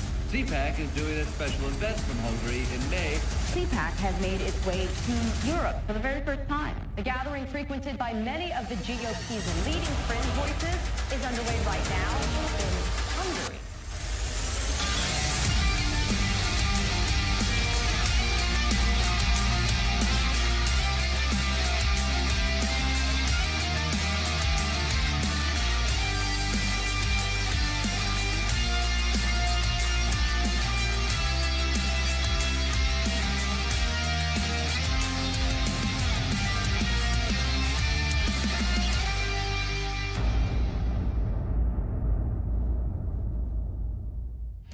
Ladies and gentlemen, please welcome Chairman CPAC Hungary, Miklos Santo.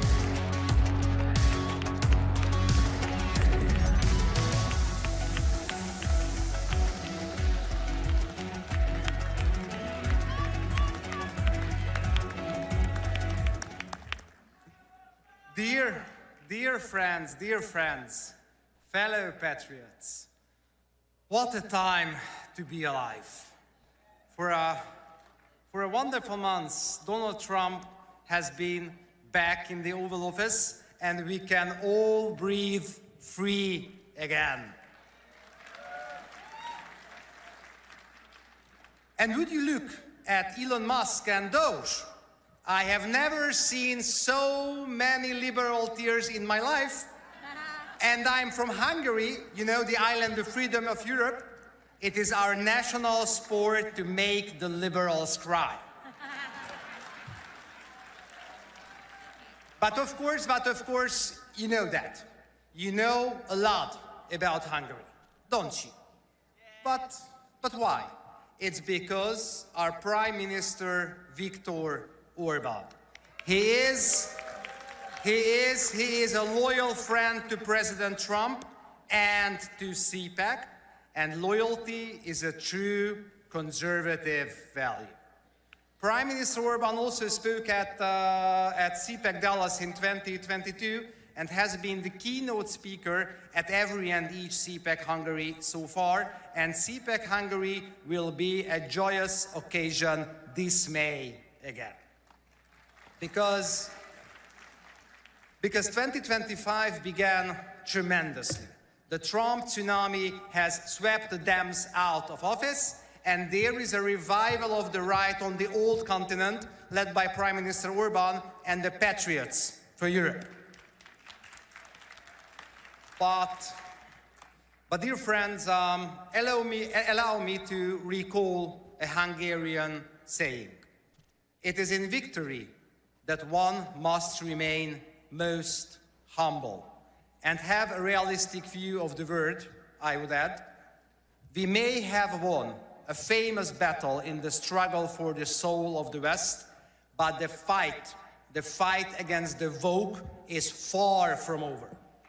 Until Donald Trump came to your rescue, the United States hadn't had a strong leader for almost 2 generations. And sadly, the same applies to Western Europe. And the lack of leadership and vision has led to a systematic collapse on an economic, political, and security scale. The disease has spread to every and each level of our societies, but its roots are cultural. And culture is a matter of national security. When Elon Musk let the Doge loose at USAID headquarters, he was targeting the root cause. Corrupt, malicious, Marxist propaganda poisoning the well of our civilizational greatness.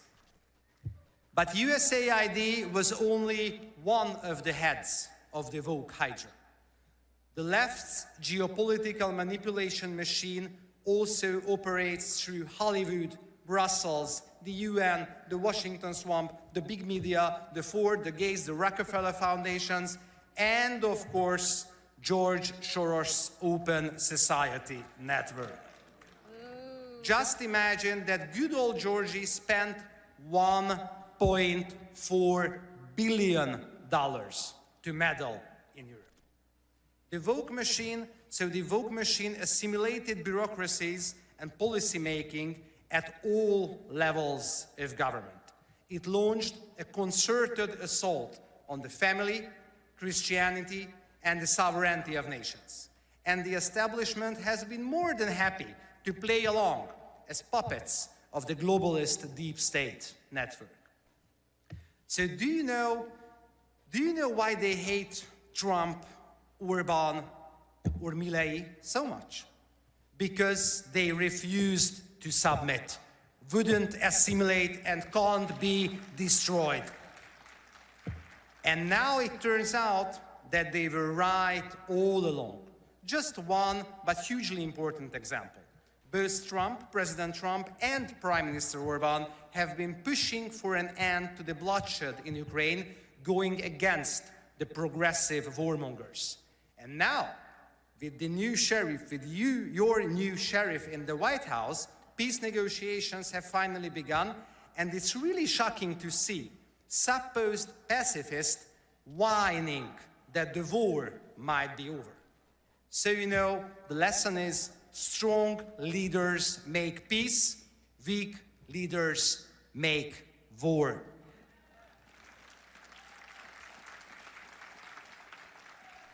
And our civilization is not lost as long as such visionary and charismatic leaders can rise in the Americas and Europe. But in order to cut off every single head of the woke hydra and break the great geopolitical manipulation machine of the left, we must unite our forces. You conservatives, we respect the past, so we should write the future too, and so we will win, but we win so that we can fight for more. Fight for normality over green jihad, fight for the family, the best thing humanity invented so far, over wokeness, fight for political leadership over bureaucratic dictatorship, fight for national security over open society, and fight for peace, securing life for future generations over the ideology-driven bloodshed of war. You know, life is much more than a struggle for self-preservation. And what it makes it more is precisely what it makes it truly beautiful and meaningful to us. Our families, our children, our dignity, our freedom, our faith, and our country. That is the message I came here to share, and that is what CPAC and CPAC Hungary is all about. We really very much hope you join us again this May in Budapest at CPAC Hungary. Let us fight together, and the age of patriots will dawn. With a firm reliance on the protection of divine providence, let us be confident that the best is yet to come. God bless you, God bless America, God bless Hungary, to God alone glory. Thank you very much.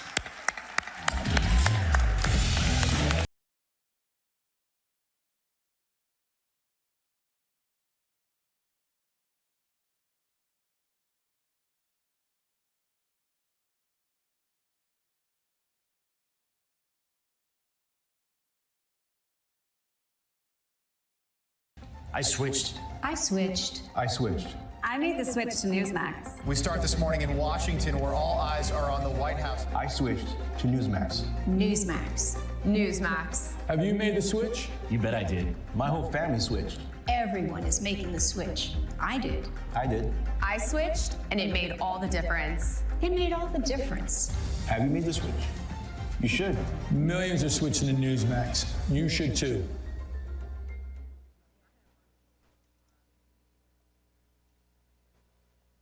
America is under attack. Our families are being crushed under the politics of a radical agenda. But moms have had enough.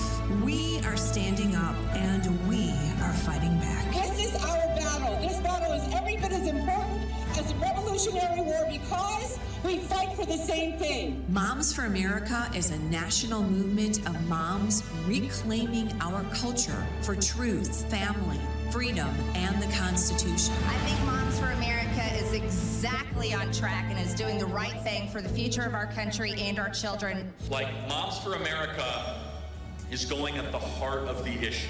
I want to go on the record and say I'm for moms, I'm for America, and I'm especially for Moms for America. But I am honored to join Moms for America today as we speak out against the horrific mandates. With a national network of over 500,000 mothers, Moms for America is one of the fastest growing movements of women in the country. The most dangerous place in all of nature is between a mama bear and her baby cub. We are the change. No matter what, no matter where, and no matter how difficult the obstacles are that are facing us and our families, we will not give up and we will not give in. So if not now, then when? If not you, then who? Welcome to the Momland Revolution.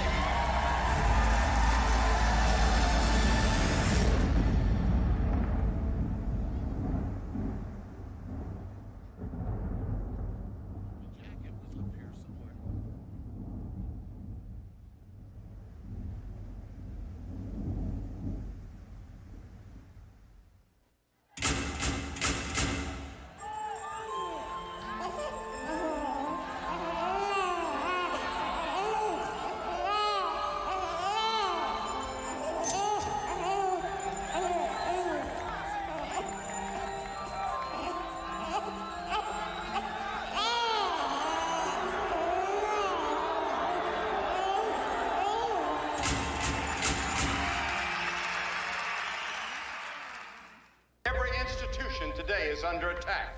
The home, the church, the government. And many people are asking, what is the truth? Jesus Christ claimed the ultimate truth. Are you willing to face the truth? Do you think the MKUltra project ever actually ended? The Central Intelligence Agency is actively involved in mind manipulation. We all answer to one God and one Savior. And He's there to change your life for the better.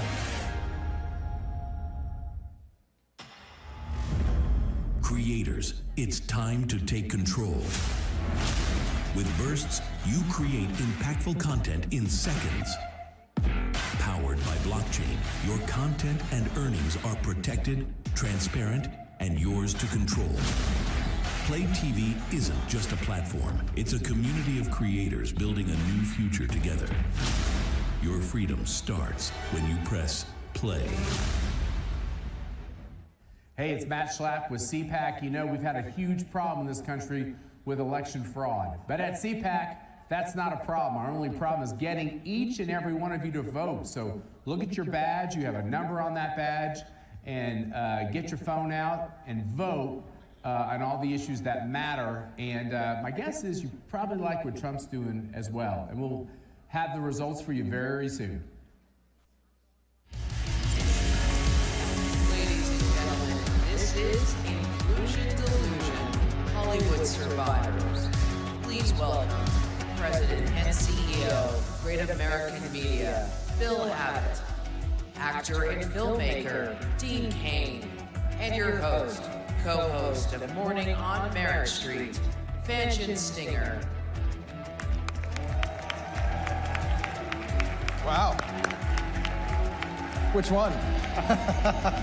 That's her. I know I'm going in the middle. There it is. Well, hello, CPAC. Wait a minute. I don't know if I heard that right. Hello, CPAC. Well, we are delighted to be with you this afternoon, but there's one thing we're going to get started and declared right off the bat.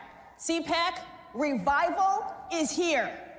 Woo! Revival is here. I know so many of you, myself included, have been praying for revival. We have been praying for our country. We have been praying to return back to the Christian Judeo values that our country is founded on and those great freedoms that we all are blessed to enjoy. So today, we are delighted and honored to talk with you about where we've come, where we are, and what God has for this country in the future. Amen? All right, let's get started. Well, Bill and Dean, it's surreal to be able to sit here and have a conversation with both of you because both of you are so integral in terms of this journey we have all been on. Bill, I want to start with you. We know you have a stellar background. You have led the faith and media movement with your positions throughout the years. Now you're with the Great American Media Corporation. You're leading that. There's so many projects that you have now, more that are coming. But a lot of us have heard your name. A lot of us have watched your entertainment. We're so excited about what you're doing, so thank you for that. I want to start with something that I don't know that you have touched on in public. But we're among family, so we're going to do it right here, right now. You were previously with the Hallmark Channel, and all of a sudden one day you were gone. And you have not really given us the behind the scenes, the scoop, that's what our journalists like to get, in terms of what really happened. Would you like to talk about that for the first time right here publicly? Of course, sure. I'm dying to hear this story. I really want to hear this. Well, we worked together a lot at that time. Yes. And we will work together. At the Hallmark Channel, but amazingly, after you left, I didn't work at the Hallmark Channel anymore. Well, you're next. After he tells his story, your story's coming. Yes. No. Well, you know, so we had a great team at Hallmark that built an incredible franchise and a great brand and a network and a bunch of networks, actually. And we got to the point in 2017, we were #1, fourth quarter, with Countdown to Christmas, and very successful. And at that point, though, you could see the change in, you know, the chairman and the management at the parent company and the family to become much more woke and DEI-driven, very DEI-driven. And so, you know, they were in DEI before it was cool to be in DEI. And the reality of that was that we were serving an audience that was focused on family-friendly content and faith-based content, that they wanted traditions, they wanted values, they wanted to see that expressed on TV. And so there was tremendous pressure from the family to make changes. So at some point then you decided, and you stood up and had the courage to say, I'm not going along with this. I heard, and maybe this little birdie told me the right information or the wrong information, but there was an incident that happened with the White House tree lighting. Well, this was really the beginning of really seeing this become public or become evident to me. We were chosen to host and televise the White House tree lighting. It was President Trump's first time doing the tree lighting. And there was an article in The Hill that said, Trump White House partners with Hallmark Channel for Christmas tree lighting. And it was wildly successful. It was the president's first tree lighting. We had talent there. It did big ratings. It was a big part of our Christmas presentation. And the reaction was, at the time, that's not so good. And you're either with humanity or you're against it. That's what you were told? Yes. And what was your response? Well, at the time, you know, I was totally shocked. We had an incredibly successful business that was thriving, and we were, you know, by any measure, we were told for many years we could never be successful as an independent, that we were just, you know, in over our head. We wouldn't be able to survive, and we were hugely successful. So, you know, I kind of took it with a grain of salt. At the time, though, I was, you know, very shaken by that thinking, and then you saw it become more pervasive over the next couple of years. So, you know, and we had an audience that was so loyal, loved what we did so much, and they had nowhere else to go on TV. There are many places, any place you want to go, you're going to find different type of content that is not family-friendly and values-based. When you're faced with something like that, there had to be a level of heartbreak there, because you've poured your life, you've poured your career into that, you've poured your mission, your testimony, your own personal faith into that, and when you come to a moment like that. And reading notes from viewers who were just so disappointed with, you know, what the direction was is heartbreaking. Wow. Dean, you were with Hallmark Channel as well. Of course, you guys have a history, and you left. Tell us a little bit about your personal experience. By the way, did I host that Christmas movie? I did host that one. As a matter of fact. Did you know that was going on behind the scenes at the time? No, I was too busy working for him. I didn't know that was I didn't realize that was the feedback, which is amazing, because I remember it being a very successful event, and it was great fun. And it's shocking to hear that. It's actually ridiculous. And, you know, when Bill left Hallmark, I was shocked as well, because I had been doing a lot of films for them, and I enjoyed them so much. I'm a single father, and I wanted to make a lot of content that my son could see and my family could see and be around, and that I wanted to watch. And you really built an incredible brand. Absolutely. And then all of a sudden, Bill was gone, and my phone never rang from Hallmark again. And I was like, wow, okay, whatever has happened with the sort of the wokeness, there wasn't going to be me on the other end of the line, which I was okay with. I mean, I had plenty of other things to do. But I found that shocking. I love what you've built. Congratulations again. But it's just that you've proven that what you're putting out there is what people want to watch. And that's fantastic. You know, as far as being canceled, they tried to cancel me in Hollywood so many times. If an actor speaks up on something, listen, and for actors, go ahead and speak up or don't. It doesn't matter to me. I would work with Robert De Niro. He's a great actor. I don't like his politics. You know, Rob Reiner, very good director. I don't agree with his politics either, but I would still work with him, and I don't think it works the other way around. Like, I don't think Rob Reiner, and I've met with Rob since, and he didn't hire me, but it could be for many reasons. But, you know, you just sort of wonder, you know, why it's so solid, such a solid wall on one side and not the other. So I don't think I've ever really been canceled because I continue to work constantly, and I voice my opinion, and thank you. Well, absolutely. There is an element of courage when it comes to pressure from the world. And as Christians, we need to understand that we are called to be bold. We're called to be confident, and we're called to operate in excellence at all times. It's interesting because now there is a headline of an article in the New York Times that reads, "This ought to be good. The woke movies era is over." That was the New York Times. Absolutely. And I want to read this other, because I want both of you to kind of speak to this, because you have been on the forefront of leading by example when it comes to standing up. There is a cultural shift, this is a quote, and this cultural shift is not merely a trend. It is a revival that has the potential to reshape society in ways that will make the powerful take notice. It is not about political parties, yet its impact will be felt across the political and cultural landscape as young people find hope and identity in Christ and step up as the next generation of leaders. That is where we are. Are you sure that was the New York Times? That was not the New York Times. Oh, that part wasn't. That was the Christian Post. There we go. There you go. The New York Times has declared woke movies that era over. With that being said, Bill, what is next for Great American media? Well, we're going to be true to who we are. We will never compromise our values. We will never change. And we don't care what the environment is. We will be serving the viewer, which we believe, by the way, is the vast majority of the country who want to see faith-based content that's family-friendly and supports the country and isn't derisive of those elements. So we will never change who we are. What is the importance, Dean, because you have been very outspoken, like you said. It is not the majority of the country that was asking for the woke content that was being put out. I work for Dr. Phil's Merit TV, and Dr. Phil has done so much research on this fringe that seems to have the microphone. You have challenged that.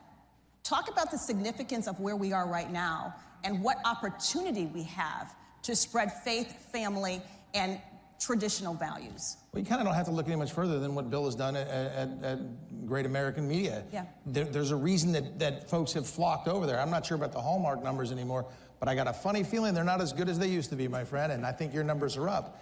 People go and watch what they want to watch, and they'll find that, and I think it's wonderful. Andrew Breitbart, who was a friend of mine, once said that, you know, politics are downstream from culture. When you're making content like Bill is making and putting out there, people want that, and they will come to it, and they will see it, and I think that's super important. I love making that stuff because I want my son to be able to, you know, watch this. Now he's 24 now, so he's getting into different things. But when he was in high school, he was at a Christian school, and I did a film called God's Not Dead. I did not play a nice guy in that, and everybody watched the film, and the school went to see it, and they're like, "Dude, your dad's a jerk."